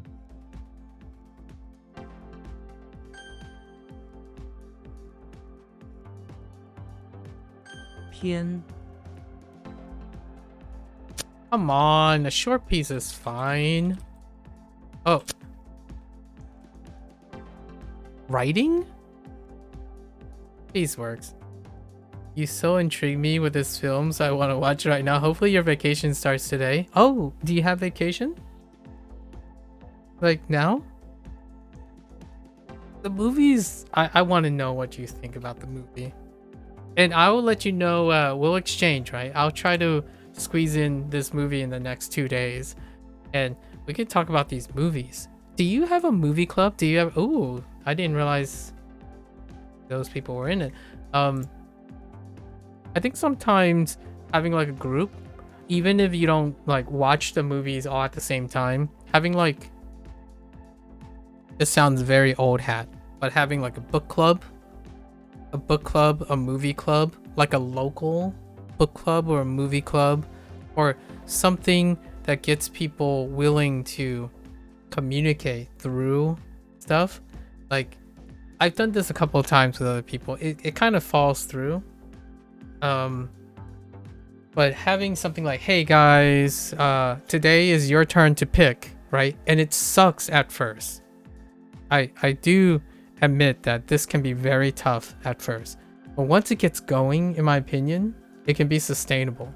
Like the 2 guys and I, we try every Saturday. Like today is actually oh wait, it was yesterday. Yesterday was the day where we were supposed to watch an anime, for example, together. But when we make an effort, it ends up happening more often than not. And what happens is, oh yeah, it's your turn to pick. It's like, okay, we'll watch this, and your turn to pick. You still, you know, from day to day, it's like, nah, we don't feel like it this time. But most of the time now, we don't do it because something interesting, more interesting came along. So that's cool because we're sharing, right? So like exchanging suggestions, and it's a mutual exchange as opposed to like a one-sided thing. You have vacation from now to the start of July. Oh, you have the whole June. That's quite a long time. What are you gonna do with all of that time? 打死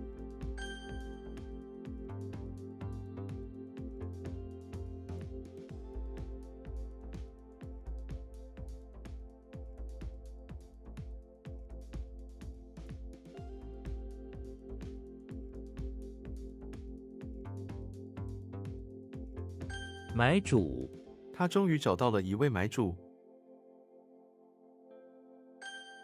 Or buyer. Okay. 产品工业产品，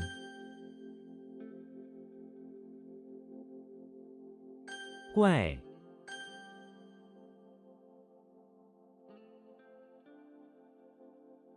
Ah, that's a typo. Yeah, you have some kind of film club. You watch films with some Russian Ukrainian company, and you do this for around a year and a half. Ooh, I see. I see. Look, and you said you don't have interesting things. That sounds amazing.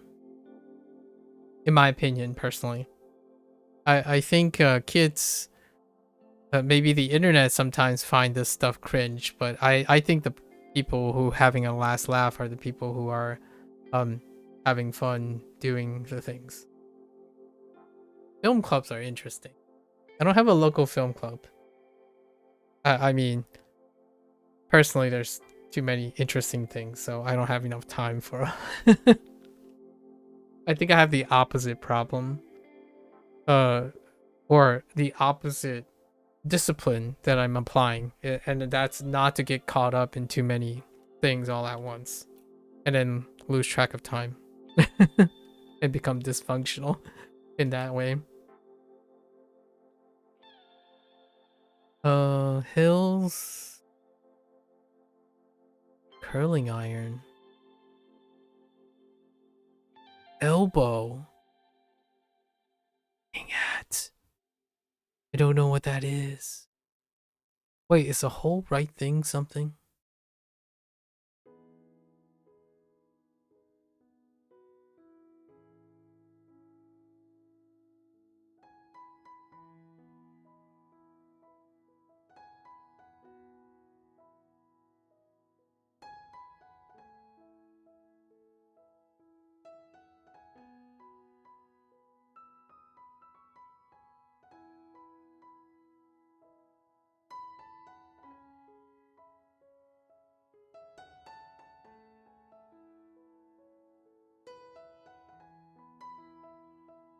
Something makes me want to.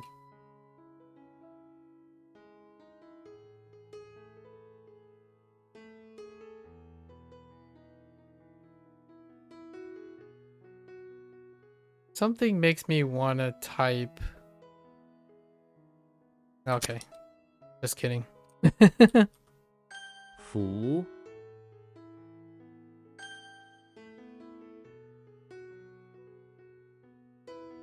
散步我们在海边散步。歌词这首歌的歌词很好。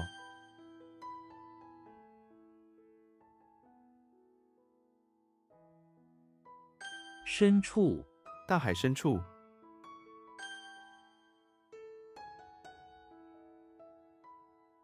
And as said about your relationship, we respect each other no matter of the nation, because we can still talk on Russian and yep, keep share our thoughts and opinions on films. That's wonderful.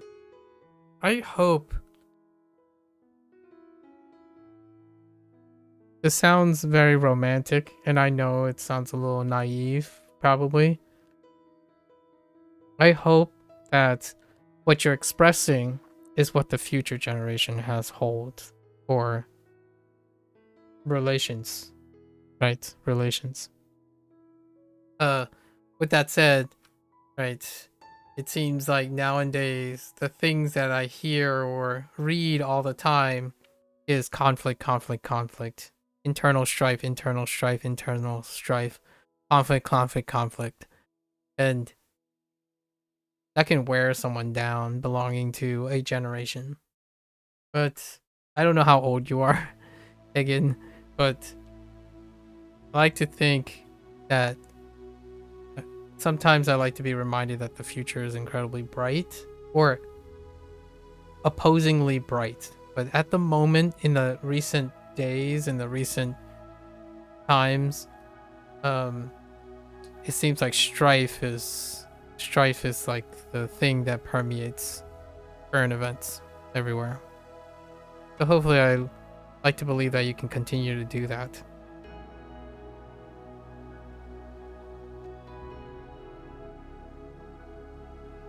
Uh-oh. What is that? Okay. 知觉 恢复知觉， No feel? Still feel? Perception?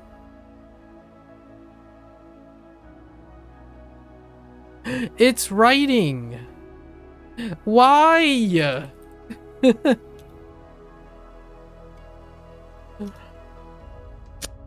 Okay, sorry. 种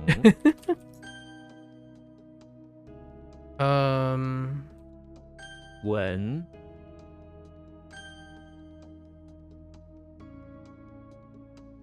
Know and feel. Perceive? Oh, it could be like detect, maybe. Oh, that's immune. 乎英国你是英国人，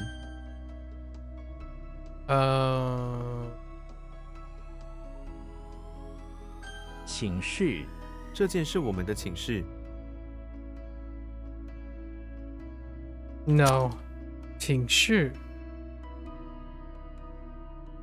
这是我们的寝室。Show, please show. Or invite show?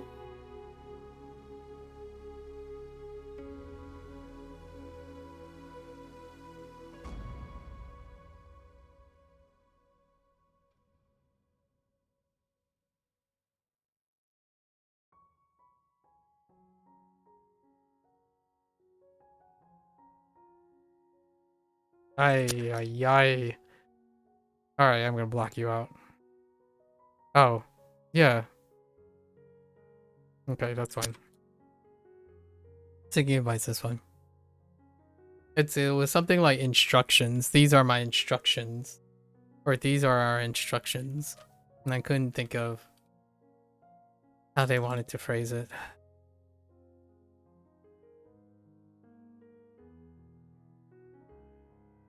浪费 不要浪费时间， Waste thing. What is that? I don't know what that is anymore. Give me a vocabulary word. EP, curling iron.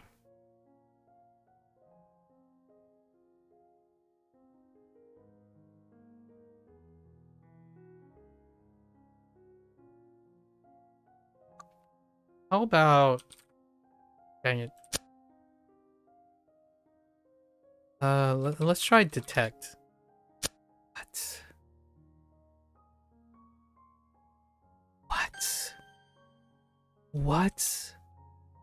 那里这里 What? 历史历史是研究过去的学问， What? Oh, wait. That's not it.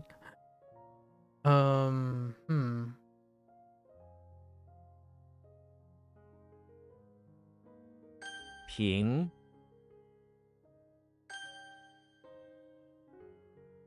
It's gotta be like...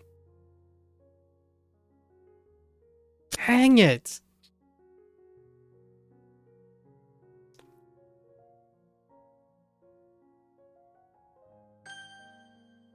You like to hope that wars will stop soon and you could visit each other? Me too.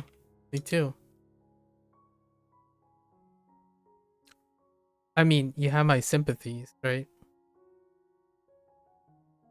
Strife. War is a lose-lose. War is a lose-lose for the human condition, in my opinion. 树林，我喜欢在树林里散步。无法，我无法相信他。无法 can't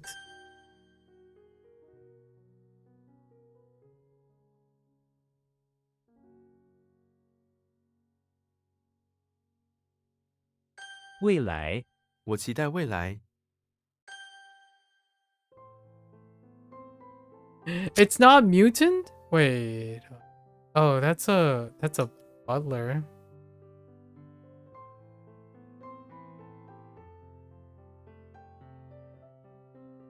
What?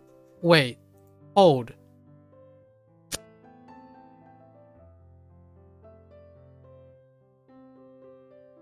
Oh, I wrote the wrong. That's fine. 黄豆，我们家附近有一个黄豆田。 Dang it. Gotta be perceptions, right? Oh, consciousness. Okay, that's fine.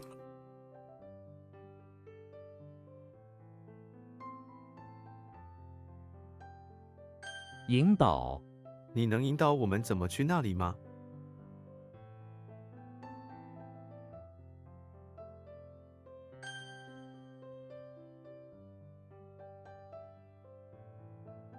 仅有，这里仅有一所大学。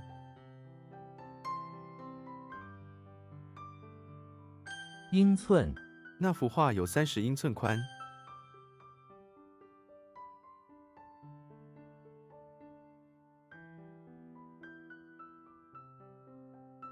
What? Oh, it's I can't spell butler. What? No. Wait.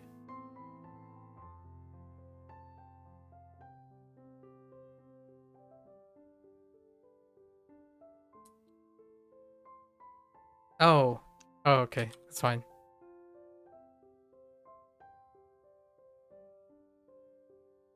去世，祖母去世2年了。去世2年了。Passed away.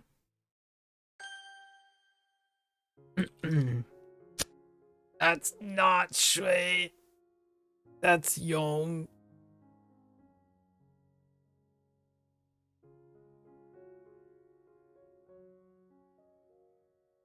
物种，物种起源。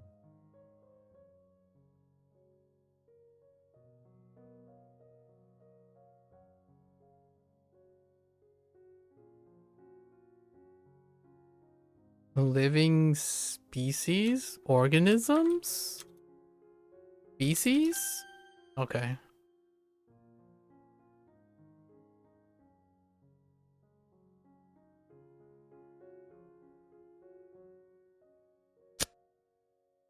What? 勇，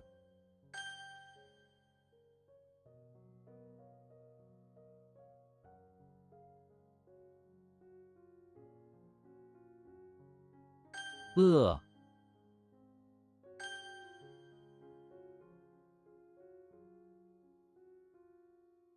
伪，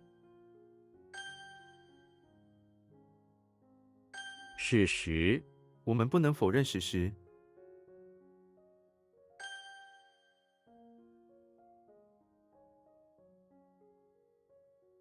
未婚，他50岁，未婚。 I still don't have I still don't have a vocabulary example of that character. I don't remember it. Okay.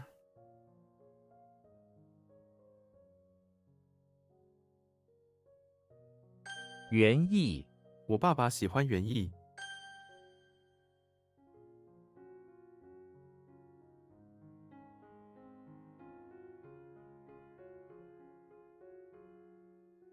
I just want to throw this out. Nope, can't do it.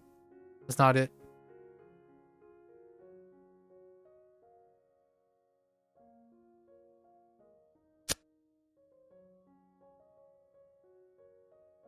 Hey, Ajay, thank you for. Yeah, I hope to see you soon. Yeah, enjoy. Good luck, good luck. Thanks for keeping me company today. Have a great one.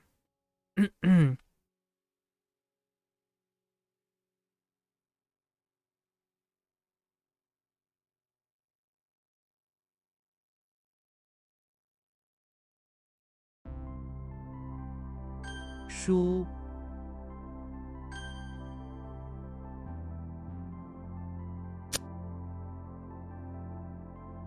Oh, that's not even the right thing. Ah, dang it, that's ya. 土豆 我 Chicken 种了一些 potato. 土， What are you? Hmm. I'm so. There's so much here, and yet I can't figure it out. Unless the right side is something entirely. Like I want to do like.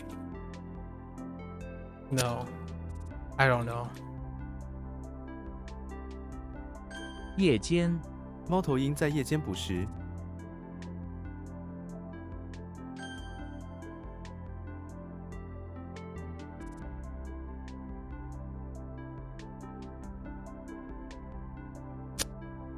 Ah, that's gonna annoy me so much.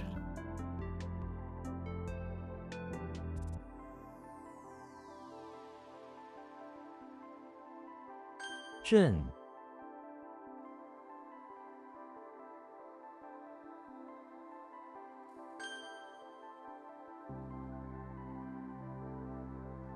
鸭 Oh wait.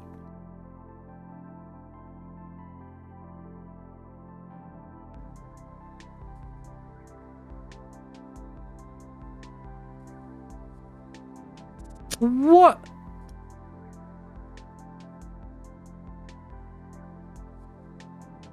Oh, sure.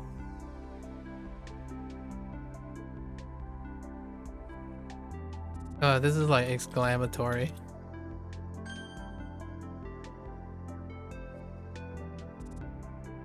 随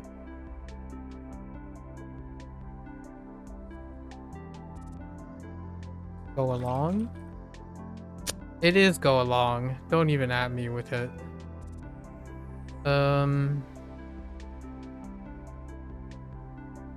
记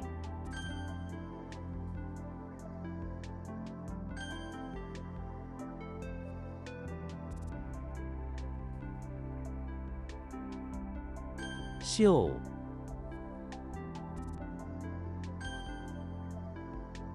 的 Ugh. How? Oh, that's not the right character. I'll explain that. 画像 巨幅画像，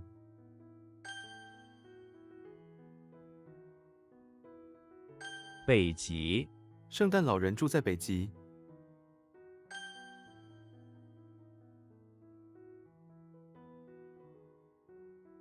鹰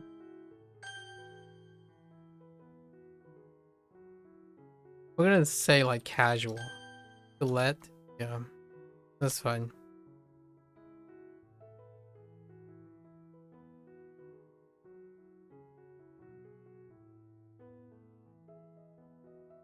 年轻 他年轻的时候，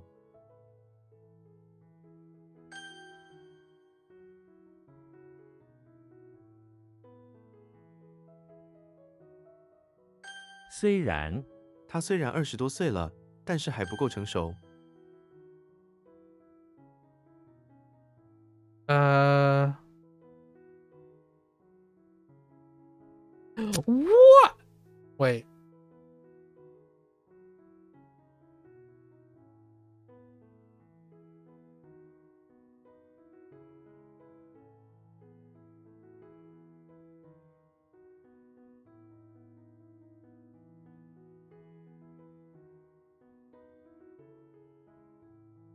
Oh man, I missed the two. I missed the three. 突始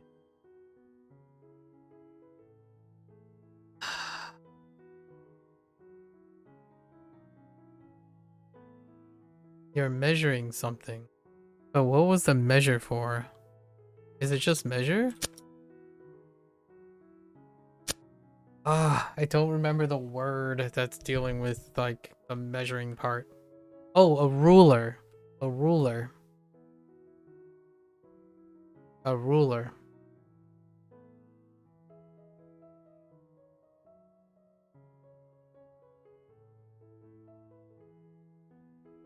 Oh no.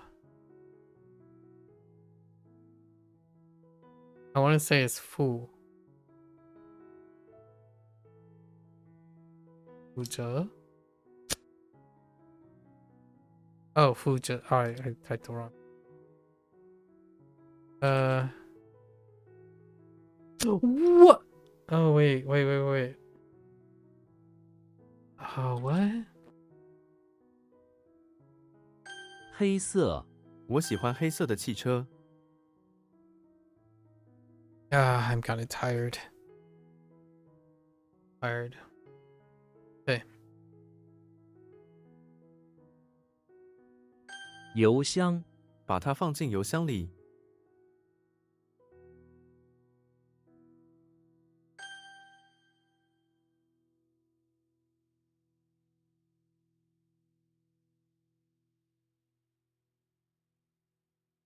This is a mental block. It's so unfortunate. It is Ying. Oh, did I add a G? Oh, man. I think I added a G.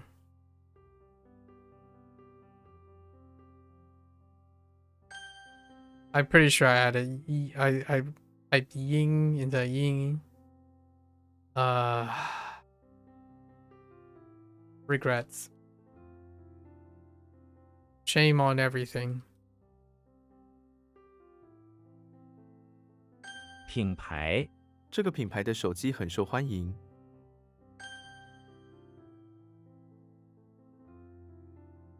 负责 他负责照顾孩子。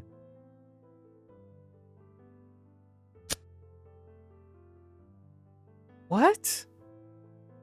It's like neglect, overlook, fail to, responsible? Maybe like to be responsible is be good.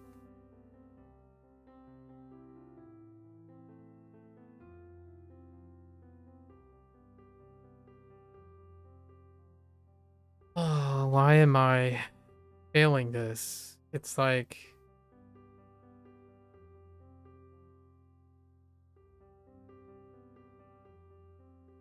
衬衣衬衣破了一个洞。 Yeah.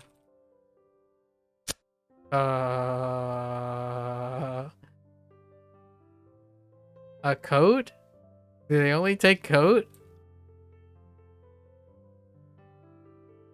换位 我们可以换位吗？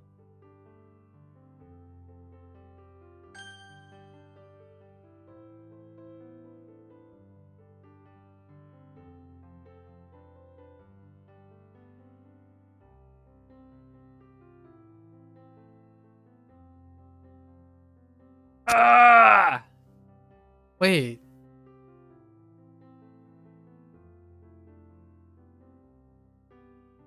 衬衫 这件衬衫的后身太长了。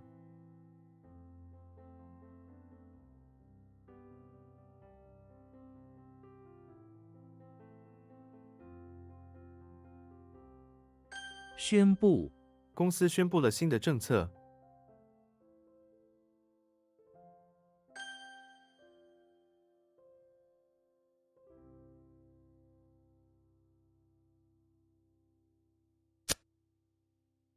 What?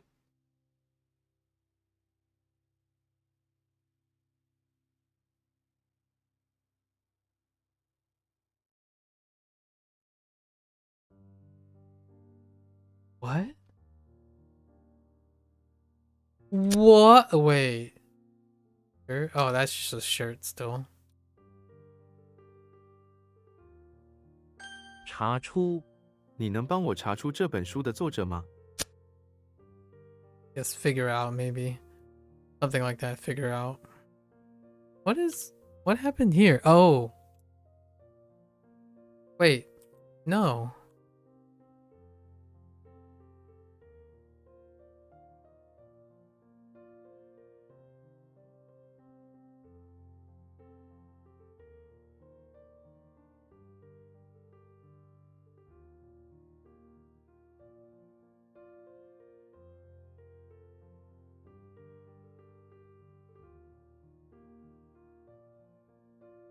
Oh. 广告。广告你怎么会相信这种广告？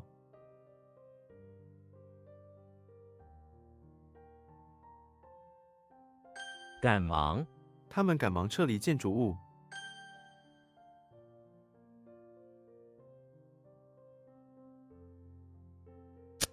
Excuse me? Oh, I typed. Find out, that's fine.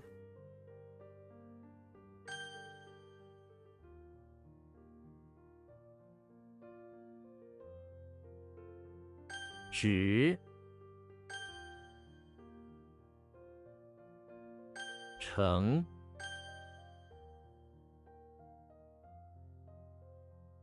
希望我希望我的朋友成功。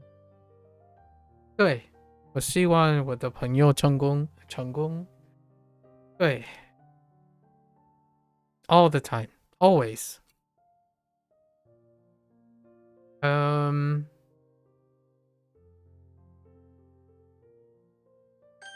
Okay, that's fine. 祝福祝福新婚夫妇。 Oh, wait. Like to bless, maybe? Okay.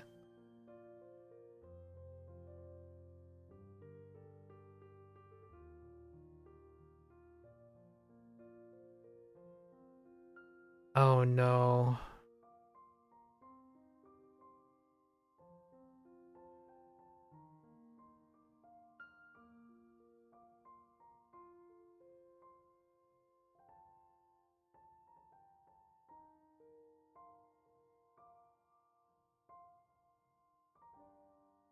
Fire is usually very distinctive.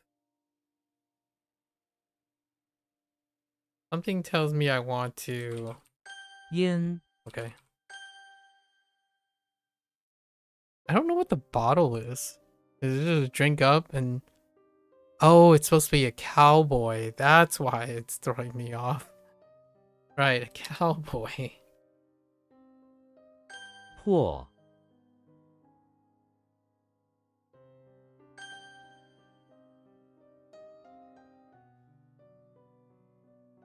生根这种植物生根很快。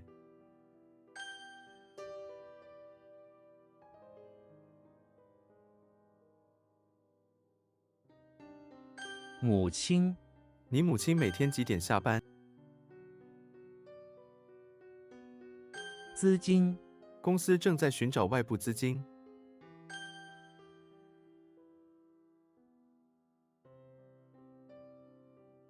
曾经我曾经在美国住过3年。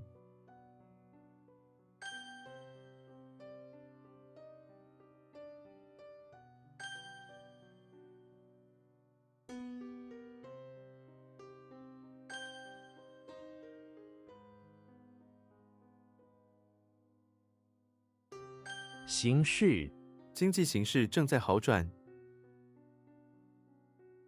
形势 or a situation? What am I looking at? What was that? 形势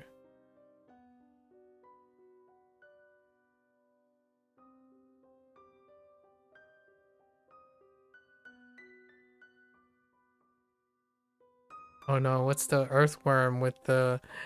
What is an earthworm with Paige? I knew this.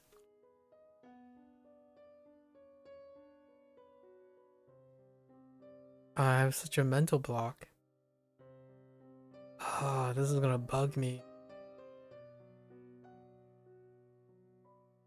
Oh, is that an earthworm? Yeah, it's an earthworm.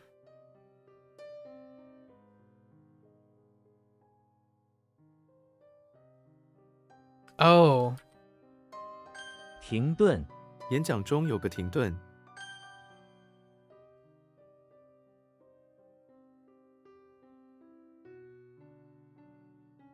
超短裙，他总是喜欢穿超短裙，布鞋，他穿着布鞋，顿时，整个房间顿时变得寂静起来。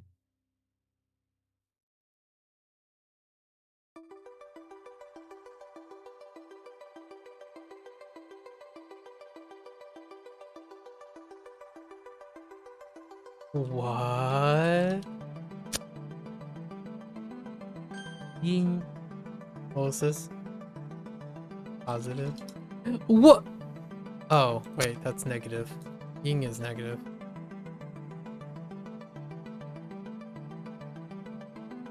ya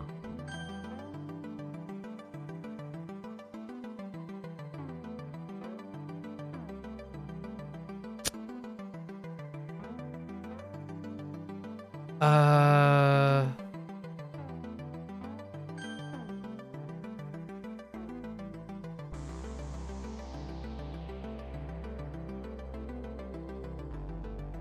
Like the situation? Or power? 重 Shape of power.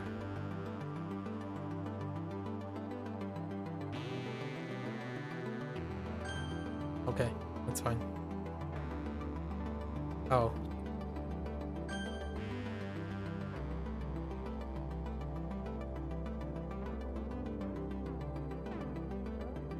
实验，这是一个重要的实验。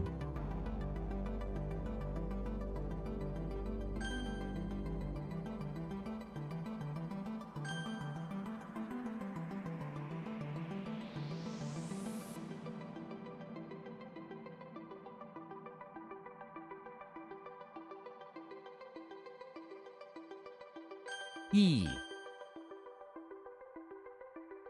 实习，他打算在这里实习整个夏天。 Oh, whoops, that's intern, not interview. What is this? A pause time? Maybe like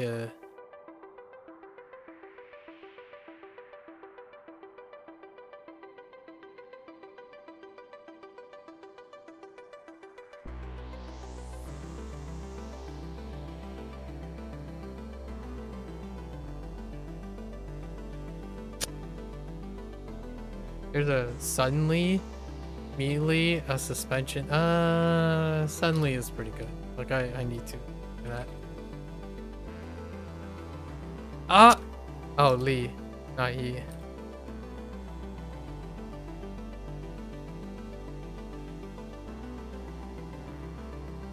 Uh, 考察，我们需要更多时间来进行考察。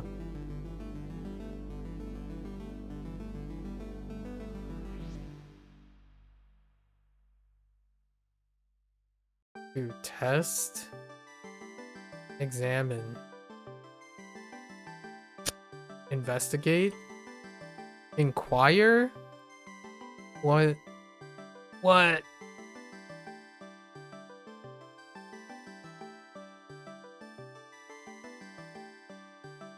底线，请在表格的底线签名。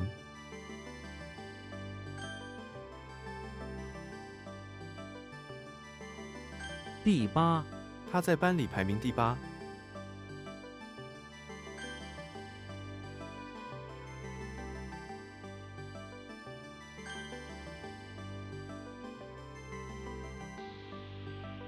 Like, I mean, Yeah, okay. Investigate is fine.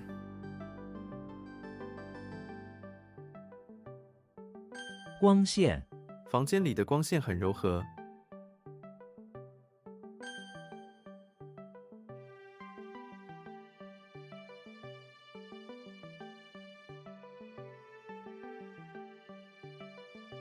总数，算在总数内。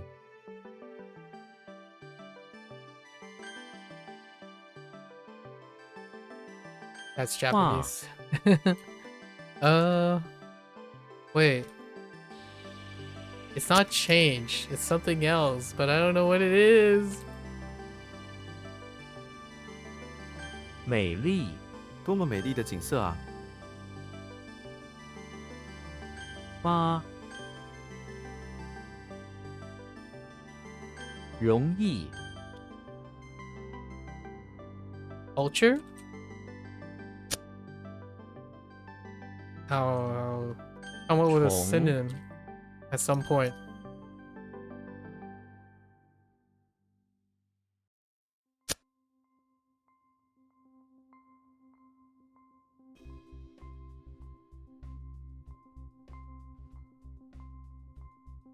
What? 亮丽，这座城市的景色非常亮丽。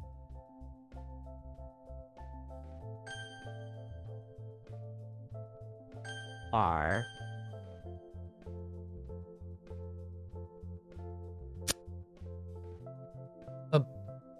Butler? That's not butler, that's a tooth. Oh, yeah, okay. Yeah. Oh, what? Oh, 牙，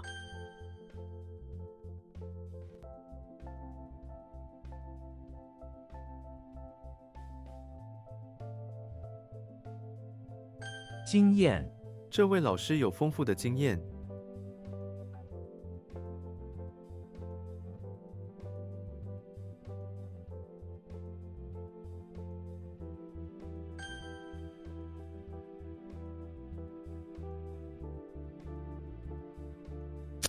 that's not that. That's I who.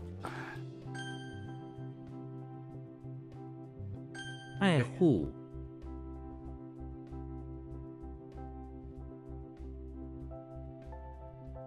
自卫， 自卫战争。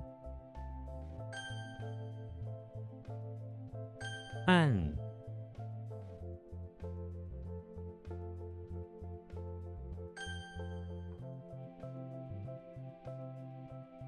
赢得， 他们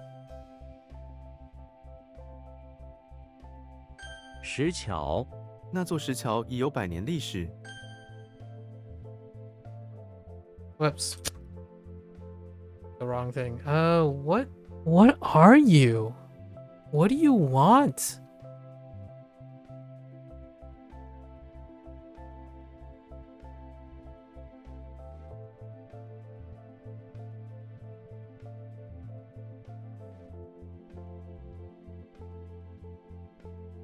Turn it into?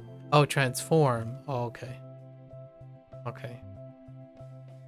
潮， Die.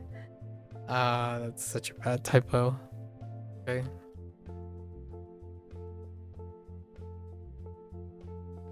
Oh. I didn't read that carefully. "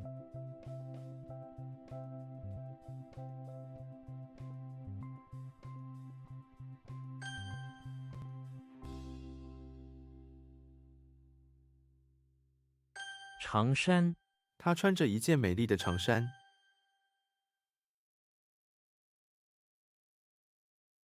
继父， 他继父对他非常好。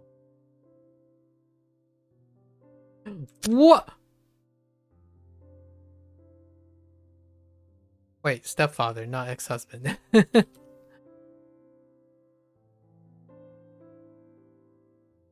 队员， 9号队员，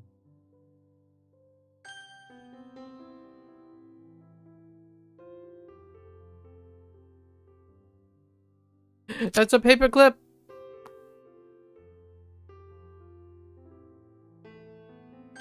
富人，这座城市有很多富人。马戏，马戏表演非常精彩。户， That's fine. We got this. We got this.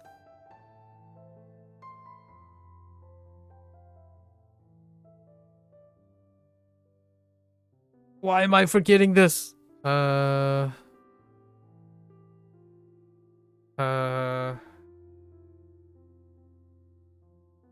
糖果，你想吃颗糖果吗？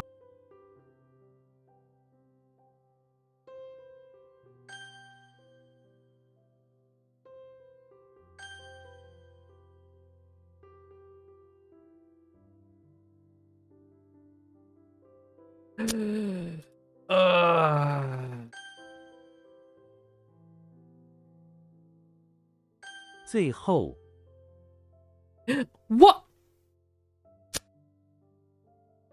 Oh, wait, that's 这。内容，这本书内容很有趣。Oh. 终极，终极法院，终极法院。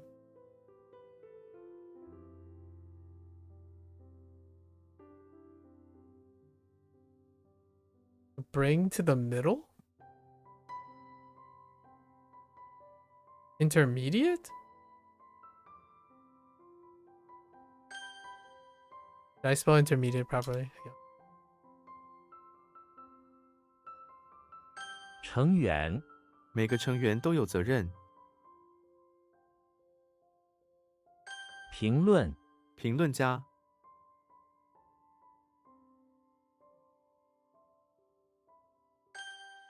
Or review, yeah.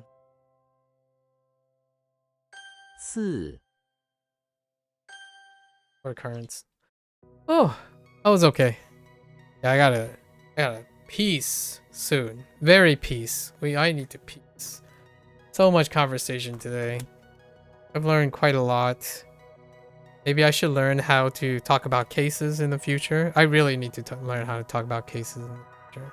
I think that's very important to understand. I have another great motivation to learn more terminology. I guess maybe I will dabble in some linguistics. Possibly. Maybe some etymology too. Yeah, what am I looking at? What is that? A kettle?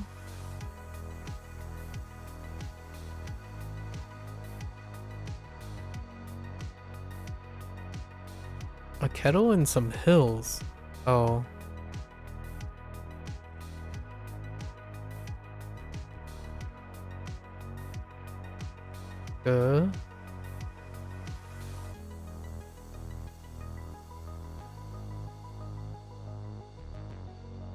Sure. Is it sure? No. Sean.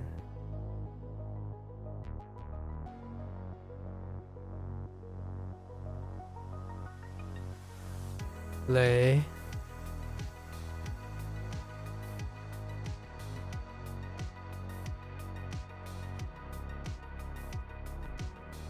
Duh.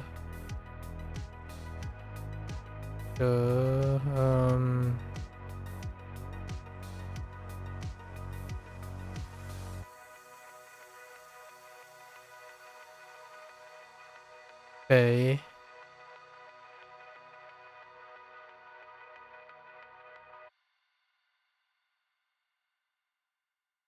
Shen.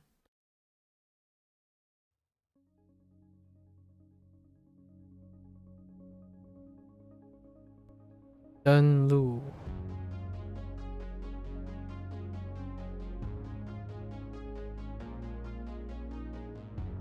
Ali.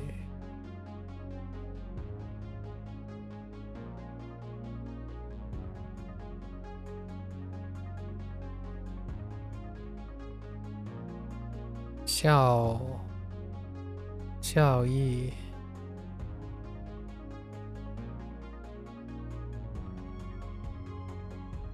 追什么？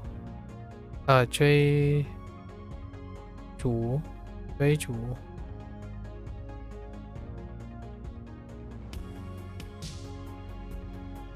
Oh, I lost this temporarily.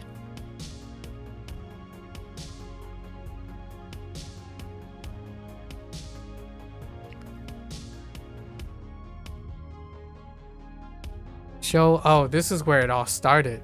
Show is where Egan and I went off for the next 4 hours. Show. I'll forever remember show now. Actually, whoops, not show, but show.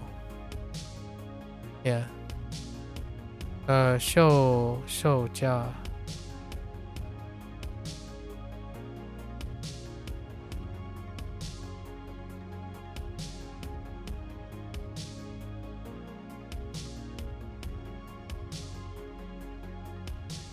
It's not key.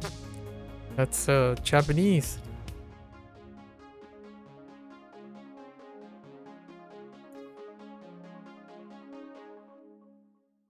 Oh no, I legitimately forgot what that is now.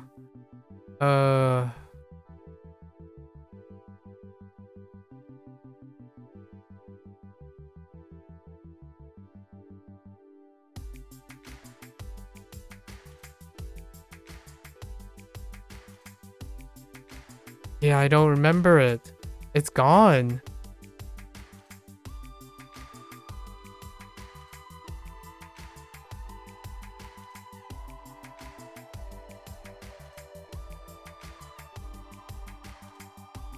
What? And an umbrella. I don't remember. Oh, tea. Oh my gosh. Tea is gonna be a problem in the future. Tea, yeah.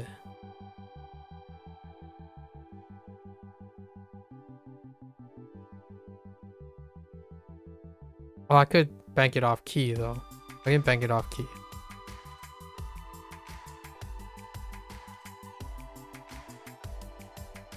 Sure. Oops.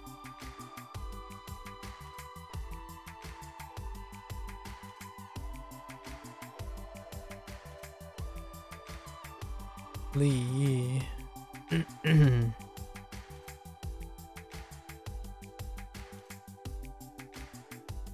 逐步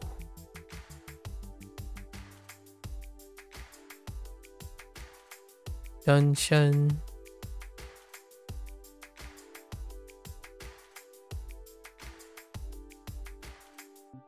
登机 Oh, right. 成 wait, yeah. 城镇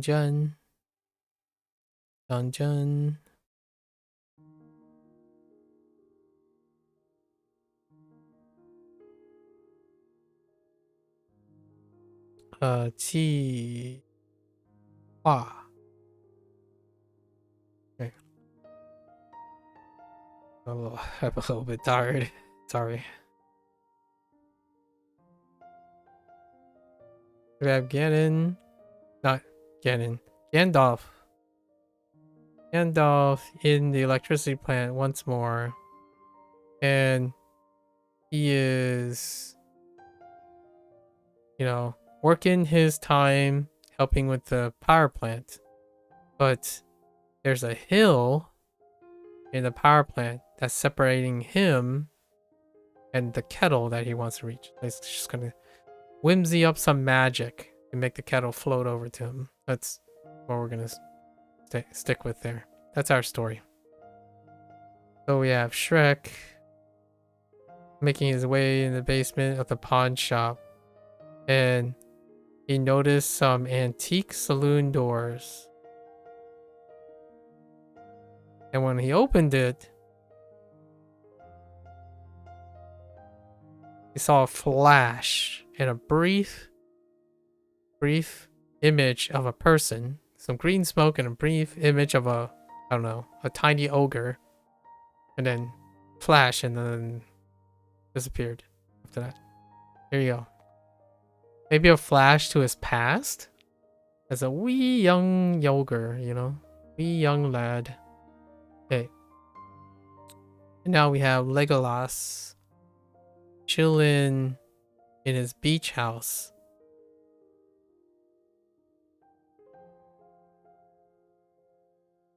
Really? His beach house. Chilling in his house when suddenly rain and thunder happened, which broke into the window and started spreading rice grains and sand all over the interior. Legolas tried to cover the ground with his elven cloth to try to keep it from like getting everywhere, the rain getting everywhere. All right.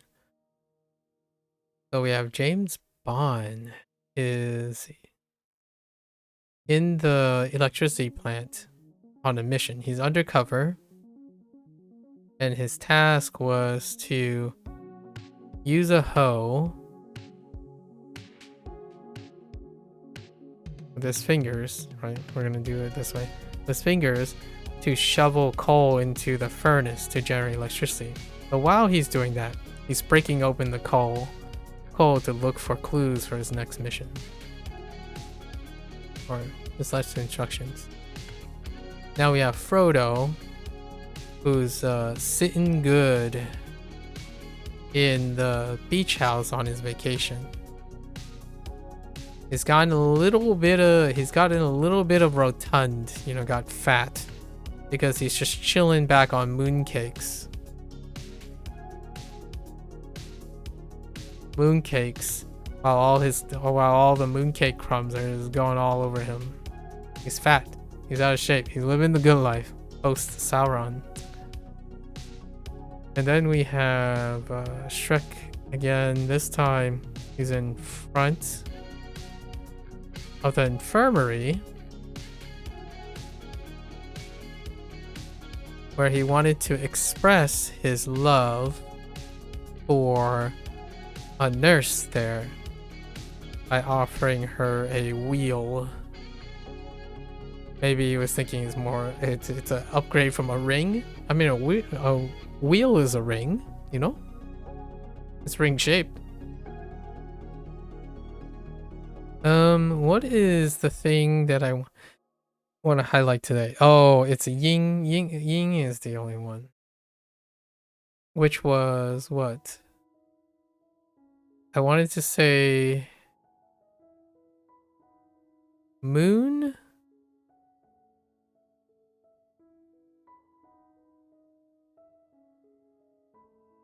I know there was.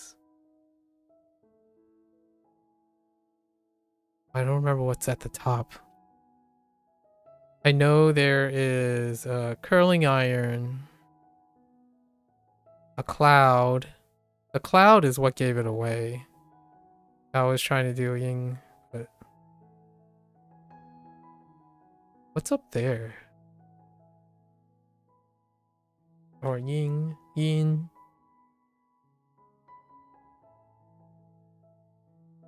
Oh, it's hills, not cloud, and it's a teepee. Oh no, it's a clock. That's what they did. It's a clock. So hills, and I remember this. Like hills in front of the infirmary, and he looks up and he sees a clock. But yeah, a clock.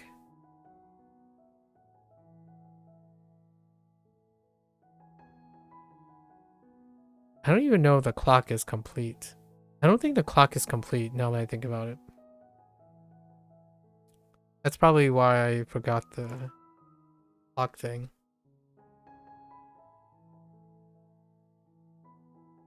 Oh, it's not a curling iron. It's a ground. Oh, it's a clock. That's how they went about it. So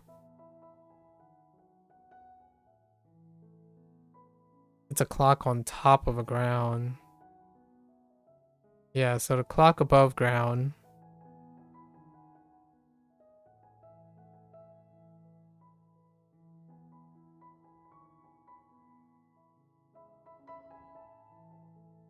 Is that it?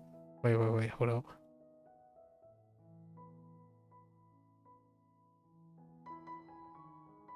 Yes. So yin, as in yin yang is how I was thinking about it.